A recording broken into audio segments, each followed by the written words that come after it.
यहाँ पर लगाओगे? 3, 2, नमस्कार 1. Ma'am. Ma'am, we are live now. Meera ma'am नमस्कार। नमस्कार नमस्कार। Love Good you. evening, everybody. Myself, Dr. Vishal Dave, medical advisor and gynecologist to Intas Pharmaceuticals. On behalf of Intas Pharmaceuticals, I welcome you all for this 37th episode of Synergy in association with Foxy Societies of Uttar Pradesh. The topic is the feminine renaissance, new era of cosmetic gynecology. Before starting the webinar, we will have a prayer.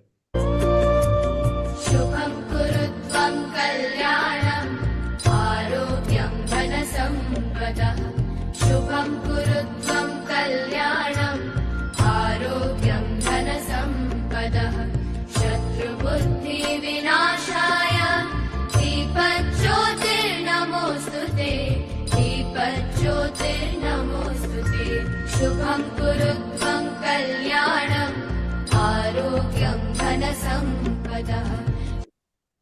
It is my privilege to introduce Dr. Monica Singh. She is President-elect of Bhopal OBGYN Society, Founder President, ISOP Chapter of Bhopal, National Executive Member of ISAR, Joint Secretary, Joint Treasurer of MPIAG, Coordinator of Fox Infinity Committee, as well as she was the convener of Perfection Series, Symbiosis Series, and presently the Synergy Series. Over to Dr. Monica Singh.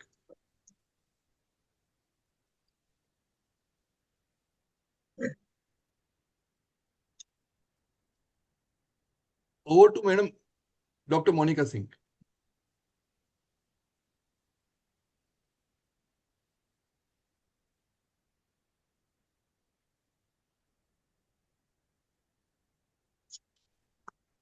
Hello, Madam. Hello. Dr. Monica, Madam. Yes.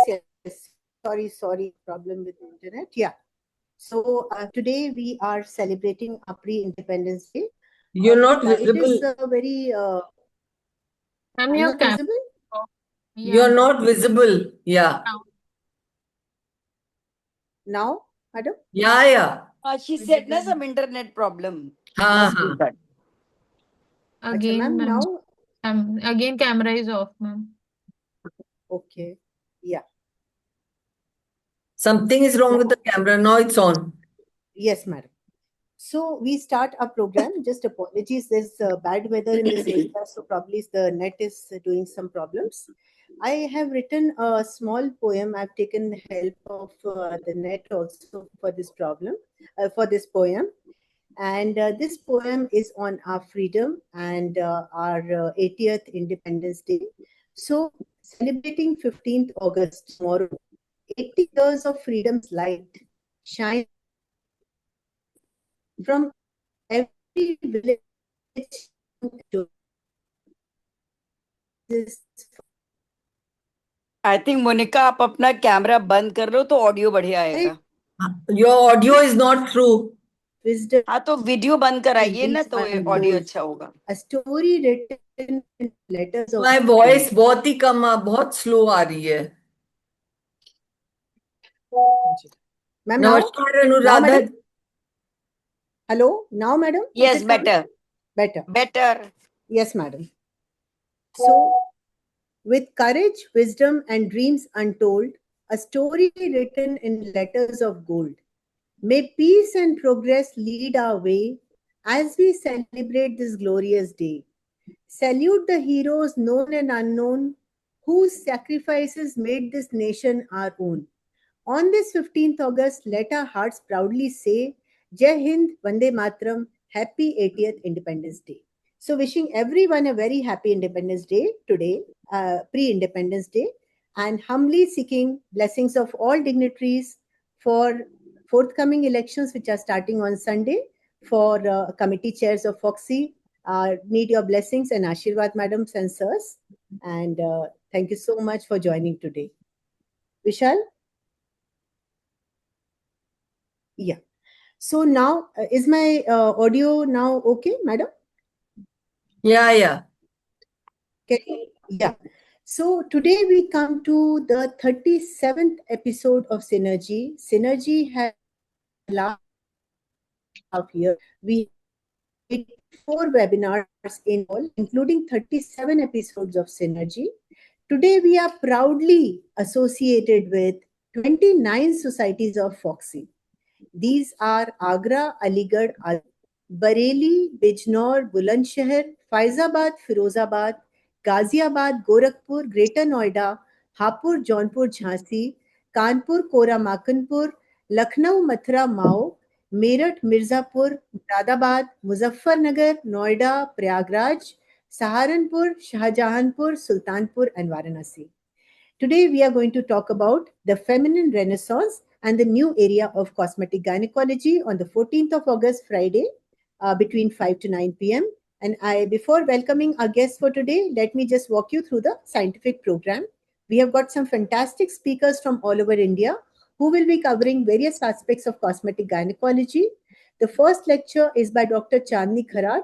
She'll be speaking on basics and beyond, exploring the innovations in non-surgical cosmetic gynecology, followed by Dr. Prithvi Vayati.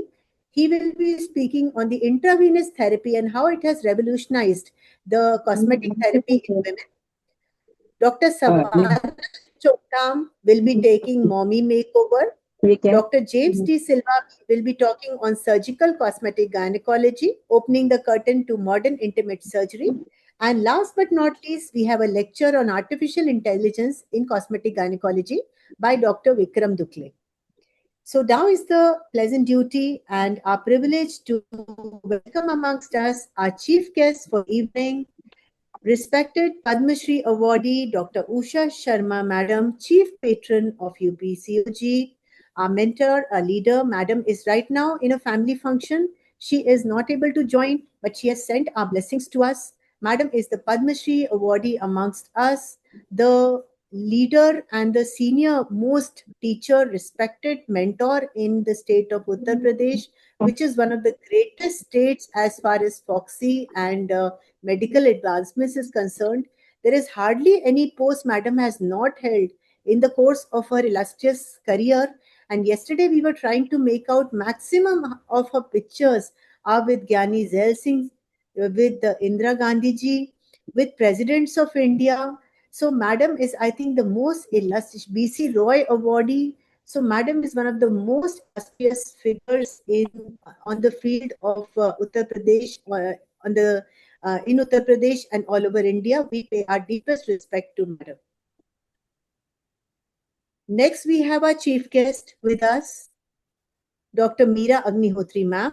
Dr. Meera Agnihotri ma'am never takes, even 30 seconds to say yes to any invitation which we send her. That speaks volume of her grace, her energy, her enthusiasm.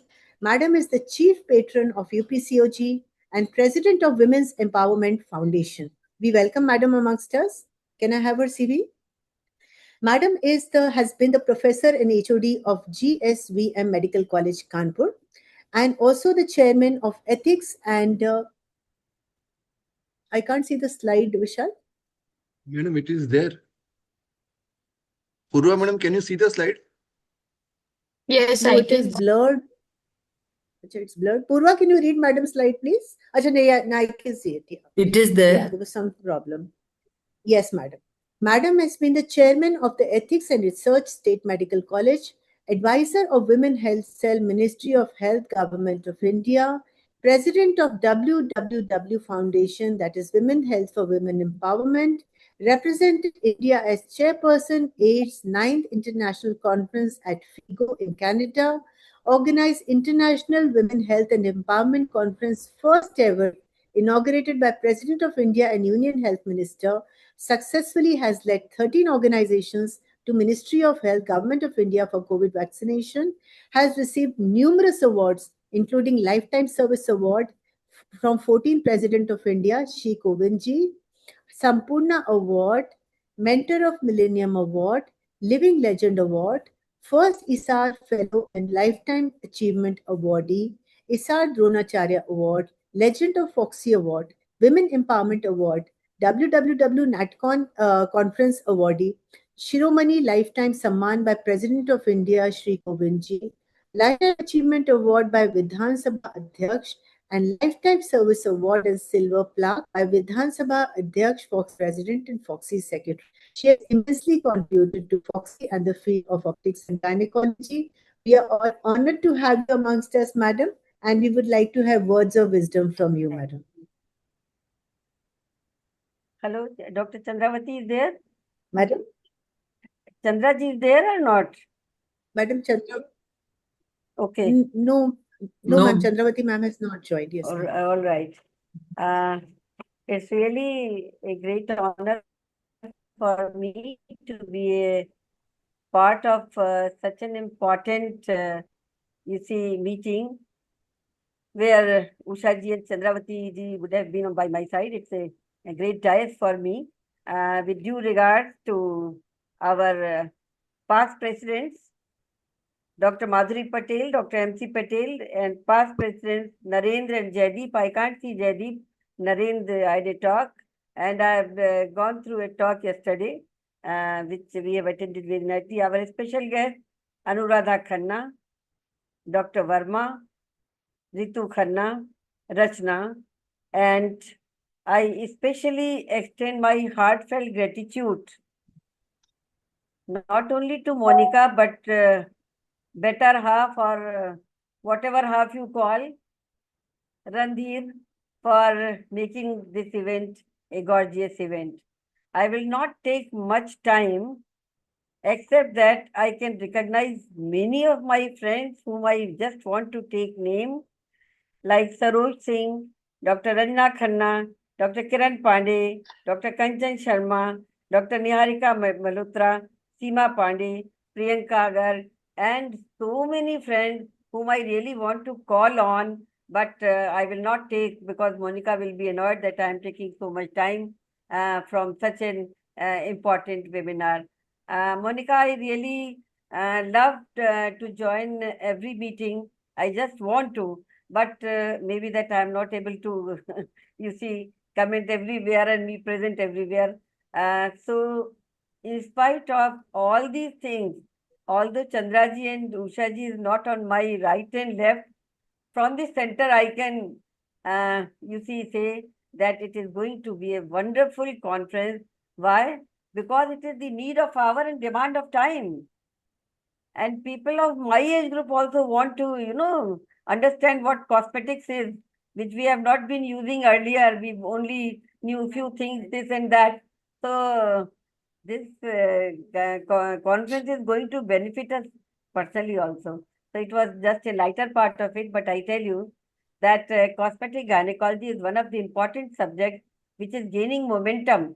And I personally feel I had a talk with Naren many times, and I think that he also tells this is one thing which is getting momentum more than IVF and everything else. And in every town, everywhere, there is a card telling that in your clinic you had this part of it. So we want to conduct a OPD once a week. So somebody is presenting as a skin tolerance, somebody is presenting as charming. They have got given names, different names, but yes, it has become an important part. So I extend my heartfelt thanks, gratitude to Monica and Randhir, both of you, and extend my heartfelt good wishes that it must go a wonderful conference. And you please make sure that whatever is being taught, it must carry forwards to other persons who are not able to attend it. Because this is a very important subject and every part of it must be understood. So thank you very much for making me a part of it. Thank you, Vishal Dave, for just giving good words for me. Thank you, everybody, once again. And I'm really grateful to be a part of this meeting. And best of luck for your next endeavor. And I think there will be very many more meetings for this endeavor which you are doing before the election. Thank you very much, Monica. Thank you. Thank you so Thank much, you, Meera Meera. ma'am. Thank you, Meera ma'am. We are honored to have your blessings and your love with us, madam, always. Dr. Chandravati, madam, is not feeling well. She'll not be able to join. So we have our president-elects have not joined at present. So we have Naren Malhotra sir with us, our past president Foxy, and past president Isar, the teacher of teachers, the beloved leader, always enthusiastic, matchless enthusiasm and energy, the epitome of youth, the fountain of energy, always has a good word and good advice for everyone. really loved by juniors and seniors, contemporaries. So, to speak about Sir is like lighting a diya in front of the sun. But still, I would like to say that he is the managing director of the Global Rainbow Healthcare, which is creating waves in northern part of India, is very good expert in IVF as well as ultrasound, has led every organization in India from the front, whether it is CEPHOG or it is ISAR or it is FOXY. He is very passionate about ultrasound. In fact, all my uh, enthusiasm, all my learning for ultrasound was motivated by Naren Malhotra sir and IVF by Jaideep madam. So I really look up to sir as a teacher and a leader. We give heartfelt thanks to Naren Malhotra sir for sparing valuable time today and joining us in Synergy. And sir, the platform is all yours. We seek your blessings. Very, very good evening to all of you. It's indeed a pleasure to be here in this webinar of Synergy for UP Societies. Let me just add that I've been the founder, president of the Indian Society of Aesthetic and Regenerative Gynecology. We don't call it cosmetic gynecology any longer. Cosmetic gynecology is a terminology which should not be used because it is for cosmetic clinics. We are talking of women with her unspoken problems, and her unspoken problems is a wide range of functional and regenerative problems. So the new name of this super speciality, or the old name, is Functional Aesthetic and Regenerative Gynecology, PRAG. And our society is Indian Society of Aesthetic and Regenerative Gynecology. The cosmetic part covers face and everything. So the cosmetic is nothing to do with gynecology. In gynecology, it is the functional problem like SUI, pelvic dysfunction, sexual dysfunctions, vaginal looseness, tightness, all those problems which actually lead to a woman's life being hell. Because once they come into the OPD, if you ask 10 women, 7 or 8 of them will tell you something about the problem which they face, which they don't speak about. That is what we say, that it is her unspoken problems. And these unspoken problems are not cosmetic, they are functional and aesthetic. The cosmetic part came when the Americans started doing Barbie vaginoplasty. When they started saying that we can give your external genitalia a Barbie look.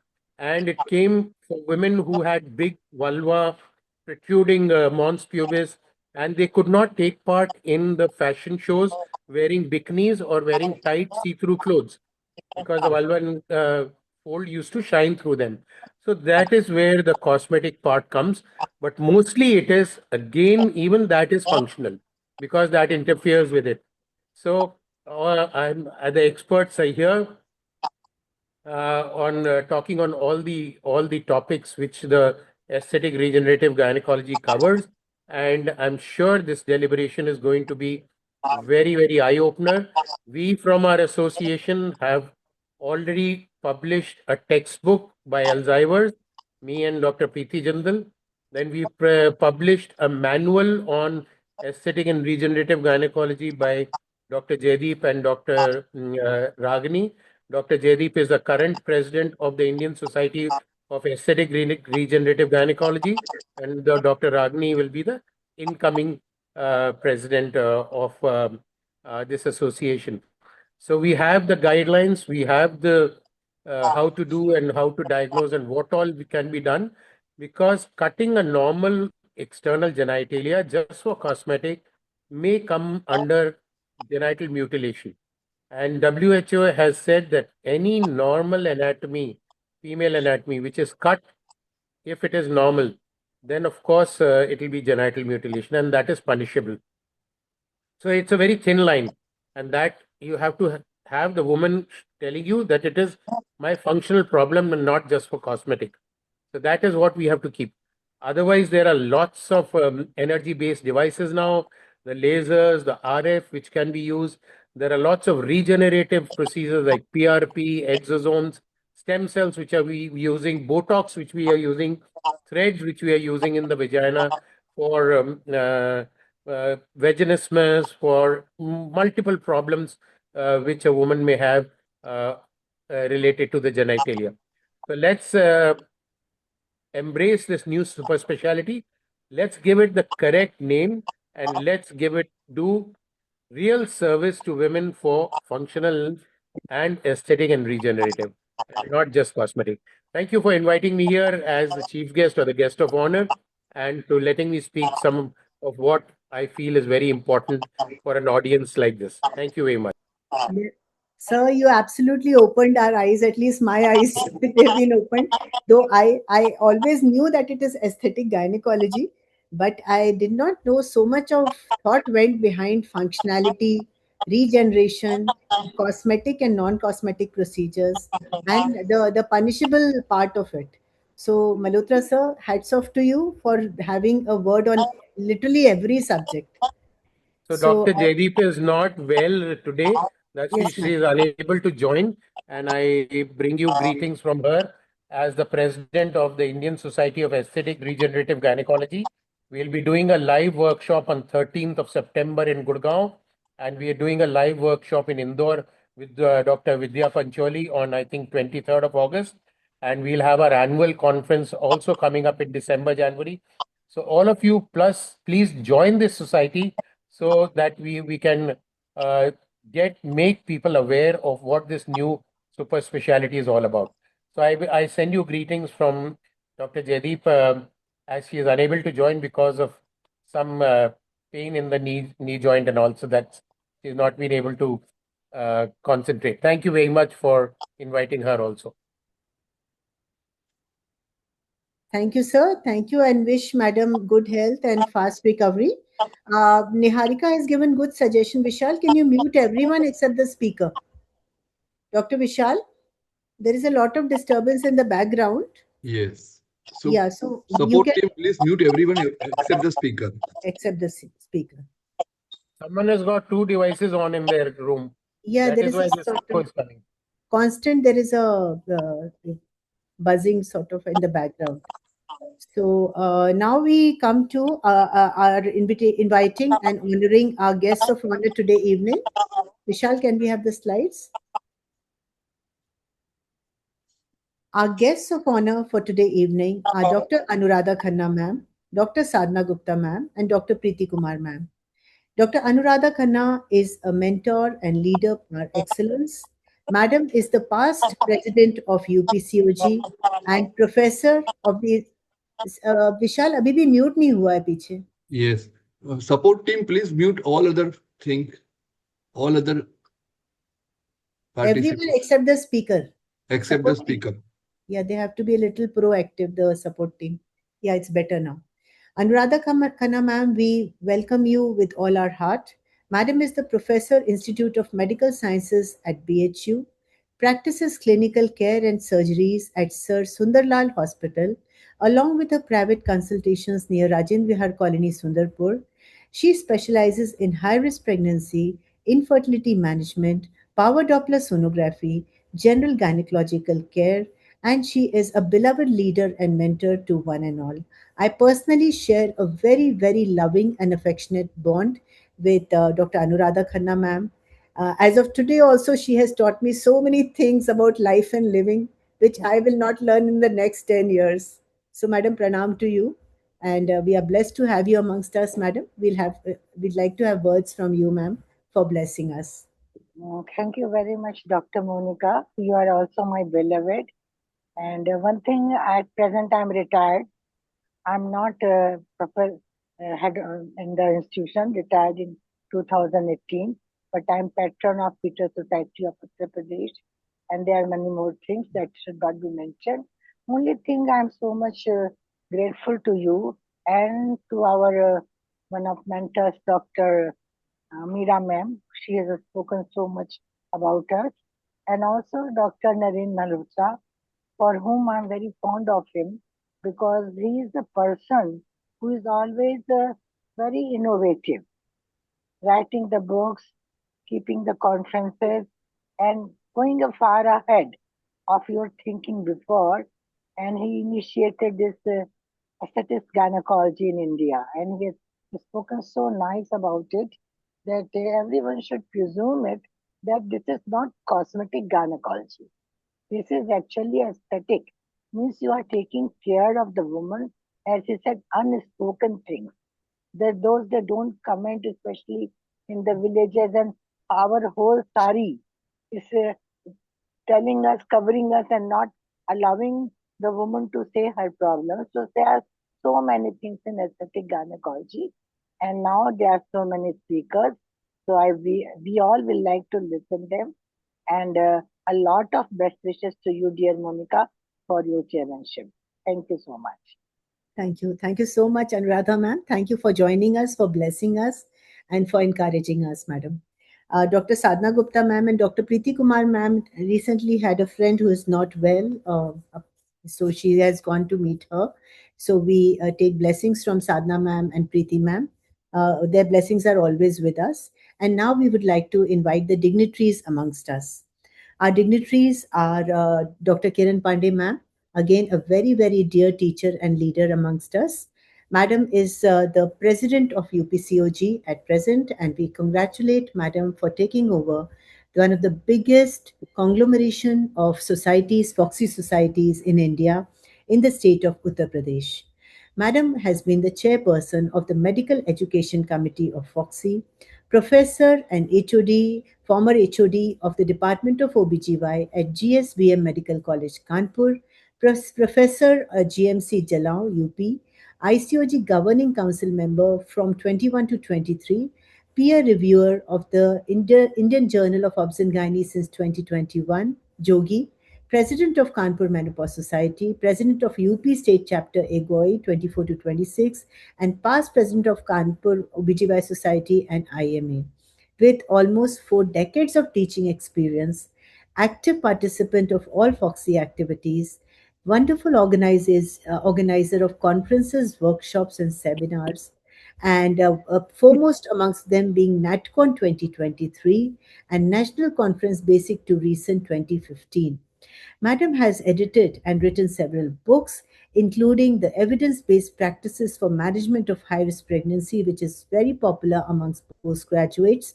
She is the co convenor of GCPR on prevention and management of stillbirths, co convenor of Foxy Focus on Urinary Incontinence, has been awarded the Foxy Achiever Award and Foxy Appreciation Award in 2022.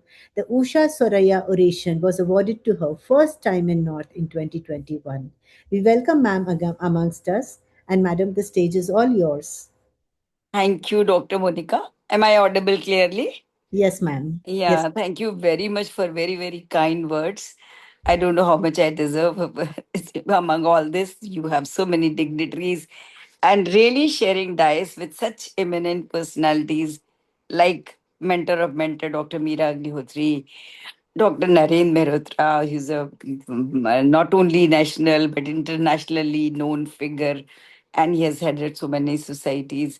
So I'm really feeling privileged to be here. And at the outset, first, I would like to wish you all the best for your upcoming elections. That's I would say, my desire from my heart. Even last time, we tried so much, and we were very happy. And this time, so we are going to push you. We are not going to let you be inside. You have been working hard, and I mean, the Foxy needs persons like such a hard working person like you. So that's the most important thing. Well, as you were saying, really, even certain things which Dr. Mehrotra just now, Dr. Malhotra told about that punishable act, that was new to me also, although we know that functional anesthetic gynecology and regenerative medicine is a very, very new branch. And that is the correct word which has been corrected from cosmetics. Because cosmetics से हम थोड़े beauty parlour वाले side में लोगों के दिमाग में जाने लगता है, विच इज नॉट वेरी हमारे लाइक डॉक्टर्स की जो ग्रेस है and that dignity, that depends on the medical field. So that was very right, and I'm really feeling enlightened to know this कि ये जो genital mutilation wala part. That's very, very important. And he's very always more and more enlightening and coming forward. So I'm really very keen to hear all those lectures and the deliberations which you have planned, because they're all very good. Always you learn so many things. So I'm really thankful that you have involved me. All the societies of UPCOG, I'm sure they are all with you, not only one person. All of them are interested that you move forward. So thank you very much. And as you have so many guests, I would like that all of them share their views and bless you. Thank you very much. Thank you, Monica. Thank you, Dr. Randir, also for supporting her all the time. You are a backbone. You are the man behind that successful women. Thank you very much. Thank you. Thank you, Kiran ma'am, for nice words. And it's really nice to listen to everyone's senior speaking to us, showering blessings. We are honored and blessed. Now we have amongst us our dignitary, Dr. Ranjana Khanna ma'am. We know Ranjana Khanna ma'am as a very exuberant, vibrant, and beautiful woman. She is the Vice President of UPCOG and the past Vice President of Foxy. Madam has been the light and the sparkle of the city of Prayagraj. She is the senior consultant and director at Ranjana Hospital, Prayagraj. I think patients must be feeling better even just seeing you, madam, looking at you. Madam was the candidate for Foxy president election, and that speaks volumes of her hard work, dedication, and commitment. And she was a very popular contestant that time, we remember. She has been National Vice President of Foxy in 2017, Founder President of ISOPA Prayagraj 21 to 25, ICOG Governing Council member for 4 years, Executive Member of National ISOPAP and President of Allahabad OBGY Society, Organizing Chairperson of various successful conferences including the AICOG, Organizing Secretary of SAVMA 2016 Allahabad, that was the National Foxy Conference, faculty in several national and international conferences, IMA refresher courses, and webinar, delivered the prestigious Dr. Prabha Malhotra Oration in 2023 in UPCOG at Lucknow, authored books and chapters, co-convener of Foxy GCPRs on epilepsy, been awarded the Foxy Achiever Award in 2022, Foxy Dhira Award in 2022, Dr. D.K. Tank Reproductive Healthcare Promotion Trophy in AICOG 15, and Foxy Smriti Malin Award for Saving the Girl Child in AICOG 2013. We welcome you, Ranjana ma'am, for joining us today, and we pay our deepest respect to you. And madam, please bless us with your words.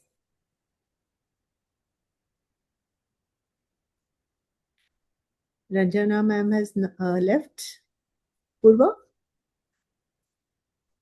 Dr. Purva, can you call madam once? Actually, Dr. Ranjana dropped a message. She wanted to stay, but she said, I have to go somewhere. Oh, I just saw the message. Okay, madam. So we will now welcome Dr. Archana Verma amongst us. Can I say one word, Monica? Just one line only, and Yes. just be quick. Yes, ma'am. Archana Verma, ma'am. No, ma'am. You have to say a number of lines, madam. No, just one line introduction. In webinar, just don't waste time. Only one. Monika slide तो madam की होनी चाहिए ना, slide दिखाओ बस only.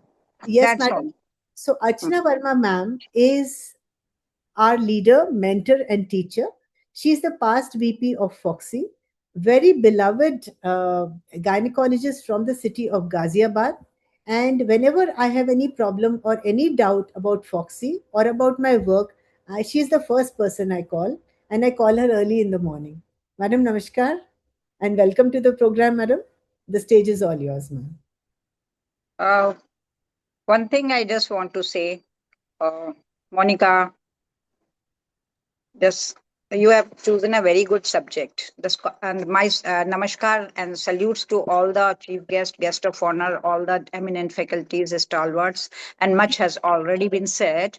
So cosmetics and aesthetic gynecology may be new in its modern avatar, but the desire to look and feel good for the woman is certainly not new, and it's relevant and empowering for today's confident and smart woman. So congratulations on this wonderful initiative, and congratulations and best wishes to you for your future endeavors. That's all. Thank you very much for inviting me. Thank you, Archana Thank you, ma'am, ma'am. for Thank short you, ma'am. and crisp message. We have amongst us a chairperson of FOXY, Non-Communicable Diseases Committee, the very vocal, erudite, pleasant, and intelligent leader amongst us, Dr. Kanchan Sharma from Kanpur, well known for NatCon conference. So, madam, the stage is all yours. We know you as an able gynecologist as well as a Thank laparoscopic you, surgeon. Dr. Monica, for the nice words. And first of all, my good wishes to you. And you have chosen a very, very wise thing to be a chairperson. Like, who doesn't know that you are doing a great work in infertility since long? You and both Dr. Randhir Singh, both are doing a very, very good work in infertility. Even I have attended lot many of your session, and really you have a strong pillar. So my good wishes, and I think you will do a great in that. And these are only few words. To succeed in your mission, you must have full-heartedly devotion to your goal, and that is with you. That is with you. This is your quality, and both of you jointly is on this. So again, my good wishes. Thank you very much for involving me in this. Thank you, Kanchan Thank you, ma'am. We Kanchan will ma'am. Thank you, ma'am. support. And your smile heals many problems, Madam Kanchan ma'am. Thank you for being with us. Thank you for your blessings. We have a special guest, Dr. Bharti Maheshwari ma'am. Madam is still there. Purva is madam is there. She was traveling that time. Madam is Dr. Professor Bharti Maheshwari ma'am is secretary of UPCOG. She is at present the president of Meerut OBGY Society and has been the chairperson of FOXY MTP committee in 2018 to 20. We welcome madam. We welcome madam for her involvement in the program and her blessings. We pay respect to Dr. Saroj Singh, past president UPCOG. We pay respect to Dr. Ritu Khanna, the past chairperson of FOXY FT MSc committee. Madam is present in the Sampurna program.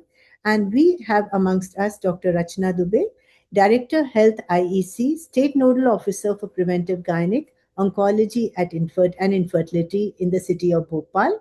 Madam is the very intelligent and able daughter of Dr. Professor Meera Agnihotri ma'am.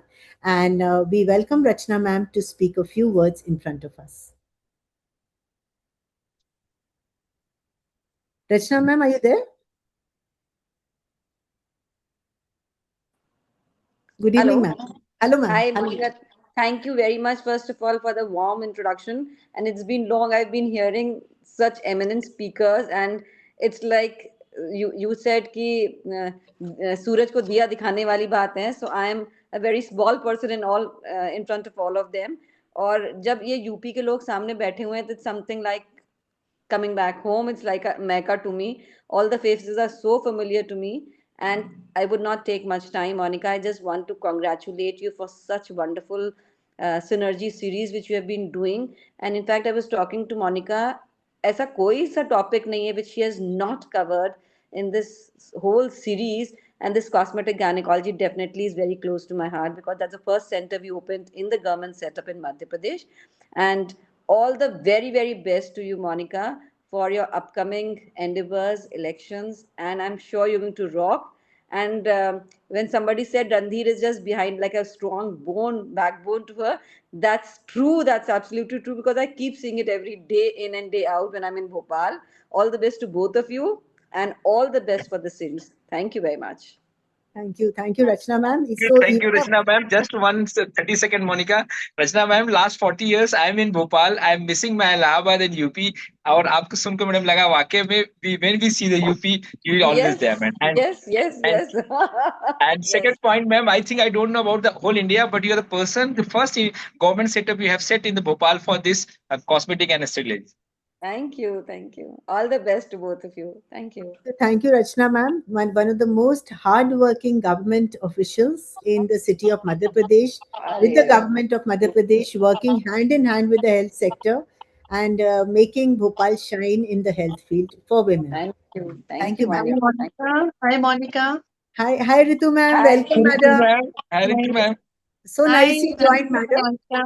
So We first of like all, heartiest congratulations to you, Monica, for this amazing, Synergy Club webinars that is going on in today's on Feminine Renaissance. And my due regards to all the legendary figures over here, and also to all the president secretaries that you have of UP, and love to all the coordinators, Purva, Ankita, and Virul.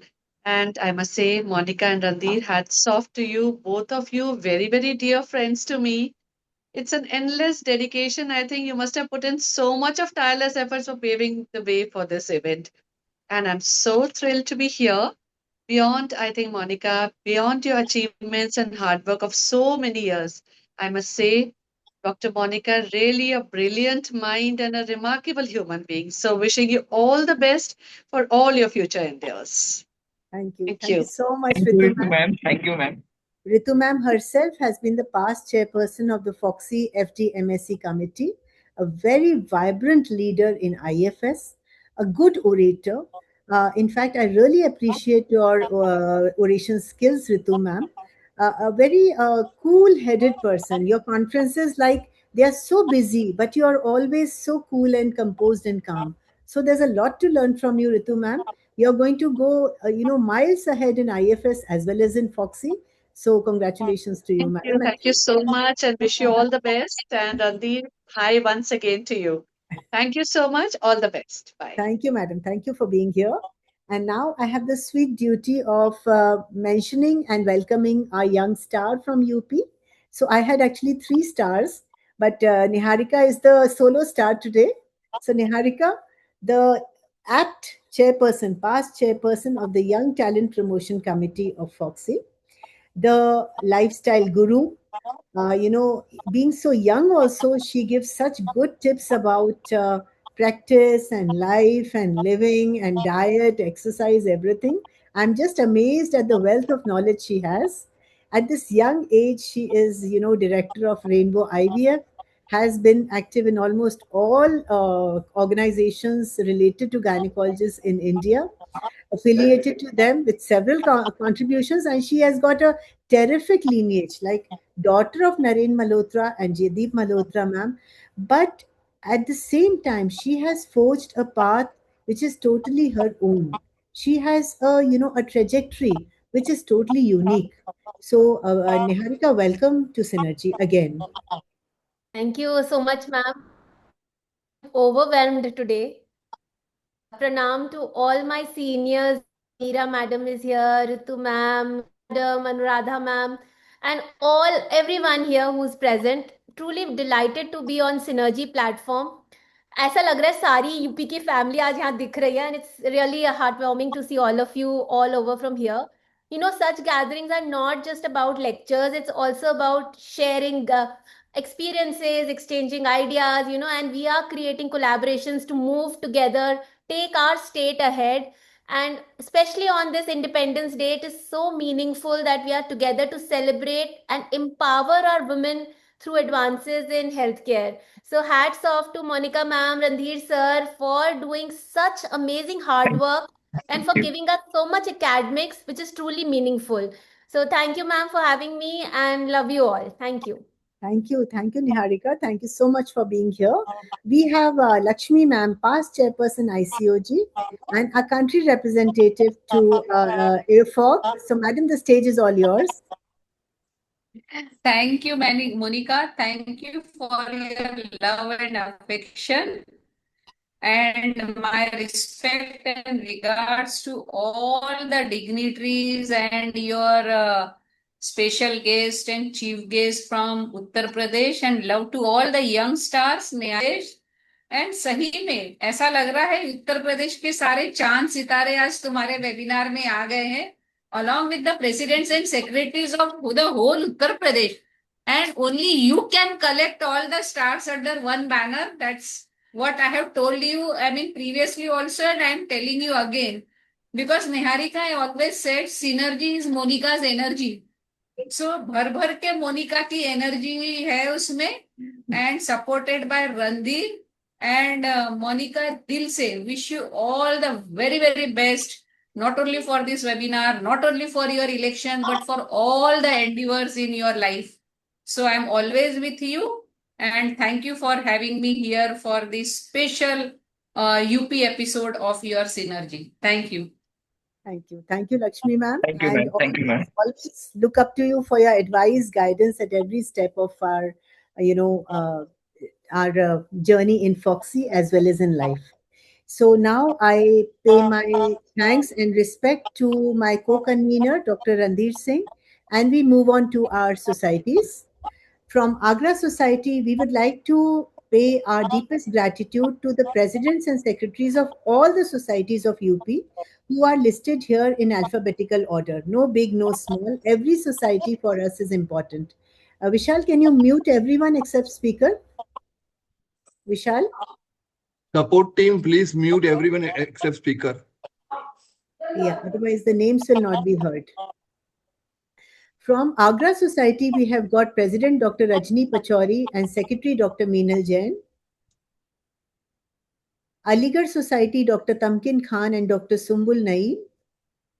Azamgarh Society, Dr. Seema Pandey and Dr. Archana Masi. Bareilly, Dr. Latika Agarwal and Dr. Anita Nath. Bijnor, Dr. Alka Bishnoi and Dr. Beena Singh. Bulandshahr, Dr. Pramila Mittal and Dr. Indu Singh. Faizabad, Dr. Saida Rizvi and Dr. Nishi Singh. Firozabad, Dr. Prerna Agarwal and Dr. Priyanka Agarwal. Ghaziabad, Dr. Alpana Agarwal and Dr. Chaya Goyal. Gorakhpur, Dr. Dipti Chaturvedi and Dr. Upma Yadav Jaiswal. Greater Noida, Dr. Archana Mehta and Dr. Apurva Asthana. Hapur, Dr. Anjana Saxena and Dr. Renu Bansal. Jaunpur, Dr. Anju Kanojia and Dr. Shaili Nigam. Jhansi, Dr. Alka Sethi and Dr. Vidya Chaudhary. Kanpur, Dr. Kalpana Dikshit and Dr. Reshma Nigam. Kora Makanpur, Dr. Somna Goyal Mittal and Dr. Ritu Mittal Arya. Lucknow, Dr. Preeti Kumar Madam and Dr. Seema Mehrotra. Mathura, Dr. Anju Gupta and Dr. Preeti Lalwani. Mao, Dr. Ekika Singh and Dr. Meeta Chauhan. Meerut, Dr. Bharti Maheshwari Madam and Dr. Priyanka Garg. Mirzapur, Dr. Meena Jain and Dr. Meena Vishwakarma. Muradabad, Dr. Ritika Agarwal and Dr. Sonam Rastogi. Muzaffarnagar, Dr. Manju Prabhakar and Dr. Maya Chaudhary. Noida, Dr. Sanchita Dubey and Dr. Mithi Bhanot. Prayagraj, Dr. Veena Gupta and Dr. Amrita Chaurasia. Saharanpur, Dr. Poonam Tyagi and Dr. Bharti Kalra. Shahjahanpur, Dr. Rashmi Kanojia and Dr. Sonika Gupta. Sultanpur, Dr. Rekha Singh and Dr. Swati Singh. And last but not least, Varanasi, Dr. Shalini Tandon and Dr. Shuchi Jain Sinha. Some of the societies have had a change of office bearers. We are so sorry, but we have followed the list which was given to us on 6th of May. So welcome to the new office bearers and thanks to the ones who are there in the program. With this, I pay my deepest thanks to my coordinators of the program. The three coordinators are Dr. Purva Bhatkur, Associate Professor GMC Bhopal, Dr. Virul Srivastav, Fertility Specialist Bhopal, and Dr. Ankita Upadhyay, Assistant Professor at Chirayu Medical College Bhopal. It is because of their hard work that this program has seen the light of the day. With this, we start the first session. Our speakers are waiting and we are all eager to listen to them. So apologies for the long introductions, but this was necessary because a state was being involved. We still have 3 hours for our webinar, so fasten your seatbelts as we take off with the first lecture. Purva? Yes, ma'am. So moving to our first academic session, that is on basics and beyond, exploring the innovations in non-surgical cosmetic gynecology. To chair the session, we have with us Dr. Dipti Chaturvedi Madam. Madam is presently President of Gorakhpur OBGYN Society. We have with us Dr. Kalpana Dikshit Madam. Madam is presently President of Kanpur OBGYN Society. We have with us Dr. Manju Prabhakar Madam. Madam is President of Muzaffarnagar OBGYN Society. We have with us Dr. Zaida Rizvi Madam. Madam is presently President of Faizabad OBGYN Society. We have with us Dr. Seema Malhotra, Madam. Madam is presently Secretary of Lucknow OBGYN Society. We have with us Dr. Shalini Nigam, Madam. Madam is presently Secretary of Jaunpur OBGYN Society. We have with us Dr. Sonam Rastogi, Madam. Madam is presently Secretary of Muradabad OBGYN Society. We have with us Dr. Veena Gupta, Madam. Madam is presently President of Prayagraj OBGYN Society. Now I hand over the session to our chairperson to introduce our speaker, Dr. Chandni Kharat, Madam.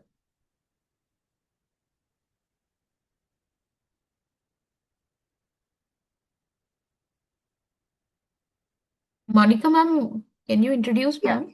Yeah, I will introduce Dr. Chandni. Dr. Chandni is a very, very dear friend, and she is responsible for, formulating the talks and the flow of this webinar. It was with her help that I could, plan the talks, invite the speakers, and she did all the hard work for us. So Dr. Chandni Kharat Jutun is a gynecologist and a senior consultant cosmetic gynecologist and regenerative medicine specialist practicing in Mumbai, Navi Mumbai, and Mauritius. She is an international board certified gynecologist practicing in these places for more than 18 years. She's a super specialist in cosmetic gynec and holds 2 fellowships, 2 diplomas, and 1 master's in cosmetic gynecology. She is the founder director of Medrica, the first cosmetic gynecology center of Navi Mumbai, and director of Mia Medrica Institute of Aesthetics, Mumbai and Mauritius, and also the course director and trainer for fellowship and diploma courses at these institutes. She is the HOD Cosmetic Gynecology at Artemis Hospital, Mauritius, internationally certified trainer and mentor for fellowship training courses in aesthetic gynecology. She is the chairperson for Aesthetic Gynecology Committee of EMOGS from the years 24 to 26, and she has several awards and recognitions to her credit, including the respect from Mauritius and Egypt, awarded through hands of Sri Ramdas Athavale for her exceptional contribution to women empowerment, the Most Powerful Woman Award successively in 22 and 23, Most Influential Woman Award in 24 and 26, winner of the fashion show titled First Mrs. Sogog in December 23, that is the Gujarat State Conference, SafeCon India Emerging Talent Award, and also the convener for Cosmetic Gynecology Workshop at state and national conferences in Foxy. She's also been one of them. One of them was held in Bhopal, and it was really successful. So welcome, Dr. Chandni, to deliver your first lecture. Good evening, everyone. I welcome Dr. Chandni and request her to deliver her lecture.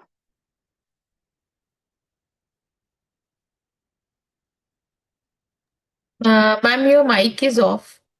Chandni, please unmute. I hope I'm well audible now. Yeah, ma'am. Yes, very, very good evening, everyone. And it's indeed an honor and a privilege sharing this virtual platform with, such esteemed faculties and the amazing, I would say, celebrated gynecologists all over Pan-India. And please bear with me for 2 minutes. And I would really, really like to speak regarding Dr. Monica ma'am. And I have been knowing Dr. Monica ma'am for quite a while now. And, I must say her dedication, her focus, and when it comes to academics, she is a perfectionist, and that's truly commendable. And having said that, she definitely adds and she has this fun element to her personality. And we all know Foxy is big, but we definitely need visionary leaders like her to make Foxy reach higher heights. So ma'am, as you're contesting for your election as the chairperson of the Infertility Committee Foxy, we are absolutely rooting for you. My best wishes, and may you celebrate your big win very, very soon. So on that note, and without any further ado, let me start with my talk. And can you please allow me to share my screen?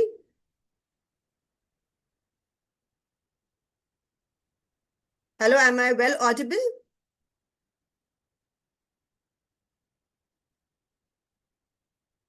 Can anyone from the technical team please revert? Madam, you will be able to share the screen. Okay, sure.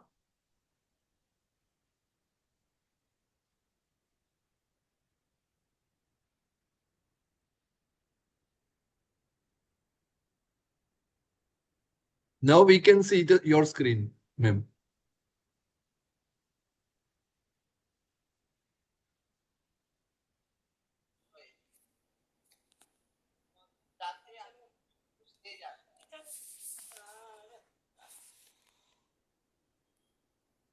Technical team. Yes, sir. Is it visible? Please. Yes, ma'am, your screen is visible. So tech support is there, madam. It's a Mac, right? This is Mac, right? Yes. Yes, so madam, tech support is there. Then they can guide you which button to click. Okay. You're not able to share the slides? Madam, we are able to see her screen, but she has to open her slide deck actually for sharing. Because on my screen, I have opened my presentation, but I'm not sure if you are able to visualize it. This exercise is not to pull you down. This exercise is. Madam, we are not able to see. Tech support, please guide madam how to share on Mac. No, I'm also sharing on Mac. It is the presentation should open directly only. There's some other window is open, Dr. Chandini. Screen share. You just scroll, minimize this window, then you will be able to see the presentation, I think. Okay. Or first you can stop share, Chandni, and share again. After checking your presentation Okay, is I'll do that. open. Yeah. Please take your No time. No problem.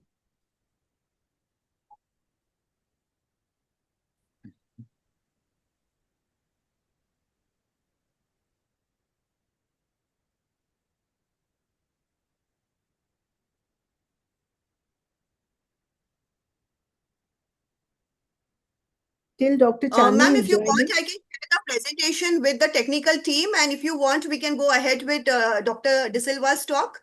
I think it's already No, you're not able to open. You want us to share the presentation? You can do that. You can send the sharing the presentation to our presentation team. with the team. You want to do the second talk then, Chandni? Yes, no problem, ma'am. I will do the second one. And in meantime, I will share the presentation with the team so that there is no glitch. Okay. So let me have the slide of Dr. James De Silva, please. Yes, ma'am. Vishal? Yes, yes. We Yes, have I'm- Dr. Sonam Rastogi with us from Muradabad. Hello, Dr. Sonam. Welcome to Hello, Synergy. ma'am. Hello. Thank you, ma'am. Good evening. Good Good evening to evening. all Good the evening. stalwarts, ma'am. Welcome, Dr. James De Silva. We will be introducing you, sir, in a minute, and then you can take off. Yeah. It's okay. Thank you very much. Anyway. So, Vishal, can we have Sir's CV? Yes. Dr. Sonam, can you do the honors by introducing Dr. James, please? Yes, ma'am. Please. It's my honor to introduce Dr. James De Silva. Dr. James, sir, has been in practice as a consultant in aesthetic and reconstructive surgery in Mumbai for the last 20 years. He has a vast experience.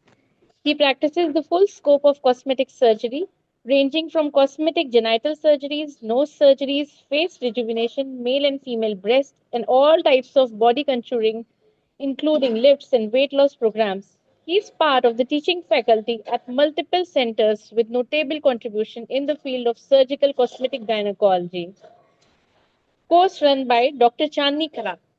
His publications on cosmetic surgery and medicine are noteworthy and appear in most of the international peer-reviewed journals, including the prestigious Clinics of North America and PRS.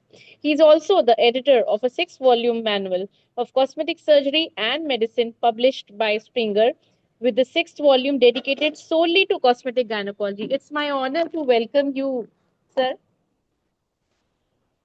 Hello. Am I audible? Yes, sir. Okay. So, good evening, everyone, and thank you for the opportunity to be on this podium. I would share my screen and then I will talk. Okay. So you can see my screen, please, everyone. Yes, sir. We can Yes, see sir. your Okay. screen. Yes, sir. So thank you for calling me onto this podium. So many people from UP there. And I have studied a lot in Madhya Pradesh, so I really love people of North India. So good to be looking at people who are closer to home there. And I have been part of Dr. Chandni's group, and I do a lot of surgical procedures on cosmetic gynecology. And I do provide hands-on training to people for cosmetic gynecology, surgical cosmetic gynecology. So if anybody is interested, obviously they can be in touch. And without wasting any more time, I'll start my presentation. So today I would be just I'll take this off because I can't see otherwise. I would be talking a little bit about surgical genital rejuvenation. As you all know, this is part of a full spectrum of cosmetic gynecology. It includes non-surgical rejuvenations. So I would concentrate only the surgical aspect of it. So the topic, as you say, is a curtain raiser. So I'm trying to raise the curtain over here. So are you ready? So we go ahead. So who are the people who do need cosmetic gynecology surgery? Okay, so the most important thing that people look at is their appearance of the genitals, because more and more younger people are looking at things like they are looking at videos, they are looking at movies where they display a lot of genital pictures, and they're obviously down on Google where they can see a lot of genital pictures. So most people try to, compare their genitals with the one that are seen on the picture. So that becomes an issue for many people, and that is what they look at. Second is discomfort when they wear certain clothes, tight clothes, or during sports or during sexual activity. If they're concerned about it, then that may be one of the indications for the procedure. Thirdly, sexual reasons, such as a wide vagina or a narrow looking thing or a pigmented area. So that becomes an issue. Ambiguous vulva is another of the concern that people come up for surgical issues. And finally, psychological, whether they're transsexuals or ambiguous genitalia, then it becomes an issue. When we look at people who are cosmetically concerned, sometimes people might be concerned just about the way they look when they wear their tight Western fitting outings, like this prominent crotch, looks more like a male crotch, or people who have lost a lot of weight and they have this hanging genital skin, which becomes a concern, cosmetic as well as otherwise. Some people may have excessive tissue in the genital area, like a very loose labia majora, a lot of minora skin, or a hanging minora. These things become an issue, especially when they undertake sexual activity, or a roomy vagina secondary to normal delivery. All these are very valid concerns for people, and they would come up for a surgical solution to all this. Obviously, non-surgical solutions are there, but they do not give a permanent outcome for whatever we want to do. Finally, lack of satisfaction. Is it a concern? Yes, sometimes in people who do not have the adequate orgasm when they have a sexual activity, then obviously surgical procedures can help at times. Now the question arises, do everyone who has these concerns, do they need cosmetic gynecological procedure or surgical procedure? Not really so. We have to assess whether whatever procedures we are suggesting to them, will they give them adequate result or adequate outcome based on their requirements. If we think in our mind that it will give them an adequate requirement, then doing the procedure is a good idea. Just for doing a procedure, we shouldn't undertake a surgical procedure on a patient, because obviously most of these procedures are irreversible. So what cosmetic procedures should we recommend, or cosmetic surgical procedures should we recommend a patient when they first come to us? So the common surgical procedures that can be recommended for a person coming in for a cosmetic gynecological procedure includes correcting of a prominent mons, a pelvic lift, which can also improve the SUI. This is one of the papers that we have published, and we have seen a good 60 to 70% improvement in people having SUI secondary to pregnancies. Finally, shaping of the labia, whether it is an augmentation of a labia majora which has lost its volume, or majora reduction, especially in people who have lost a lot of weight or a volume. Then some people do have large labia minoras. It can also happen because of hormonal stimulation or because of pregnancy. So they may require trimming because it comes in between the seams of the clothes. People who do not get enough sexual satisfaction may look at doing a clitoral dehooding procedures. Normal deliveries, very roomy vaginas may need vaginoplasty. Or there might be people who want to say, okay, I want to give a second sort of a honeymoon to my husband. So they also might look at tightening of their vaginas. Finally, hymen procedures may be religious or otherwise, and people may look at recreating a hymen. So these are some of the surgical procedures that are commonly suggested to patients based on their requirements. And I will touch upon them very shortly. I will not go into more details, but very, very superficially, I would touch them so that people who are interested can look towards doing this. So you all know about nerve supply of the genitalia. It's important when we do any surgical procedure. Obviously, we are cutting tissues. We are removing part of the mucosa, part of the skin. So we need to know which parts are saved and whether these saved tissues do have the nerve supply. So I don't want to get into details, but this is a very important part of any surgical procedure that we make. The second part, other than the nerve supply, is the blood supply. Because whatever tissues we save and we protect has to have a blood supply of its own. If there is no blood supply, whatever excisions we do or whatever remainder of the tissues is there, that might not survive. And we may have necrosis of the tissues, which can cause a loss of the tissue and deformities, which I'll show later on in my presentation. Nutshell, we need to know nerve supply as well as the blood supply of the tissues. So the most common procedure and the one that can be easily undertaken even under local anesthesia is a nano-fat grafting of a genital area, which is one of the commonest surgical procedures or cosmetic surgery procedures, whether in cosmetic gynecology or in general plastic surgery. So as we know, as people get older or they lose weight, this is what happens to tissues, a sudden shrinkage of the tissues, causing a very crepey sort of skin in the genital area or in the face. And the solution for both is the same.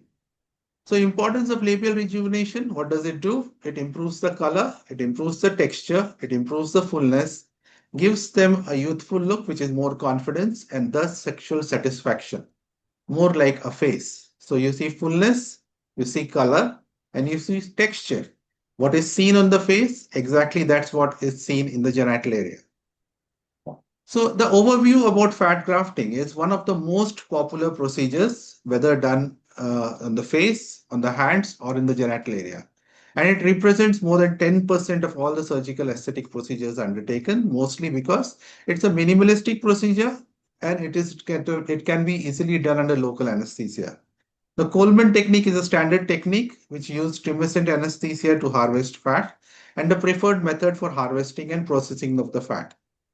So it is a filler with very special properties. One, it is autologous, taken from the own patient. Second, because it is live tissue, it integrates well into the tissues, and many times because it has stem cells, it can take up the tissue that is there. So if you inject in joints, obviously it will take up the tissue over there. If you inject into cartilage, people even inject into the spinal system, they inject into lungs, and there are multiple places where fat has been used. But for tissue development or tissue integration, it is one of the best because it develops a blood supply. It is 100% biocompatible. Once develops blood supply, it is there for life. It doesn't disappear. And fat is active and dynamic in the sense, if a patient puts on weight, these fat cells will also put on weight and become very prominent. And they also have stem cells, which are pre-adipocytes, and these pre-adipocytes can convert into the tissue or a native tissue, whatever is there. So the long-term outcome depends on one, survivability of the fat. Only if the fat survives and develops a blood supply will it be permanent. So we have to inject where it is directly in contact with the well-vascularized tissue. And the result of a fat graft is operator dependent. Less tissue there is on less injury to the tissue, better outcome. And body weight fluctuations affects the volume of the fat. Now, Liposuction, we have to tell the patient that whatever fat harvesting we are doing, it is not for weight loss. It will not cause even few grams of weight loss because it is only taken to augment a particular area, and that is where the outcome will be positive. Now, how does this fat graft survive? It doesn't survive if we inject as a chunk. It will only survive if it is placed at very small beads of fat, because Askin has found that 90% of extracted fat is viable, and the damage occurs only when we harvest the fat. And the smaller the diameter of the cannula, more the damage that we will cause to the fat. And the survivability of the fat depends on this particular graph, wherein you can see that the diameter of the injected fat should be less than 0.16 millimeters. 0.32 millimeters, 0.16 is the radius. Anything more than that, the central part of the fat capsule will get necrosed. It will not develop a blood supply. So if you inject through a 2 millimeter cannula and you do not create a lake effect, means you will not inject in one particular area and inject it as a streak, the fat will survive. So the 3 steps of fat transplant: number 1, harvesting the fat; number 2, separation of live fat cells; and finally, injecting it in the right place. So harvesting is usually done with tumescent anesthesia, the safest and the best method. It is performed with local anesthesia, and I use the client's anesthesia, which includes saline, lidocaine, epinephrine, soda bicarb. Occasionally, you can use any tranexamic acid. The infiltration cannula inserted from a hidden area, usually in the panty line, and you should remove the air, and injection of intumescent fluid should be either deep to superficial or superficial to deep, but do go in a slow manner. And make sure that when you inject the intumescent fluid, the cannula is not bent or you will enter the abdomen. Now, when fat is extracted at the same time, we use larger cannulas for deep liposuction and a smaller cannula for super liposuction. But for fat grafting or fat harvesting, if you are harvesting fat only for injection, then you can use micro cannulas, which are 2.2 millimeters. This is how the fat is separated. It can be decanted. Sometimes it can be centrifuged. This is how the centrifuged fat looks like. You can create nano fat from the centrifuged fat. Nano fat is very fine particles of fat, which is less than 0.9 millimeters. And that is done when nano fat is required when you inject it very, very superficial. And full thickness fat is injected in a deeper layer. So what should you know when you inject fat? Number 1 and most important, where to inject? Because it has to be injected in a vascularized area. What are the structures to be protected? And when is it enough? Because that becomes very, very important. Imagine if you're lucky enough and all of the fat survives, then if you have over-injected fat, you will create a deformity rather than getting an aesthetic result. So this is a small video of how we do a fat grafting. You can have a look at the video. I'll give a small commentary along with that. This is how the patient's area looks like because of the deflation. She's a young female, about 28 years old. And this is a deflated genital area. This is the fat harvested. After fat harvesting, it has been decanted, and this is the time when we used to do centrifuge so that we used to concentrate the fat more. So the fat has been placed in test tubes. Once the fat is placed in test tubes, we can put it in centrifuge. I usually do centrifugation 3000 RPM for 2 minutes. And once the centrifuge is over, you can see that some more fluid is separated even after decantation. Now, what happens with centrifugation is what you get fat is very, very concentrated fat. And in such circumstances, this is the centrifuge fat. You can see it's very, very concentrated. This is the amount of fluid which was still there after decantation. And this can be disposed of. Only the fat is taken up for injection. So marking of the area includes marking the labia majora, the introitus, and the pubic area, the mons area. So this volume addition is very, very important to give it a youthful look. So once the markings are done,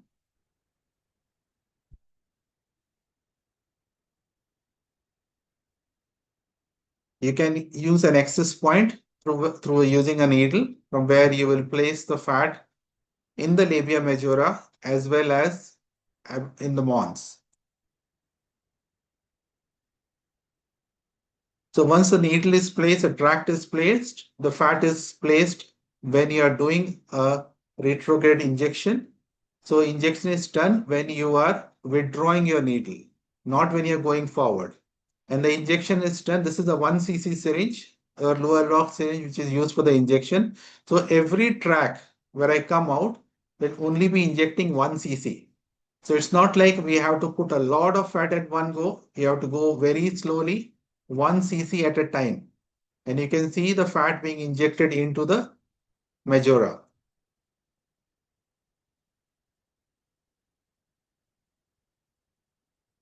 So this is how it looks after one side has been injected. This is the top view. And this is after both sides have been injected. So you can see the difference of what it was before and what fat grafting has done to it, both the pre-pubic area as well as the labia majora. I have another video wherein the marking has been done. The injection of fat is being showed. So she's an older lady. We also did a vaginoplasty on her after this procedure, but this is what a fat grafting session looks like. So fat has been aspirated, separated, and now we are injecting it in the labia majora.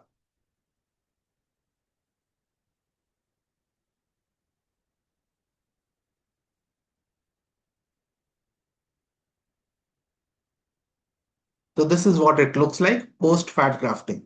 So this gives a very youthful appearance to the genitalia, and it also covers the introitus, as you can see. And this fat survives because it will develop a blood supply and it will be permanent. So these are the results after fat grafting, which I showed the previous one, more of the results after fat grafting.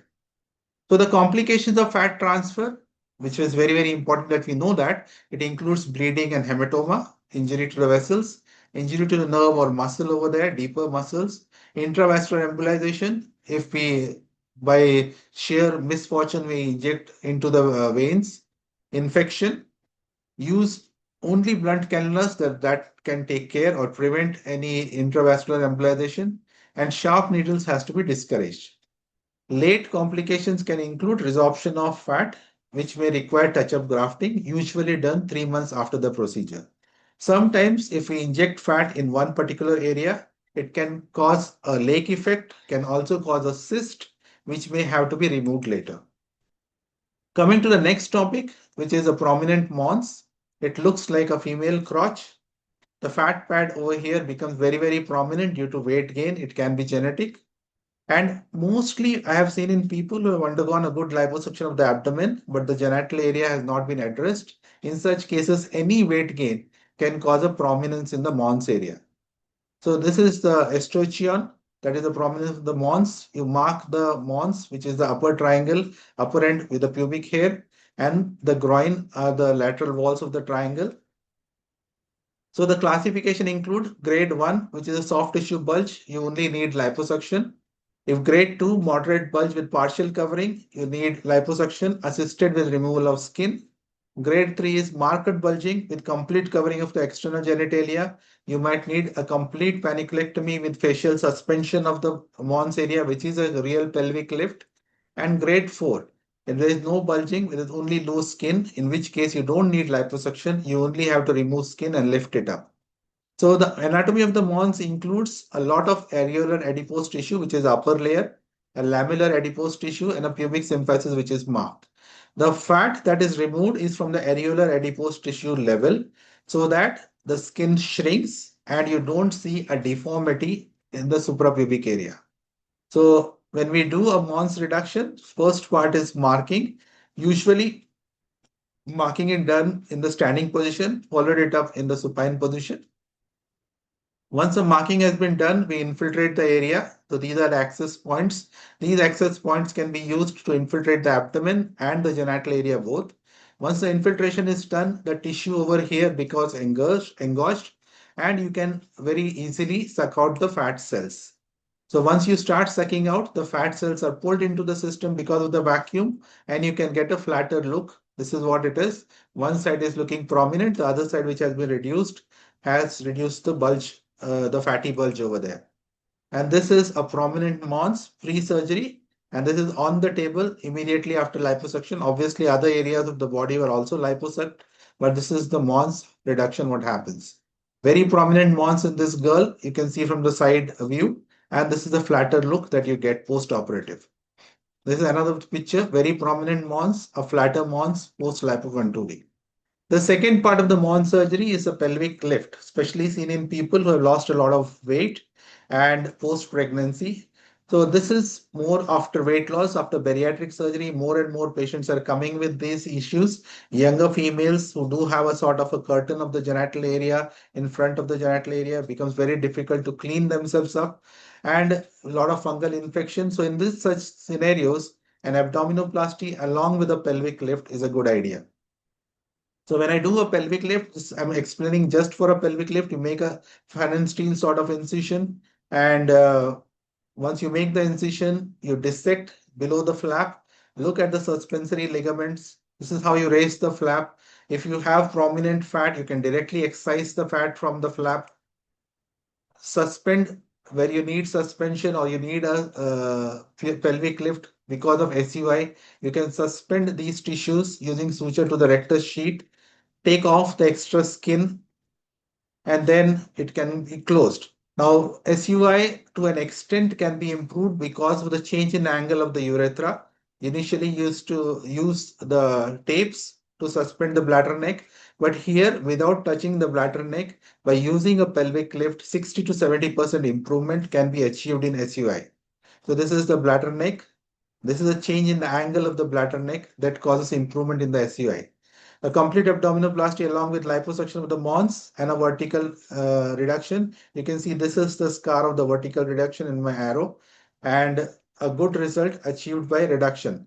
This is another lady in whom we did an abdominoplasty along with a pelvic lift and a reduction of her Mons. Another lady with just a pelvic lift and her Mons reduction, and this is the outcome. Now coming to the labia minora.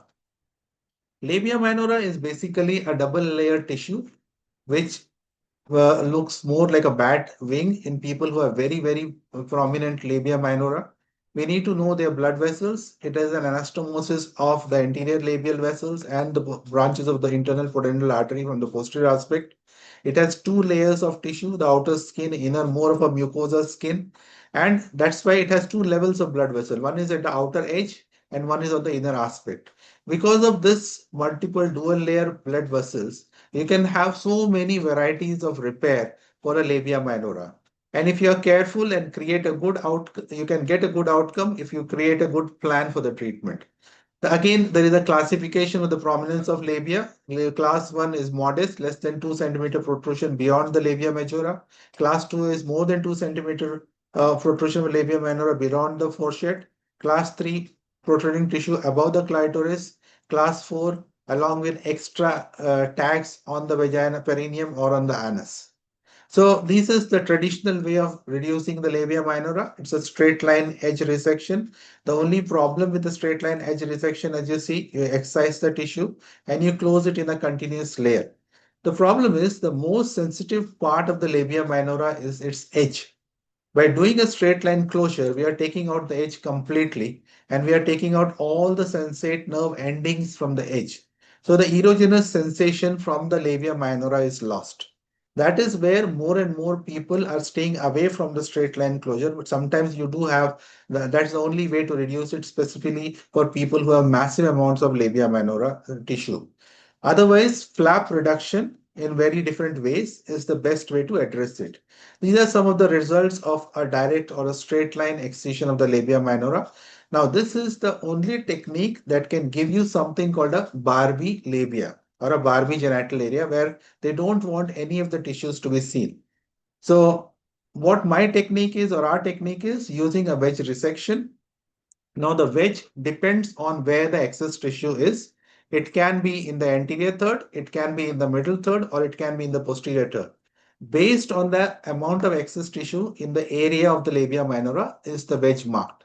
So in this lady, there was a central wedge of tissue which was access. You mark and then infiltrate the area. It can be done in a local anesthesia also. But most of the time in Indian scenario, people would love some sort of a sedation or a general anesthesia or at least a spinal anesthesia so that they don't know what is going on. Now, the most important step about doing the flap technique is marking which point, which is point A, where does it reach on the posterior aspect of the labia, which is the point B. Once you have assessed the tissue which is moving, then you can very easily mark the wedge by joining the points.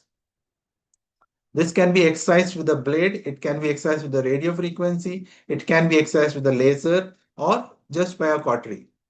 Once it has been excised, the central wedge is removed, hemostasis is achieved and a closure done.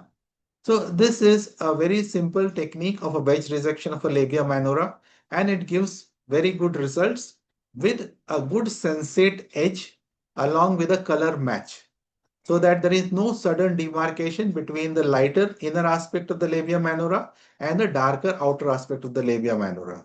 So these are the results. As you can see, this is the wedge which has been closed and it looks a very natural edge.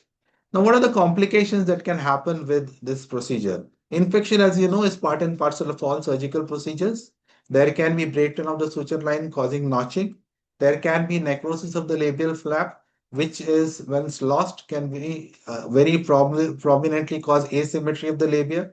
There can be bleeding and hematoma, wherein you will have to reopen the incision and achieve hemostasis. Dyspareunia due to very bad scar at the edges of the labia minora excision. Scalloping of the free edges, especially seen in a straight line closure, where the tissue comes out in that continuous suturing that we have done. And over excision can cause a Barbie look or coin slot appearance, which is a demand in many patients. So this is one of the side effects, the complications, very prominent bruising in that area. A wedge of tissue has been lost, which is causing an uneven or inequality of the tissue. A very bad scar causing asymmetry of the minora. You can see the bad scarring over here, secondary to infection. Then incomplete excision, wherein a very small amount of the labia minora has been excised and it looks as though nothing has been done over here. Over resection can cause a coin slot appearance, which is also a part of a genital mutilation. Then appearance of dog ears because it has not been sufficiently resected and closed. Then something called a penile deformity. This happens when only the labia minora has been addressed and we have conveniently forgotten to address the preputial hood. Now this preputial hood looks like a penile tissue, and by reducing the labia minora, we have given a good look in the genital area, but this looks like a prominent penis which needs to be addressed. We come to the next topic, which is prominent labia majora. And resection of labia majora is called a majoroplasty, which is usually seen in people who lose a lot of weight, who have been very obese. They've lost the tissue in the labia majora and we need to reduce. So this is some of the indications that people come up with. They do have a problem with bikini shaving. Gravity can give this sort of a hanging labia majora, and decreased elastin and collagen, especially in Western population, makes it worse. And volume loss due to massive weight loss after bariatric surgery is one of the commonest reasons why people come with this type of tissue, which is very, very loose. So the preoperative marking includes marking the wedge of tissue or an ellipse of tissue on the inner aspect of the labia majora, right at the edge of the labia minora, which is held by the pen here, and the labia majora on the lateral aspect. So this is where we mark the tissue. The tissue has been excised to the subcutaneous level, hemostasis is achieved, and then closure is done in 2 layers to achieve these type of results. So by removing the extra tissue or the loose tissue, we have automatically achieved a youthful looking labia majora without transferring any fat. You can always do fat grafting at a later date, but just by reducing tissue, we have achieved a youthful look, which is more like doing a breast lift in a patient who has gone through breastfeeding and has a lot of loose skin, or a facelift in a patient who has a lot of loose skin. So this is what can be achieved. And these are some of the results post majoroplasty from a different view. Coming to the clitoris, I'll just touch upon the subject. You all know about the anatomy. This is the clitoral hood. the glans, and the prepuce. So either of this tissue, whether the hood or the prepucial aspect, can be prominent, and which needs to be addressed when you do a labia minora reduction. So the assessing of the prepucial tissue is very, very important, whether it is excess tissue in a vertical horizontal direction or a vertical assessment. Based on the assessment, you decide which particular part of the clitoral hood you want to excise, whether you want to excise the lateral part or the superior part. Based on the excision is your marking. It can be a smaller horseshoe shape excision or a wider horseshoe shape excision, especially in people who have significant amount of lateral or horizontal laxity. Next comes to the designer vagina. You know about the urogenital triangle, the anal triangle, and the perineal muscles. I don't want to go into elaborate details, which you know. So the patient comes with the following queries. They say, okay, I do not feel normal below, or my husband feels loose during sexual activity, or they say that I do not feel tight enough. There are urinary leakages, or many times when they are they do a lot of yoga and say, okay, I can see the vagina, or they can see because of prolapse. So when we do an examination, we need to assess if there is extra mucosa, especially in the perineal area, any scars, lacerations, whether any exposed vaginal mucosa. Then vaginal examination, you have to see whether there is any scarred tissue on the inside. Because if there is already scarred or inelastic tissue in the vaginal introitus, then any sort of vaginal tightening will only make it worse. The only time we should be doing vaginal tightening is if we see a patulous vagina, the very loose muscle tone at the entry point, and that will help people to decide whether it's a perineoplasty or extending up into the vaginal wall, in which case you need a perineoplasty, which is a vaginoplasty. So what are the contraindications for vaginoplasty? Obviously, pelvic infection, cystocele, rectocele, prolapse, any pregnancies, any malignancies, bleeding disorders, and all other such conditions where we normally wouldn't do any surgery should not be done. Vaginoplasty. So this is like a tray, you all know about it. So perineoplasty marking, first you identify the outer introitus and identify the inner introitus. It is very, very important that both introitus should match. If one of the introitus is tighter than the other, sexual activity will become difficult. So if the inner introitus is smaller than the outer, then the patient will have pain during sex. And also because it will be very tight, there will be prone to lacerations, causing further difficulty of sexual activity. So this is the outer introitus and the inner introitus have been marked. Once the marking is done, local anesthesia is given. So first thing is assessing, since we have assessed whether she needs a perineoplasty or a vaginoplasty. For a perineoplasty, usually a vertical midline incision on the posterior aspect is done. We need to leave at least 4 to 10 millimeters of tissue between the anal opening and the posterior extent of the incision.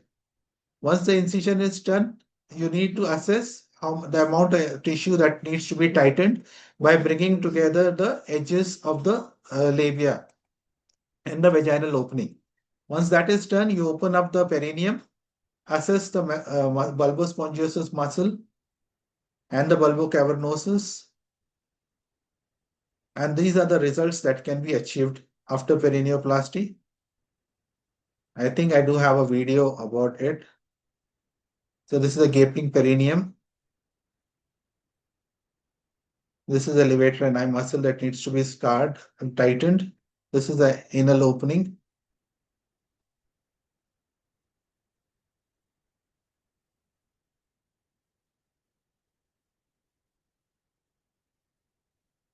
This is the bulbocavernosus muscle, which causes a loop in the perineum. This is a transverse perineal muscle. This is the gaping perineum.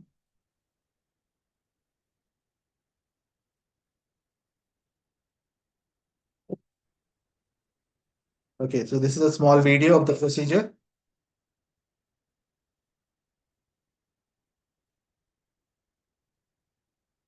This is the introitus, the marking inside the vagina on the posterior wall, where we will be opening up the mucosa and infiltration.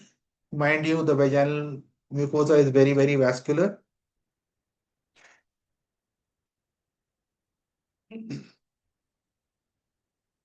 So once we have waited for at least 5 to 7 minutes after the injection, the mucosa is separated. It can be done using knife, scissor, or cautery. So once the mucosa has been separated, taking care of the posterior opening, the muscle is brought together, transverse perineum and the bulbus spongiosus, and a loop is created. Once the muscle has been repaired using a longer staying suture like a Vicryl or a PDO, then the mucosa is closed. So the perineoplasty extends only up to the internal introitus, which is up to the opening the hymenal tags. If we extend beyond the hymenal tags, then it becomes part of a vaginoplasty. This is the muscle repair, and this is the post-operative result seen in the perineum and just into the vaginal canal. In vaginoplasty, you can see the laxity of the vaginal wall before the closure of the vaginal opening, and this is after we have tightened the vagina. Now, the marking for the vaginoplasty extends to about 5 to 7 centimeters from the posterior fornix. That is the extent to where we can do the dissection for the vaginoplasty. This is a triangle that extends into the vaginal canal. This is in the perineum, dissecting with a scissors, separating the mucosa from the rectovaginal pouch and the tissue, taking care that we don't enter into the rectum. The hemostasis has been achieved. The mucosa has been excised. Repair the posterior vaginal wall using buried sutures. And these are long-lasting sutures, absorbable obviously, and usually a Vicryl or rarely a PDO suture can be used. Vicryl 20 is a suture that I use, and it is a buried suture. So these are the results after a vaginoplasty. A small video of the same. So local anesthesia with adrenaline, so it gives a good hemostasis. Extent of the dissection using a cautery.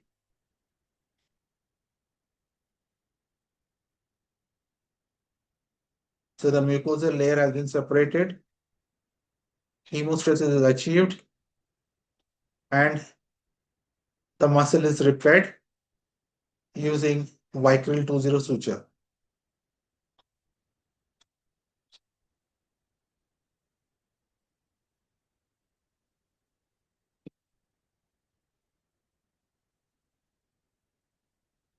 And that is the result that we could achieve after doing the vaginoplasty.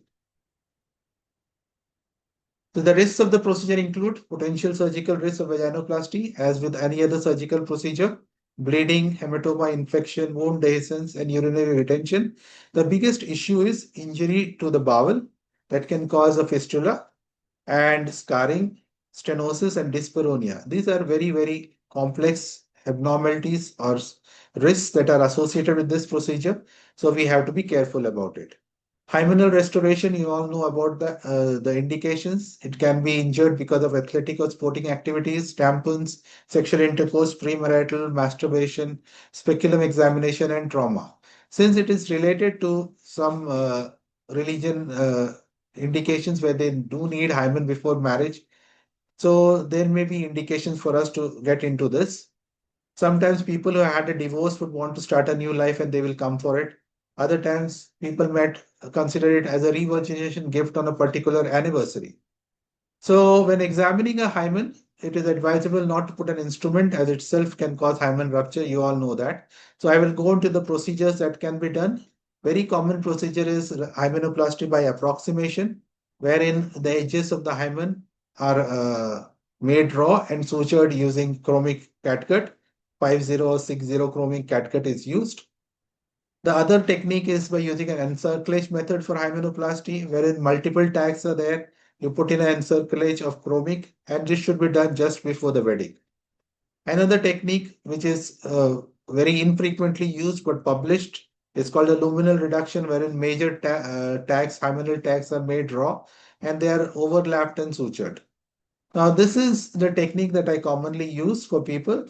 It is called a super hymenoplasty technique, which is intended to cause more bleeding during the first intercourse because people do come for religious indications.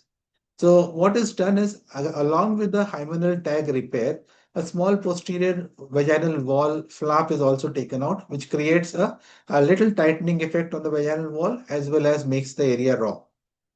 So the healing is very good because if you just tag the hymenal tags together, making them raw, the healing is not a long-term solution. It doesn't heal for a long period, and there is a breakdown. So if you use a posterior wall of the vagina, the healing is much better, and you can get almost like a permanent hymen till sexual activity has taken place again. So the timing of a hymenoplasty procedure, usually what I say is, if you want a long-term hymen, it should be performed 3 months before consummation of marital vows. Or if you want to do just a tag repair, then about 2 to 3 weeks prior to the wedding is the ideal time to do, so that you can get bleeding as well as so-called a hymenal repair too. Post-operative instructions, you all know about it: douching, ointment, do not insert finger or any object, antibiotics, analgesics, restriction of sexual activity. And ideal time of hymenoplasty, as I mentioned, 2 to 4 weeks before sex activity for virginity. Complications, again coming back to wound dehiscence, can be seen due to fibrous changes, infection, or less bleeding after the first intercourse post hymenoplasty, which becomes an issue. So these are some of the results that we could achieve. So in summary, if husband is concerned about sexual gratification, then perineoplasty is a solution because it tightens the introitus. If wife wants to improve her sexual life, then a vaginoplasty is a solution because the vaginal canal has to be tightened. The summary about fat: fat is biocompatible, long-lasting, completely integrated, natural appearing, is very fragile, hence needs careful handling. The ideal technique is the retrograde injection. Fanning technique should be done. Now, summary with regards to other genital procedures: labial tissue is fragile, be careful when suturing. Rectum is very close to the posterior vaginal canal. Check the sutures after completion. Do not overexpose the clitoris because too much of sexual sensation, it causes embarrassing, and no sexual activity for 8 weeks after the procedure. Thank you.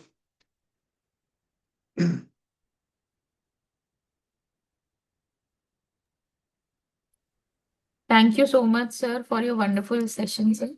The videos were excellent, sir. Thank you. Thank you. If you have any questions, you can ask me. Such a nice overview on starting from the indications and surgical techniques. You are very well explained. And at presently, as I'm working in 3-tier city, although we don't get much patients, but still patients are coming for vaginoplasty and perineoplasty. Yeah. So it was really an eye-opening for me. Thank you so much. Pleasure. Pleasure. It was an extensive lecture. You covered almost every important part which needs to be thought of. So if you have any questions, I am there, and then I would be leaving for a surgery. I have a surgery at 7:30 scheduled. So if you could ask any of the questions if you have, I can answer it before I leave.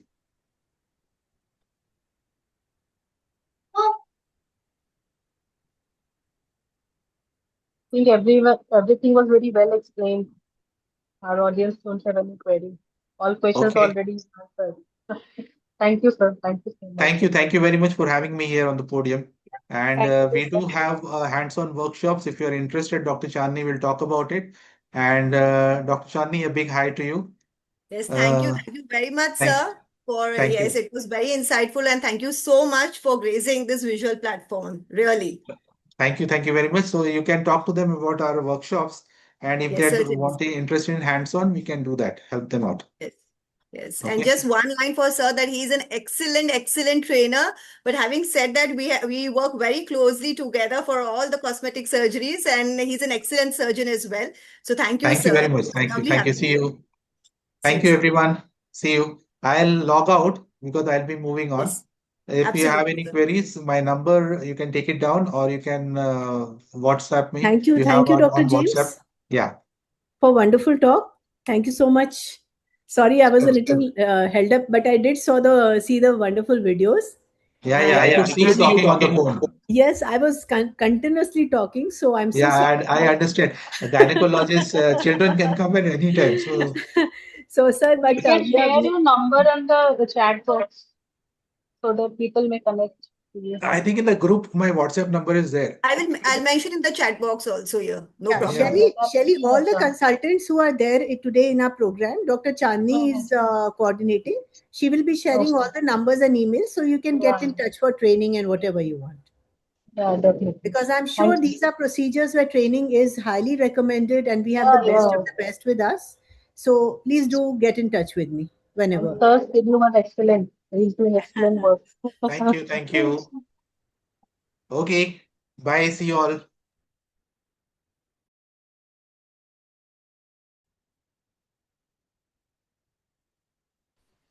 So moving to our second session.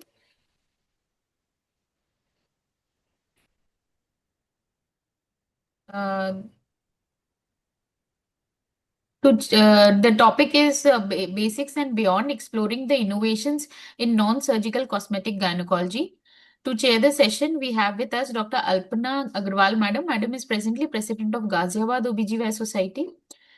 We have with us Dr. Anjana Saxena, Madam. Madam is presently President of Hapur OBGYN Society.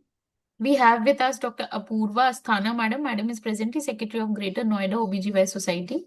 We have with us Dr. Archana Mehta, Madam. Madam is presently President of Greater Noida OBGYN Society. We have with us Dr. Priyanka Garg, Madam. Madam is presently Secretary of Meerut OBGYN Society. We have with us Dr. Ritu Mittal Arya, Madam. Madam is presently Secretary of Khora Makanpur OBGYN Society. We have with us Dr. Swati Singh, Madam. Madam is presently Secretary of Sultanpur OBGYN Society. We have with us Dr. Vidya Chaudhary, Madam. Madam is presently Secretary of Jhansi OBGYN Society. Now I hand over the session to our chairperson to introduce our speaker, Dr. Chandni Kharat, Madam.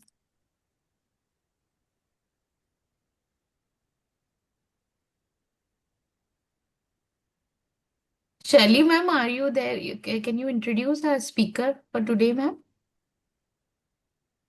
Shelly Nigam, Madam. Sonam, ma'am, can you do the honors, please? Yeah, sure. Yeah. It's my honor to welcome and introduce Dr. Chandni Kharat. She is a senior consultant cosmetic gynecologist and regenerative medicine specialist. She is the founder and director of Medrica, which is the first cosmetic gynecology center of Navi Mumbai, and the director of Nia Medrica Institute of Aesthetics Mumbai and Mauritius. Also, she is the course director and trainer for fellowship and diploma courses, various courses in cosmetic gynecology and facial aesthetics.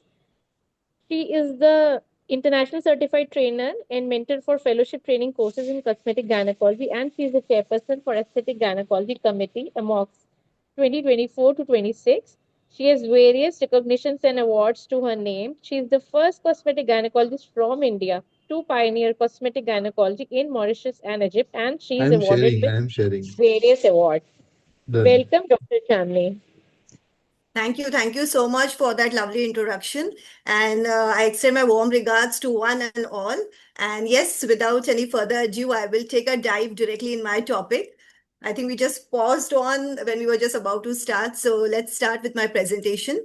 And yes, so I bring greetings from my center in Navi Mumbai and Mumbai, and I'm very glad to share. In fact, it is first of its kind, exclusively dedicated center to cosmetic gynecology, officially the first in Navi Mumbai. Can we move further, please?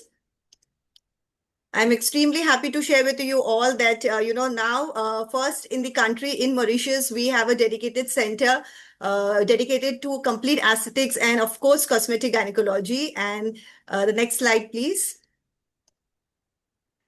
Yes, one more, the next one. So, well, yes, today's, webinar series dedicated to aesthetic gynecology is very, very aptly titled as Feminine Renaissance, and rightly so. And, we are catering to everything, right from surgical, non-surgical, the IV revolutions, mommy makeovers, and of course, the AI and cosmetic gynae. And well, I will be throwing light on basics to innovations in cosmetic gynecology, catering to the non-surgical domain. And we all witness a very, very insightful lecture on the surgical aspects. So, well, now let's start what all the non-surgical domain in cosmetic cosmetic gynae has to offer us. On that note, what is cosmetic gynecology? A handful of us, when we started, much more than a decade now, with cosmetic gynecology, we insisted, in fact, we termed calling it, and we propagated it by cosmetic gynecology. Let me just bust this myth and also come to the fact that cosmetic gynecology, actually the word cosmetic is a misnomer. And having said that, when I say it is a misnomer, then why did we even propagated it? That was the need of the hour. Whenever we use the word cosmetic, the first, the impression what crosses your mind, or anybody's for that matter, would be something inclining to, or related with beautification. And irrespective of the age group, be it a small toddler, a child, or someone aged, we all are inclined to, when there is some domain, offering beautification. So the whole concept was to, drag the attention of everyone, just for them to, become a little more inquisitive, and just for them to realize that, though we call it cosmetic, but 80% of indications, what we are catering to, are functional. And, as we move on further with the presentation, you will realize that, when I say 80% of indications, you will realize, be it surgical or be it non-surgical, it's only 20% which we cater to cosmetic and aesthetics. On that note, please move further. The next slide, please. Yes. I would insist everyone present here that, the new and the right terminology now is FRAG. It is functional, regenerative, and aesthetic gynecology. And I would insist everyone, who would be taking dive into cosmetic gynecology to please, adapt this terminology, the FRAG. We all have been hearing about facial aesthetics, Botox, fillers, threads, and so much more, about breast surgeries, right from breast implants, augmentations, breast lift, body contouring surgery, and now comes the fourth domain of medical aesthetics, that is aesthetic gynecology. So basically what we are doing is enhancing the form, restoring the function, and redefining intimate wellness. And here comes a new era of aesthetic gynecology. The next one, please. Is there the need for aesthetic gynecology, and is the need real? You will certainly agree with me as we move further. Reading the first line, the healthcare in India is moving from managing sickness to wellness and improving the quality of life. Here comes the news to all of you that, Dubai now has officially launched the Dubai the Longevity Authority, and also Singapore for that matter. So you understand that, we are in times, the population compared to the average age initially, and now, people are having a bigger lifespan. And most important is not, when we say it's not the quantity, it's the quality. So the quality of the life is what matters much more. And also because now, as all of us, as gynecologists, as doctors, we have so much in our armamentarium to offer our patients. So, if you read the third line, it says the concept of beauty has extended from having the right looking cheeks to right looking genitals. Let's move to the next slide. So why is there a growing demand? Let me very quickly share with you, when we started, there was so much of hesitancy, and people were really not vocal about it. And of course, many years back, we were also asked that, are these problems really there, or, how come? So, the answer is these problems always existed. They have just not pop up. It's just because, as gynecologists, all of us were handcuffed. We really didn't have had much to offer to our patients. But now we have the power of technology. And also, I believe everything comes with a flip side, the social media, Netflix, and so much up there, patients are become so much vocal. And now we have, since I would say there has been a drastic change, especially since past 4 to 5 years, when, patients just step in, there is a Google doctor sitting up there, and they have already done their research, and they're super vocal about their concerns. The only glitch I think I would insist every one of you to please start asking your patients genuinely all these concerns relating to the intimate area. And how would we do that? Well, we will certainly discuss about it a little more further. So, well, why the growing demand? So, increase awareness, as I rightly said, changing lifestyles, focus on self-care, desire for confidence, better intimate experiences, and of course, aging gracefully, which everyone so rightly deserves. Next, please. So how about the patient profile? Are we catering to a very specific age group? Are we looking only for in and around menopause or age females? Well, not, right from a very younger age until the most age females. I have my youngest patient who is barely 22, 23, and to a very age female who I have been giving my therapies for SUIs and so is now 88 years. So, that's not the thing. We cater to every age group. A younger patient might also have an inborn deficit of collagen, wherein she could be having some leaks or, a weakening of the pelvic floor and so much more. Of course, post-pregnancy women, there are so many changes, motherhood is beautiful, but it comes with its host of so many physiological changes. Perimenopausal, as we know, right from dryness to, there's decreased sensitivity and so much more. From mature women, for restoring, they cater to us for restoring comfort, to enhancing their intimacy and healthy aging. What do I mean by healthy aging is, I'm actually pointing here to something called as collagen. And collagen depletion is for real. We age every single day. You pick up any of your picture, which is 10 years old and which is now, you'll find some obvious changes. And, it's similar. All these changes, physiological changes, take place in the intimate area as well. It's only that it's not very obviously visible. But yes, you do feel it, functionality. Women who prioritize themselves. I think this is the most beautiful indication from self-care and empowerment, confidence and vitality and holistic well-being. So that just one same slide, please. So different stages and different needs, but there is only one goal, and that's better you. Can we move to the next one? So, well, a picture speaks a million words, and, I'll be just throwing up some slides. Now, these are all problems, irrespective whether you are an infertility specialist, you're exclusive into laparoscopic surgeries, or you're a hardcore OBGYN. These are cases which are all around us. You just need to pick them up. Now, what you see in the picture is something called as urine leaks. Females, every time they are out, they are just looking for rest room, or they become socially recluse because of this issue. They switch to adult diapers. And if I give you a figure, adults globally, it's 428 million adults globally which suffer with urinary incontinence, and 61% of them are females. So, well, that's a staggering figure. Can we move further, please? The next slide. The next slide. The next one. It has moved, madam. No, the next slide. We can skip this one. Yes. So, well, talking about vaginal laxity or loose vagina. So, well, you would tell me, is this problem for real? Very, very much real.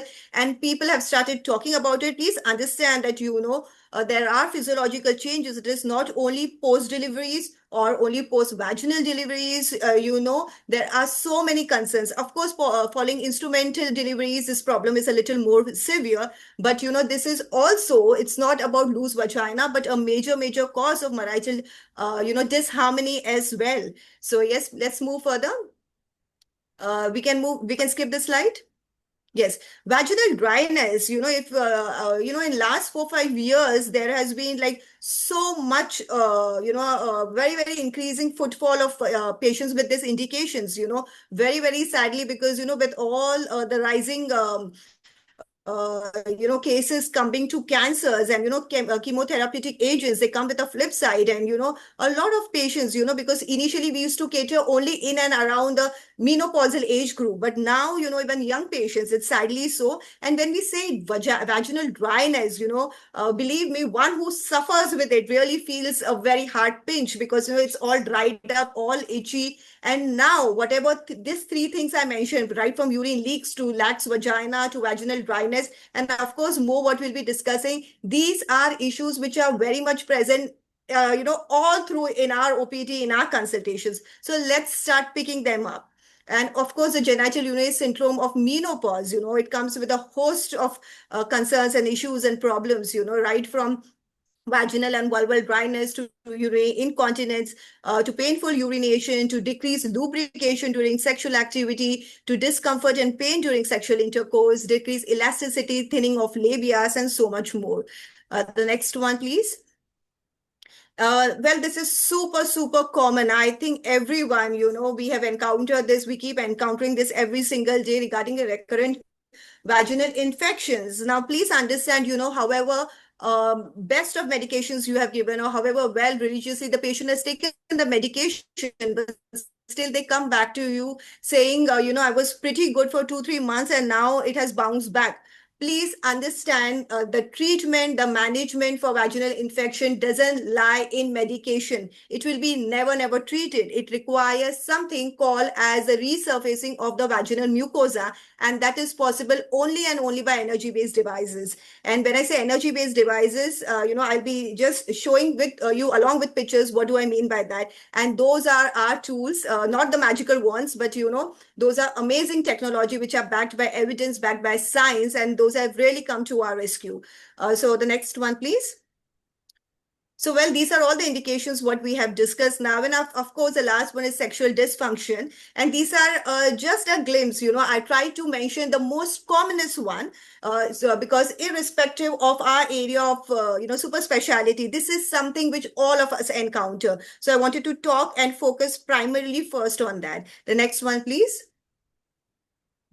So, well, the patient selection is very, very important, especially when it comes to cosmetic gynecology, everything, the right patient, the right indication, the right outcome. But most important is realistic expectations. I always believe that, always kind of under-promise your patient. If I know the results are going to be 80%, tell them 60-65%. Never over-promise. But beyond that, the priority is realistic expectation. Please give them a very, very clear scenario as to what this treatment will, land them into, what percentage, say for urine leaks or laxity, how it will work, how the sessions will work. That's very, very important. Proper counseling. Well, on this note, let me tell you, it really differs from a regular OBGYN consultation.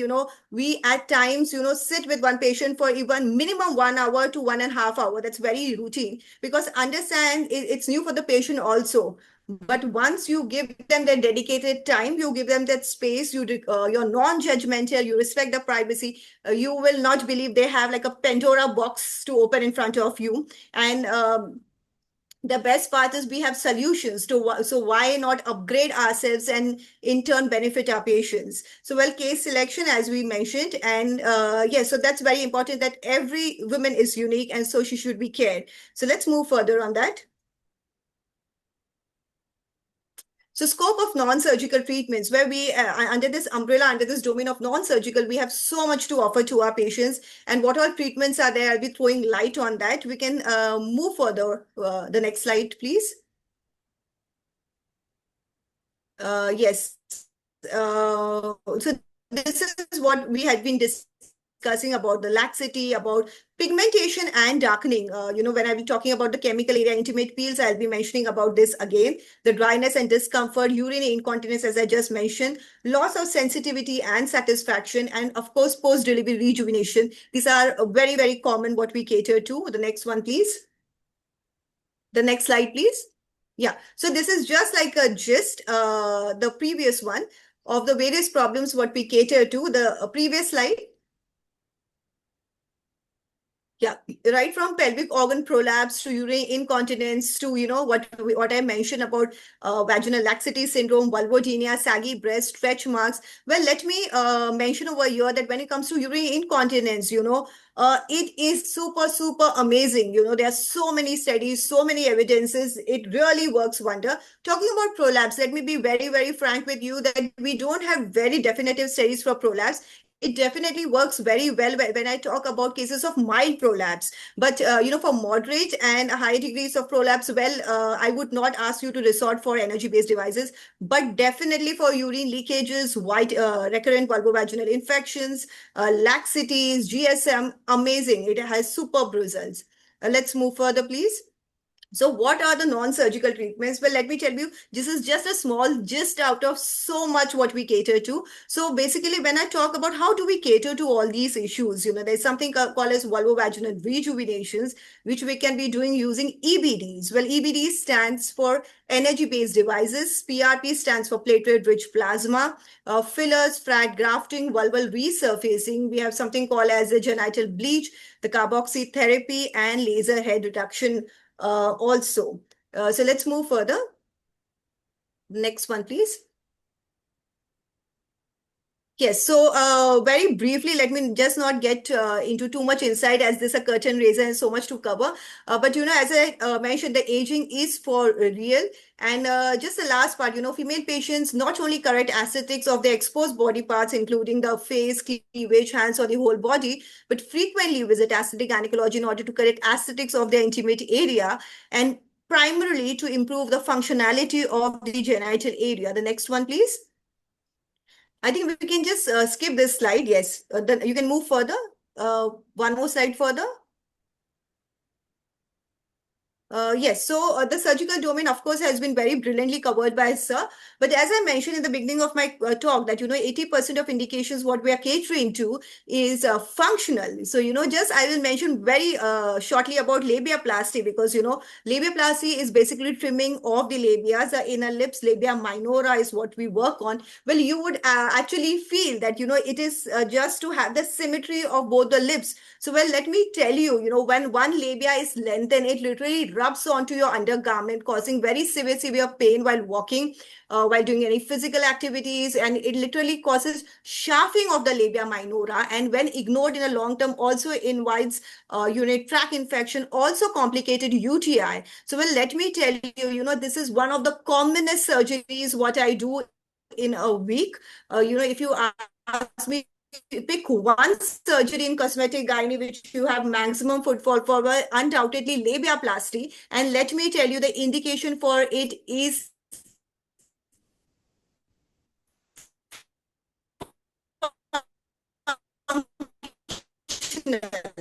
it's only 20% of patients who will be.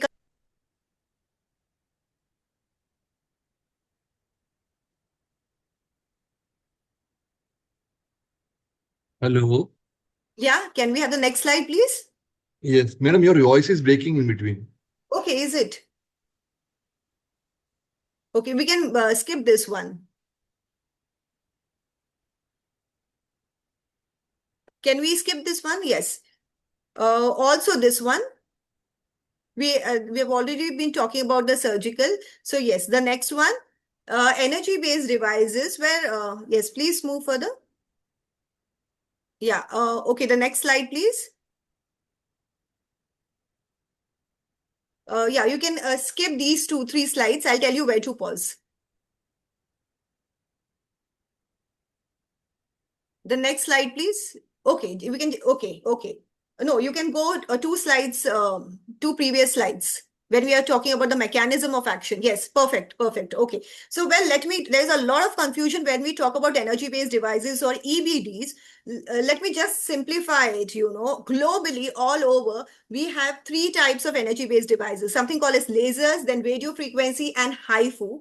HIFU stands for high intensity focus ultrasound. When we talk about lasers, there are different type of lasers. We have a slide on this and it will become much more clear, from CO2 lasers to diode lasers to erbium lasers and so much more. Now, irrespective of the energy-based device, what you are using, what is the mechanism of action? Well, just a one-liner, it basically works on formation of new collagen and new blood vessels, which is called as neovascularization and neocholanegenesis. Well, this in turn leads to a whole cascade of increasing the blood supply, the lubrications, and the elastin fibers and everything that role plays in, and that's how we get the result. This is very, very important, and believe me, all these therapies what I'm mentioning, they are actually dedicated talks in themselves, but this being just a curtain raiser, I'm just mentioning everything possible what we do under this domain. So please, let's move further, please.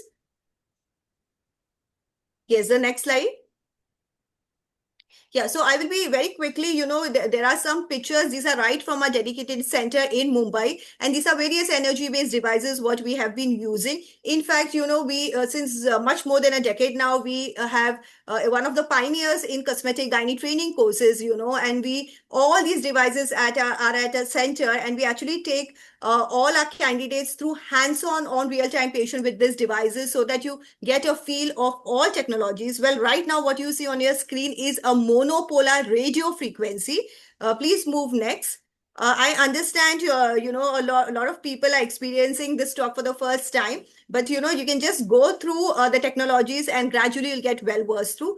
Understand that now we are in times that we have a multifunctional panel, which means one panel with multiple probes, so that your one single technology can cater to so many indications. So while just giving you an example, starting from the left, what you have is a monopolar radio frequency, what you just saw me holding. Also coming along with is MNRF, okay, microneedling radio frequency, very, very good for stretch marks. And of course, we have the fractional laser and one more probe for the vascular indications. Can we move to the next one, please? So what, again, I'm holding in hand is a diode laser. As I made a mention, there are different types of lasers. So this is just to give you like a curtain raiser of different technologies. The next one, please. Yes, so what you see on the left is a CO2 fractional laser. What you see on the right is again another device from another this brand, which is again a monopolar radio frequency. Can we move next one, please? The next slide. Yes, again a radio frequency. Yes, the next one, you were right. The next slide. What I'm holding in hand is this is a HIFU. It's a 4D HIFU. It comes with multiple panels. So we have, there is one photo where you'll see we have a body probe. We have two finer probes for face. So when it comes to HIFU, let me tell you, HIFU is super for skin tightening.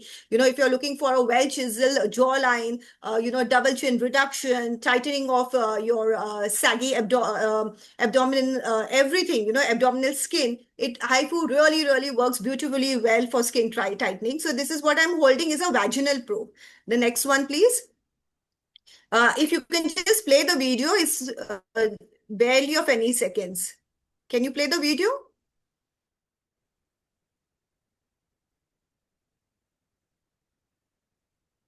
Yeah, so the whole concept was actually to show, how comfortable the patient is. All these procedures, what I'm talking about or what are displayed on the screen, you can go to the next slide, no problem. These are all non-invasive. They're walk-in, walk-out, and we rightly call as coffee break or lunch break procedures. Absolutely no anesthesia involved, no needles involved, no downtime, which means, after the procedure, you go back to your work and there's no resting, which it demands. So that's the whole beauty of these procedures. Well, what you see, you will be seeing a few more photos. These are called as a pelvic chair. You can play this video. These are different pelvic chairs. It is basically all of us know the benefit of Kegel exercises. If you can just Google the benefits of Kegel exercises, they are numerous, both for men as well as for women. So, just in a matter of 28 minutes, it gives you the benefits of 11,800 Kegels. And all these, lovely faces, what you're seeing on the screen are our graduates. During the training, we make every doctor literally sit on the chair and experience this beautiful chair therapy for themselves because, how wonderfully it works. And it can cater to both the male as well as female clientele, and amazing. And you can complement it with your other cases for loose vagina, for urine leakages, and so much more. So yes, let's move further. These are again few pictures of different chairs at our center. Let's move further. Okay, well, you have seen the picture on the right, that's radio frequency. On the left, what you see is a Q-switch laser. It works beautifully well for pigmentation. Can we move to the next slide, please? Yes, and this is the 4D HIFU, what I was talking about, one on the left. Now you can get a clear picture as to the different probes the panel comes with. On the right, what you see is laser hair reduction. And not only laser hair reduction for, finer parts of the body, but, for the bikini area, it's so much common. And it's also a good idea, completely hair-free and mess-free. So we get definitely a lot of patients for these concerns and for these therapies. Can we move further, please? This is what I was giving you a gist of various pros and cons. We have discussed what are the pros, what are the advantages. Well, every therapy comes with a flip side, and the cons is it's not a one-time fix. There's nothing like permanent, and it demands a number of sessions on an average, to give you a very clear gist, when we talk about various therapies for all the concerns what we have discussed, on an average, they require minimum 3 sessions, which are placed 4 to 6 weeks apart. Okay, and after 1 year, you will be needing a memory sitting or a follow-up sitting, and that time you need not take complete 3 sessions. It's not called for. It's just for maintenance, and that time 1 single session suffices. And yes, of course, when I started my presentation saying patient selection is very important. Sometimes we are handcuffed if the patient is coming with severe vaginal laxity. Well, we really can't. That's not the right candidate for non-surgical. Well, then surgical is a very, very good option. Also, when it comes to urine leakages, the initial grades, excellent results. But when they are at grade 5 or so, well, then it will definitely not help much. So please, let's move further. A PRP, I'll go a little fast with my slides. We are in times of regenerative medicine, holistic treatments, and PRP very beautifully called as an elixir. We literally call it a yellow gold. So, it augments everything, whatever we are doing. And PRP is something I think all of us should be doing,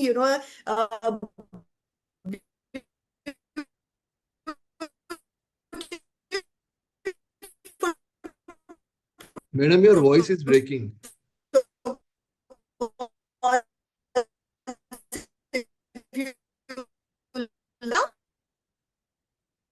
Your voice is breaking, madam. Okay, but I am in the same connection. No problem. You continue.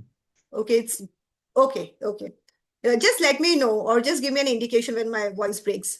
So, well, that's about PRP, what I was mentioning. And, as I was mentioning about the training courses also, right from blood collection to putting it up in a centrifuger to the various effective protocols and how you use PRP for complete vulvovaginal rejuvenation is the art you actually master with live hands-on patient. And I think it's a beautiful thing. I think at one point of time, everybody should squeeze in time and learn about all this. So let's move further. Yes, we can skip this slide because PRP is a talk in itself and we can keep it for some time later. Let's skip this slide, the next one. Yes, I would just like, you can just go one slide back. So I would just like to mention, there is something called, is very beautiful. We do micro needling with PRP, and for the face, it was made, yes. This is the thing I was talking about, the vampire facial by Kim Kardashian, and it works wonderfully well and absolutely beautiful treatment for regeneration and rejuvenation. So let's move to the next slide. And the reason I am mentioning about this is, exactly this micro needling with PRP is what we do in the intimate area also. As I mentioned, with experience more than 18 years and exclusively into cosmetic gynae for close to 15 years now, I cater to complete aesthetics, all procedures, all surgeries, exclusive domain of practice as cosmetic gynae. And these are wonderful, beautiful procedures, and these are walk-in, walk-out procedures. If you can just play the video. So, well, the whole concept, this is what exactly how we work in the intimate area also. The reason to display this video is to show that, how beautifully relaxed the patient is. Of course, there is a procedure of numbing the patient, but it gives excellent results. So I think we can move further. Okay, I just a short mention about MCT. Well, now is the time we are talking about exosomes, and very, very beautiful, very, very effective. And this is the technology which we have been using for the exosomes. So let's move further. I think we can talk about exosomes someday. Orgasmic shots, again, very, very effective. A lot of females, if you say, are they patient clientele for these services? Well, believe me, so much. Loss of libido, loss of sexual desire, loss of sexual arousal, all these problems are for real, and we can help them very effectively. It's just, mastering the right trick where you have to be very well versed with the anatomy, with the skill, is there any numbing required? If so, what's the right way to numb the patient, and how you give complete. So, you can move to the next one. So there is a very quick video also wherein you can see, here's the next one. The next one, I think Dr. De Silva has already talked about this. Yes, you can just play the video. This is regarding an O shot, and this is right from our trainings, what I was mentioning. So we show you and we give you hands-on for these cases. These are on live patients. So, that's how you realize how it has to be injected. And if you see how seamlessly it's flowing. Basically, what is an O shot is we are extracting blood, putting it up in a centrifuger. We are preparing PRP, and the PRP, the elixir, we are injecting in the clitoris, right in the body of the clitoris. So yes, we can move further.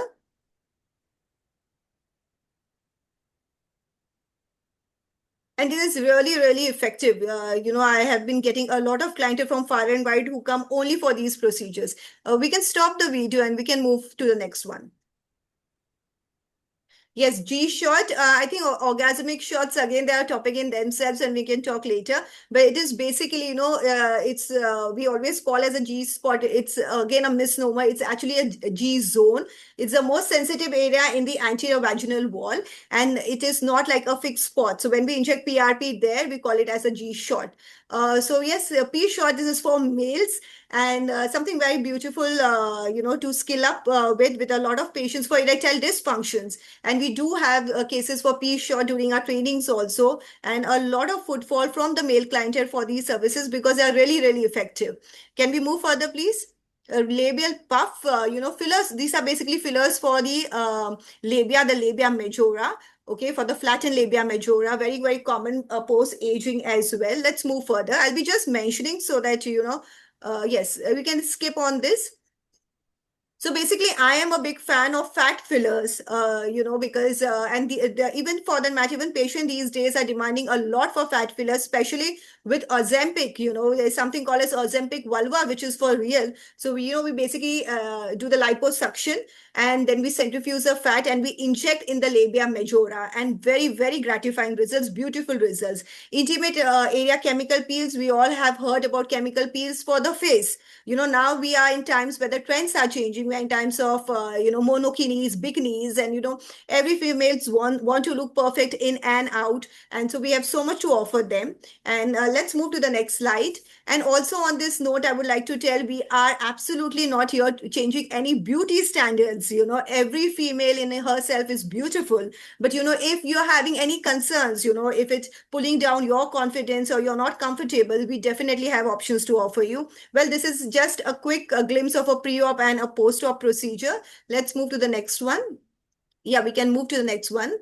I can skip the slides for now. The IV revolution, well, just a minute on it. We have a dedicated talk on this, and with a very, very brilliant and a dynamic speaker, Dr. Prithvi will be talking on this. And the IV fluids are so much in demand. We have dedicated, even at my center in Mauritius and Mumbai, we have dedicated IV lounge, IV glutathione therapy, IV glow therapy, and so much more. And, this is something very beautiful to master. And so, yes, let me not, go too much into it, as we already have a speaker throwing light on its insights. So let's move further. Vaginismus, I think any talk would be incomplete without mentioning about vaginismus. Just a quick one-liner. Non-consummation of marriage for 15 years, for 18 years, all these are real stories, just to realize that the patient had something called as vaginismus and it was never diagnosed. So yes, that's very important. And I just want to tell you one thing, vaginismus, everybody, feels Botox is the treatment. Well, that's the last resort. It has definitely come like a breakthrough, but proper counseling, dilator therapy, and following the right strategy is very, very important. Nevertheless, if nothing works, then definitely Botox works wonderfully well. And yes, too many patients of vaginismus, I think they were always there. It's just the awareness now and also the effective treatments. So yes, the next one. So yeah, I'm just trying to display the dilators, what we use for dilator therapy for vaginismus. The next slide, please. We can skip this one. Yes, the next. I think we can skip all these slides. These are basically talking about hymenoplasty, labiaplasties, and vaginoplasties. And, as Dr. De Silva mentioned about, so let me tell you, in countries, in UAE, in countries like Dubai, hymenoplasties is banned. And, I have a major clientele flying only for this surgery. Sadly, we are still in times where the integrity of female is hung by a membrane. And for such cases, females do resort for hymenoplasty, re-virgination, dignity surgery, and we do offer them. As I started, my presentations, thanks to series like Bollywood Wives, Dubai Bling, people are openly talking about mommy makeover, designer vaginas, and so much more. And it is also creating awareness. Well, again, mommy makeover, I think the next talk is on that, and let Dr. Savannah throw insights on the same. So yes, but a lot of demand for mommy makeover. I think in a month, we do some amazing figures when it comes to mommy makeover surgeries. Yes, let's move further. I think everyone has read this slide. The next one, please. We can skip the next 2-3 slides. Yes. So yeah, this was just to, mention about a different, because, a lot of people think that it's only breast augmentation and implants what patient opt for. Well, let me tell you, breast reduction surgeries are equally common. Heavy, saggy breast, they are super painful with severe backache and so much more. So these are all surgeries which we do very, very routinely. The next one, please. I think those are a surgical. This is just a quick picture for the arm liposuction. The next one, please. Again, a surgical patient, I'm not going into the details, but the first glimpse will tell you this would make you feel it's an aged patient. But it's a very, very young patient. If you see the skin of the upper abdomen, it would give you a guess onto it. But this is how it was post-surgery, and we worked on it. So yeah, we were very happy with the results. This is again breast reduction and breast lift. The next one, please. The future trends, definitely innovation, integration, and empowerment, regenerative medicine, as I mentioned about technology integration, personalized to its core. When it's not like one fits all, that's very, very important, catering to patients' need, holistic women wellness, very, very important. Let's focus on long-term outcomes. And of course, let's join hands together and move forward, submit our evidences, our studies, and take it much more further. The next one, please. Yes. So very quickly, you can just keep moving the slides. This is basically, I just wanted to throw light on different combination therapies, what we are using this day. These are super additive effect. This is what I was talking about, using lasers with the HIFEM chair. Of course, when we use fillers, we try to combine it with PRP. There's something called as triple combination therapy, again, works wonderfully well. But of course, so that's the whole concept of, just putting up the slides. Very, very important is the right clinical approach, the stepwise strategy. Assessment, please give your patient ample time, and believe me, they have lots to share with you. Every female has a story to share, very conveniently swept under the carpet. So please start giving your patients time. Monitoring is very, very important, and giving them a clear insight as to what are the protocols we follow, the maintenance therapy, the long-term wellness. Giving the real life scenario is the key to a satisfactory patient. Well, the next one, please. Just 2-3 more slides and we'll just wind up soon. The next one, safety and patient selection is the key. Cannot emphasize more than please be very, very ethical in your practice, and give them realistic expectation and the right results. Make sure, you stay on your promises, and that's the reason don't overpromise what they are expecting, and what your therapies or your surgeries are going to cater to, and what results they are going to land. That picture should be crystal clear and very, very lucid. So the next one, please. We can skip this one. The next, yeah. The conclusion, this is what I was talking about, the very personalized treatment, safety and excellence, and of course, empowerment through wellness. The next one. Yes, so what we need is definitely better teaching, better implication, customized treatments, and creating awareness. Please move to the next slide. And it's definitely holding hands and moving further. It's all about teamwork. The next slide, please. Yes, so AI-based personalization, I think we have a talk on AI, and we have been using AI Ref Light Central in our practice, curating to protocols and so much more. And there is a talk, so let me not go into the details of this. Different combination protocols, which I just mentioned about, and of course, the advanced regenerative therapies. The next slide, please. Definitely age is just a number, and let's beat it. And the next one, we can skip this one for now. Yes, a small interesting homework for all of you. Oh, okay, come on, just let me throw. This is, a very, very beautiful art piece by an artist, Jimmy McCartney. It is live on Miami Beach in USA at the Art Museum. This is basically 400 vulvas, POPs, or 400 vulvas of real-time patient. So, the whole concept was, if you pick up any two, you will realize no two vulvas are same. So the whole concept is to tell you there is nothing like a perfect face, a perfect figure, or a perfect vulva. Everything in itself is beautiful. And by this webinar series, we are here, as I told you, not trying to change any beauty standards, but to cater to your concerns. And if you have anything, we insist the patients to please come forward, and we are right here to help you through. The next slides very quickly. We can skip all this. I've already mentioned about this. Yes, we can skip this.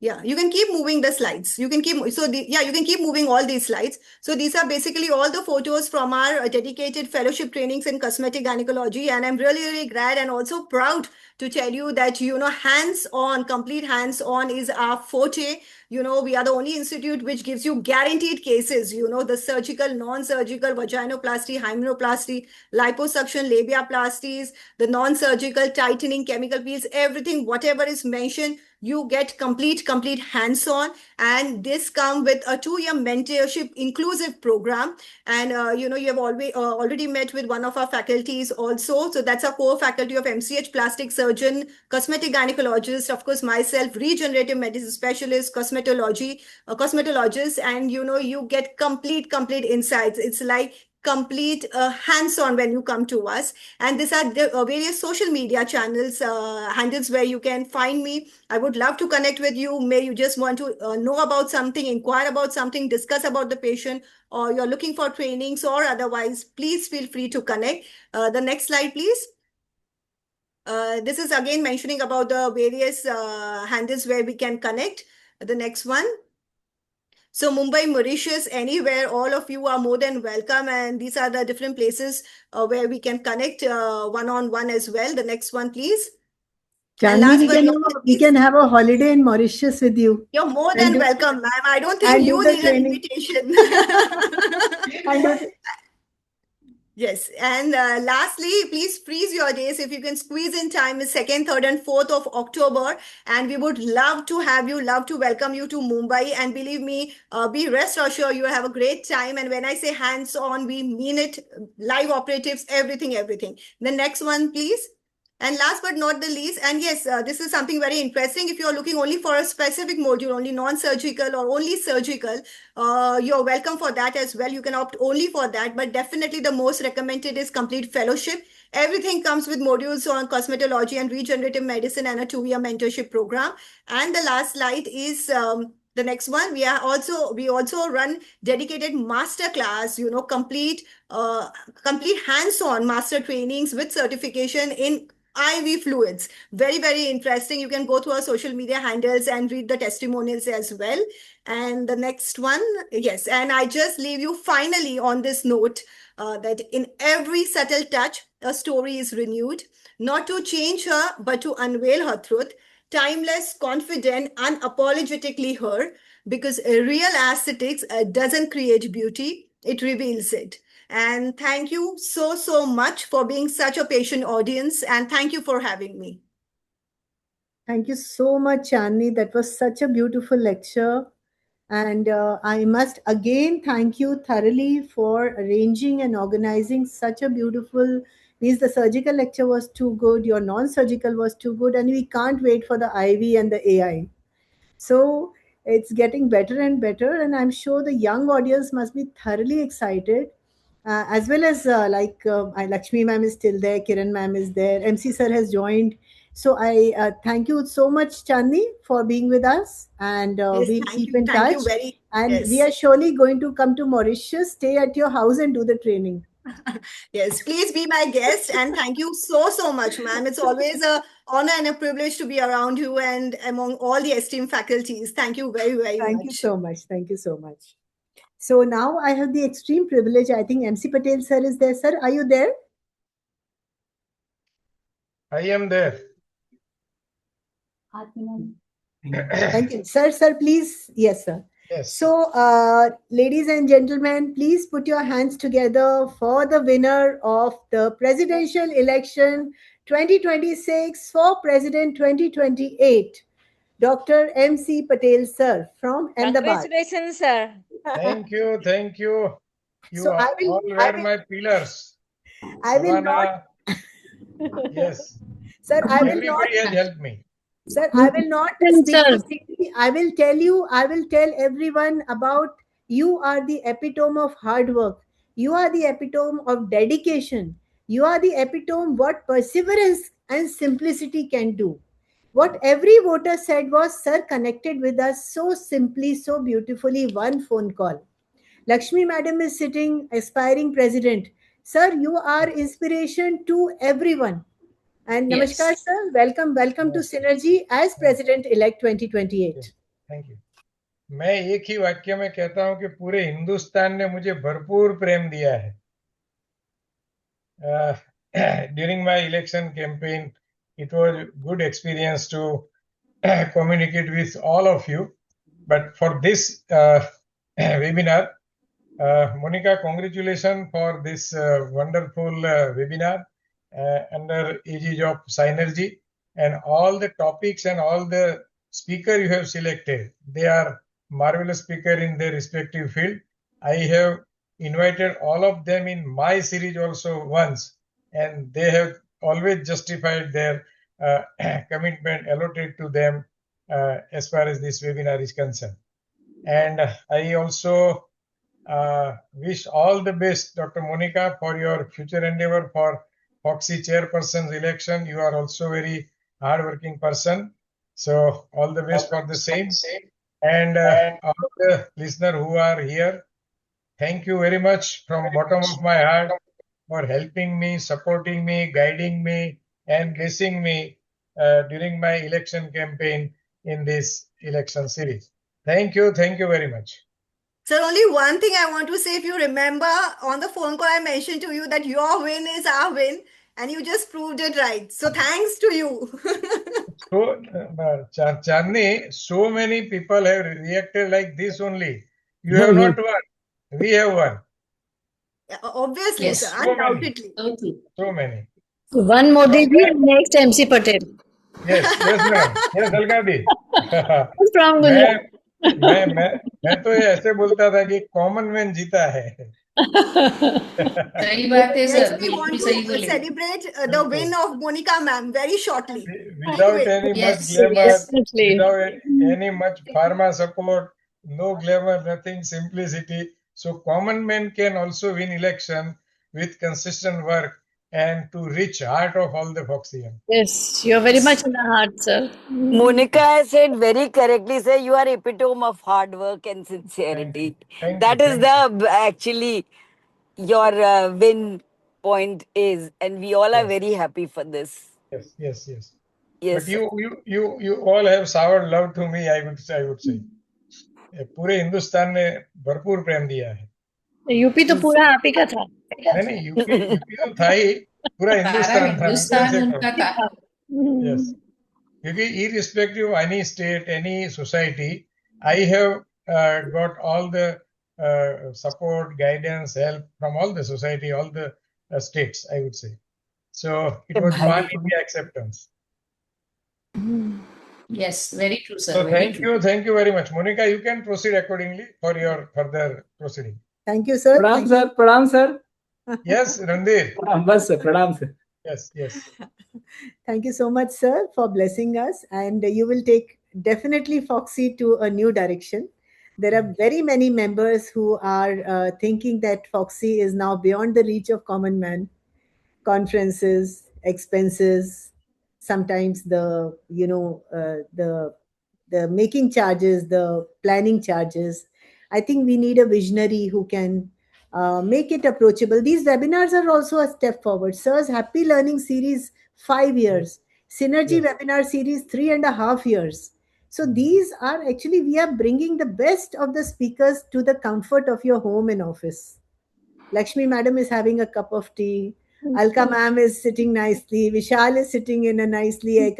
Kiran ma'am is driving home. Sumbul ma'am is celebrating Independence Day. So, I mean, everyone is happy in their workplace, and still we are enjoying Best of Speakers. And the beauty of this program is it is recorded on YouTube. So, anytime you feel you want to see Dr. D. Silva's or Chandni's lecture again, please switch on the YouTube on Sunday and watch. So, sir, namaskar. Thank you so much for your blessings. And hopefully, we will get an opportunity to work under your presidency also. Yes. So, thank you, sir. Thank you, sir. Thank you. So, Ankita, you can start session 3. Yes, ma'am. So after the very informative talk of Chandni ma'am, we now move on to the third session for today. That is on mommy makeover. So introducing the chairpersons for this talk, Dr. Chaya Goyal ma'am, Secretary Ghaziabad Obs Gynae Society, Dr. Ekeka Singh, President Mau Obs Gynae Society, Dr. Indu Singh, Secretary Bulandshahr Obs Gynae Society, Dr. Ratika Agarwal, President Bareilly Obs Gynae Society, Dr. Rashmi Kanojia, President Shahjahanpur Obs Gynae Society, Dr. Renu Bansal, Secretary Hapur Obs Gynae Society, Dr. Somna Goyal Mittal, President Khora Makanpur Obs Gynae Society, Dr. Tamkin Khan, President Aligarh Obs Gynae Society.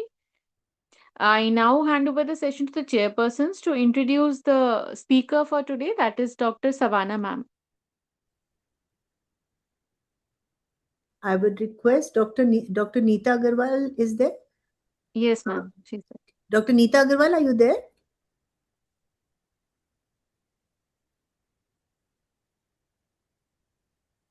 She's joined, but I think.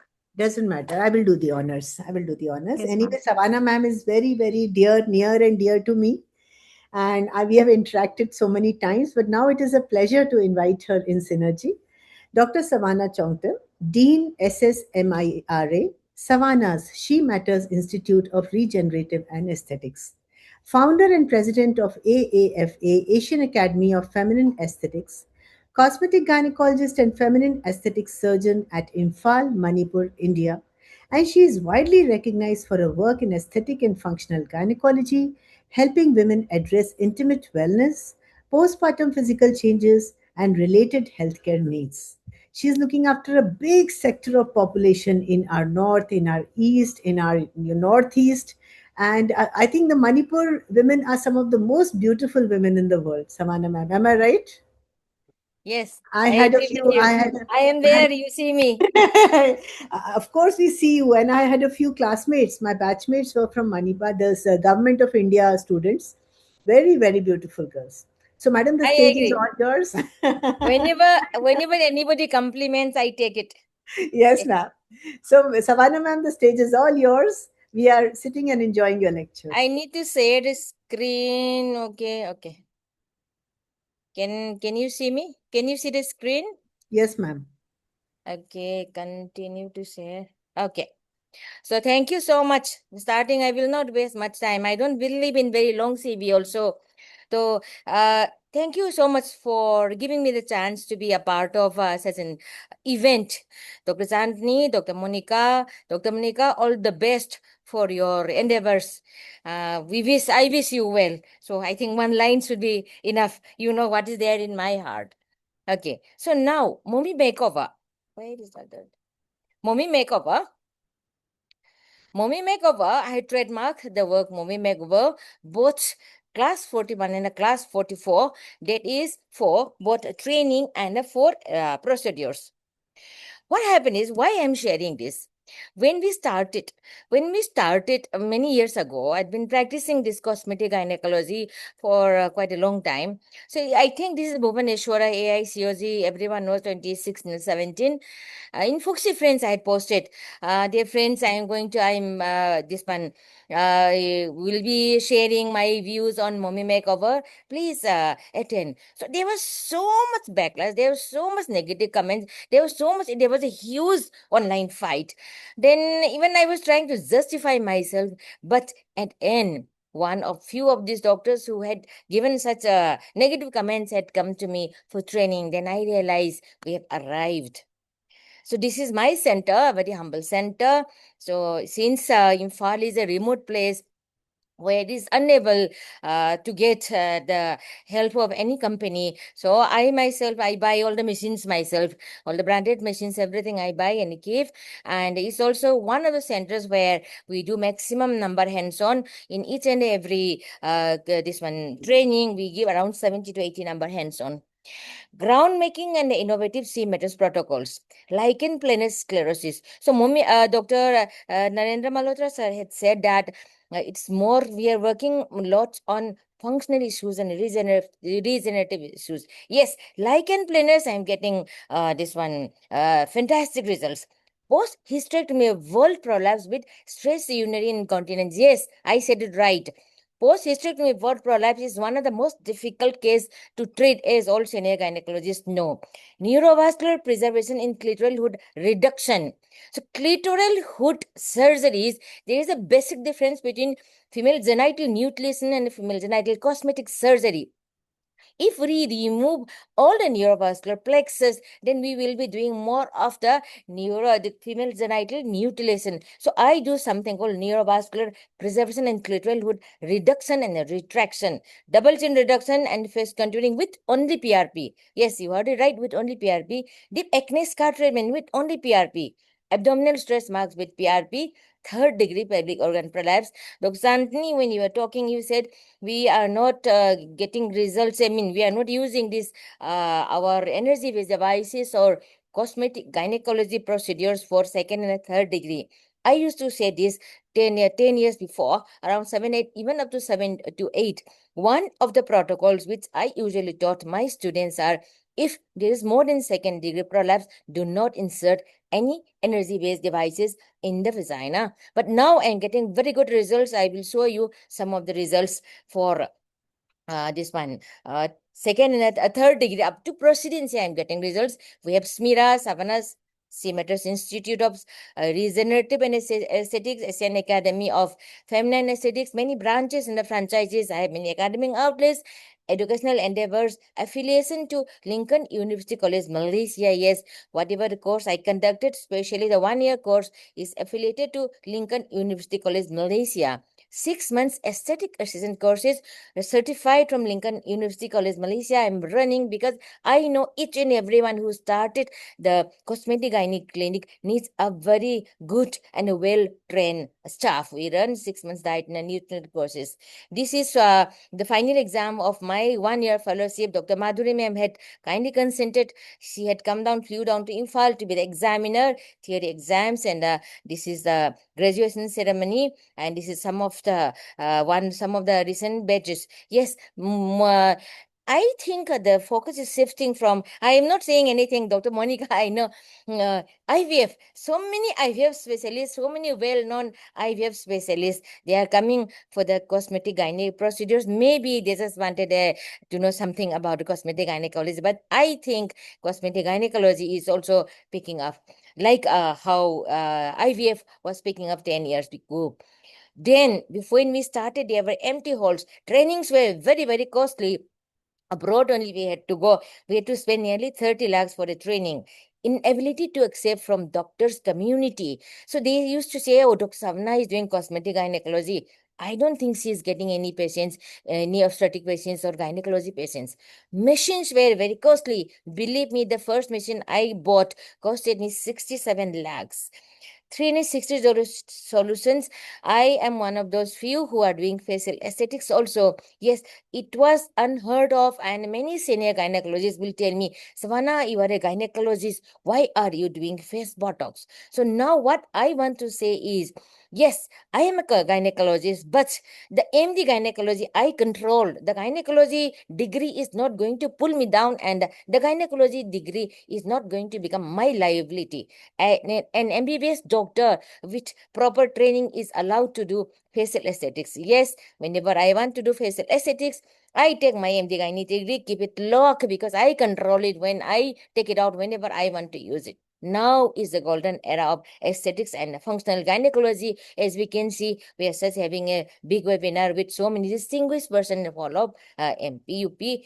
So 360-day degree care, many people are taking, I mean, acknowledging it, and they are ready to take it. core connection. What is the connection between gynecology and the cosmetology? Gynecology focuses on the health of the female reproductive organs, vagina, uterus, ovaries. Cosmetology focuses on enhancing appearances, skin health, and anti-aging. Their overlap lies in intimate wellness plus aesthetic enhancement, addressing both medical and psychological aspect. Do we require cosmetic issue in the cosmetic, our functional aesthetic cosmetic for regenerative and functional gynecology? Do we wear cosmetic issue? Yes, we do require cosmetic issue, because to be intimate, it is human mind to like something which look good. So when a man and a female becomes intimate, the the partner likes if the vulva is good, if the vulva is well fluff up and it looks nice, and as Zanvi said, is if we have treated with our chemical pills, with our lasers, with our MNRF, then if it is nice in a pink, this one antroidal area, they like it. Yes, cosmetic issue is also important for sexual wellness. Common area of overlap is aesthetic genital procedures, labia minora, majora, reshaping labiaplasty, clitoral retraction, vaginal tightening. These combine surgical gynecology with cosmetic precisions. Skin pigmentation and treatments, we do it, chemical pills, laser, intimate skin rejuvenation. I will not go into detail about this. Complete feminine aesthetics, anti-aging and regenerative therapies, PRP, this HA, we have both endogenous HA and exogenous HA. So we are using both. So while using energy-based devices, we are trying to revive the endogenous HA and we give exogenous HA also. Energy-based devices, and then had given a good talk on the energy-based devices, sexual wellness and function, treatment of vaginal laxity, management of dryness, dyspareunia, enhancement of sexual dysfunction. And about complete feminine aesthetics, Mommy makeover. What is Mommy makeover? So what people say, I have heard once it was in Ahmedabad, Dr. Nita's Dr. Vinit Mishra and Dr. Nita's conference, one of the very senior doctors came out and said, beauty of the woman is breast and vagina. I was quite junior, it was around 10 years ago. I got up and said, sir, stop it. You have no right to say that beauty of the woman is breast and vagina. So many people think cosmetic gynecology or mommy makeover is just a set of procedures where we do fat reduction of the tummy, then abdominal stress marks, or breast lifting, breast augmentation, breast dissing. No. Mommy makeover, what I have promoted, what I have conceptualized is a different thing, is a set of procedures. We are teaching the woman a new way of life. Empowering a woman in her postpartum period and lifelong. Yes, Mommy makeover, we teach her how to live a good quality of life lifelong. Emotionally, mentally, physically. Yes, we need to incorporate everything. Surgical, non-surgical exercises, diet, yoga, counseling, and certain medicines we include. Aesthetics, functional, regenerative, cosmetic, social, emotional, inter and intrapersonal relationship we need to include. Interpersonally is what relationship I have with you, but intra is very, very important. Intra is what relationship, what I have with myself. If the Savannah does not have a good relationship with Savannah, then I cannot relate well to the rest of the world, the rest of the colleagues. So intrapersonal relationship is very, very important. Spiritual is important. We need to look into the angle of spiritual. Cosmetic improving only the outside appearances. Cosmetic had no relationship with functionality. And they said, my body, my wish.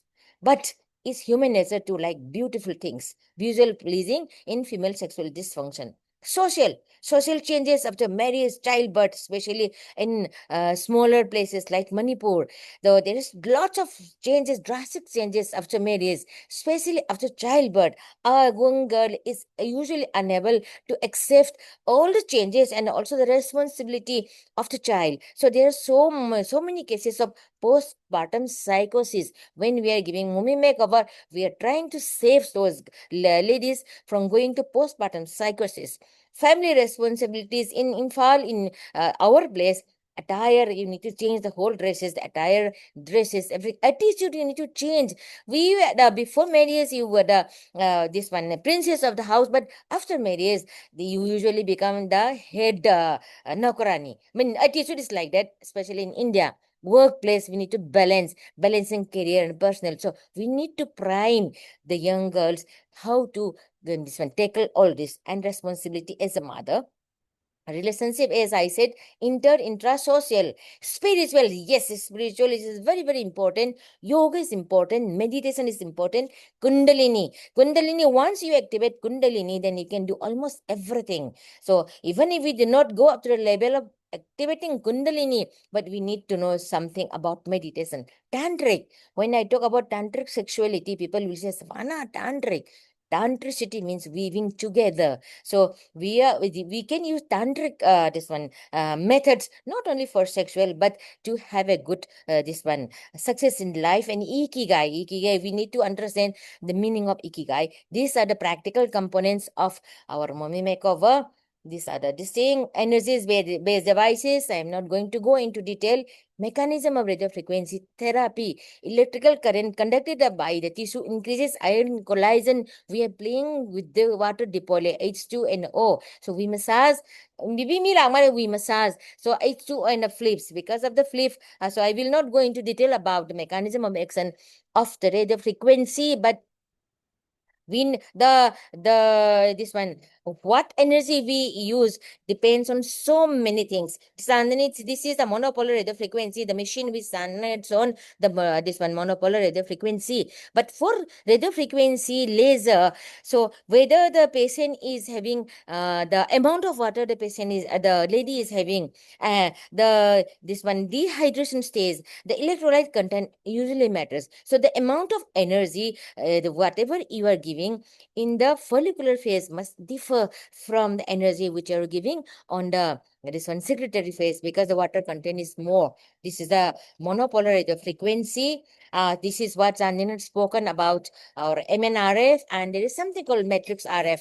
This is for vulval rejuvenation. The matrix RF is this one first devices which has been approved by the FDA. These are the matrix RF. Okay, this is the monopolar radio frequency, has the advantage of going to a nook and a corner of the anal area also by virtue of the monopolarity means the handpiece is smaller. This is the bipolar radio frequency. So this is the this one. So when I use both bipolar and the monopolar radio frequency, the immediate result bipolar patient is much happier, but in long term result monopolar is better. These are the few of the lasers. This is this one 10,600, what we call this one our CO2, and this is 2940, what we call ADVM, and this is 1470, what we call diode laser. CO2 is ablative and these two are non-ablative.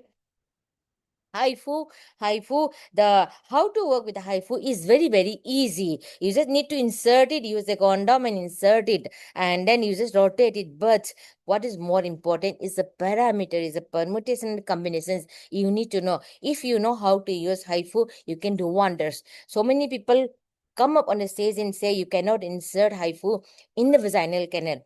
I say yes, you can insert HIFU in the vaginal canal, provided you can insert any energy-based devices in the vaginal canal, provided you know the instrument well, provided you know what the energy-based device is doing, provided at what depth the energy-based device is this one giving waves and penetrating, and provided you know the vaginal wall well, or any in that area case any tissue well, and also provided you know the pathophysiology well. You need to understand the pathophysiology, then you can use anything everywhere. This is a high intensity focused electromagnetic waves. Chandini had already explained. It's a neuromuscular re-education and supramaximal contractions. The real HIFM technology has the ability to recruit new muscle fibers and the muscle enlargement of the muscle fibers also. This is some of the before and after pictures. continuous in the frag is some of the before after pictures.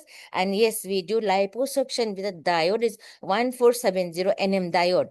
Okay, surgical, these are the types of operations. My previous speaker had gone very extensively on the surgical. I will not go into detail, but usually the surgical people come to me for asymmetry of the labia. This is the only case which I have done for an unmarried girl. In I have a branch at Patna. So the girl came, she's from the village area of Patna. She came to my distance center and said that niche acha nahi lagta hai, I don't like it, the virgin girl. So we tried telling her not to do, but then she refused. So we did it. This is some of the videos of the labiaplasty. I didn't explain beautifully, so I will not go into detail. We can use RF cautery and a laser 1470 nm laser. We can use it. Okay, this is the case from Patna. The patient is happy, but I am not very happy because I need my special instruments and I need my OT. So clitoral hood surgery is hoodectomy, hood reduction, hood retraction, nerve sparing technique. Okay, the layers of the this one clitoral skin we need to know. Stratified squamous epithelium, clitoris, the skin of this thing of the hood of the clitoris is dermis, papillary dermis. The nerve plexus, capillary nerve plexus, we have this thing. Nerve plexus we have in two levels. One is superficial, is in the capillary nerve plexus, and a deeper level is here. So if we are doing clitoral hood retraction, I need to go superficial to this. I go beyond this only when I do clitoral hood, this one, resection, especially for lichen planus. Otherwise, until and unless the patient is having lichen planus, I do not go deeper. So I use some special technique called clitoral hood retraction, because I'm retracting the clitoral hood so that her sensory senses will be good. If I remove in the process of the clitoral hood retraction, if I remove all of the nerve plexuses, I will be doing this one, female genital mutilation. This has been explained in detail by the previous speakers. This is a clitoral hood retraction surgeries. Scrapping, it is more of the scrapping than more of the scrapping. Then we use 50, this one, suture material. This is the clitoral hood retraction and hymenoplasty. Again, ethics says that hymenoplasty should not be done. And many people say, okay, Sir Malhotra said what he said was right. We have no right to cut off a piece of the healthy tissue and throw up. So please go slow on the labiaplasty. Even though the patient comes and tells you, I want my labia to be cut off. As a doctor, we have no right to cut off the healthy tissue and throw it off. Also, labiaplasty patients, like until and unless we got a full Barbie look like Dr. Red Ellison does, then the patients are not very happy. It is very, very easy to cut off a piece of tissue, maintain hemostasis, and throw away. But it is not very easy to maintain a look symmetry, both left and the right side symmetry, and also to maintain aesthetic look. Now, coming to the hymenoplasty, however, whatever anybody says, I'm going to continue doing hymenoplasty, because hymenoplasty is not being done for the girl. It is being done for the ego of the male. Chastity, this thing of a woman is being this one certified with one piece of a hymen. And if until when the girl is getting married, if there is no bleeding, then she is labeled as loose character girl. Hymen can be broken in so many distinct cases. So I do hymenoplasty and we save so many cases. So recently, this is the type of the operation I do. Okay, this is the case. This girl, recently last week only, I did in local in my distinct. She said she's a 29-year-old girl. So promise after marriage, she has sexual relationship. The guy ditched her. She came to me crying, doctor, he married somebody. Now I am not having confidence. I don't want to go out. I want to go and commit suicide. So I said, okay, come on, I will do it. This is under local. I had done it. So many times, because of our social issues, we keep lots of tension on the girl just because a piece of the tissue is broken. And this is the blunt dissection. When we do blunt dissection, you see how much bleeding is there. Also, this is for the labiaplasty. There was a beautiful diagram by my previous speaker. The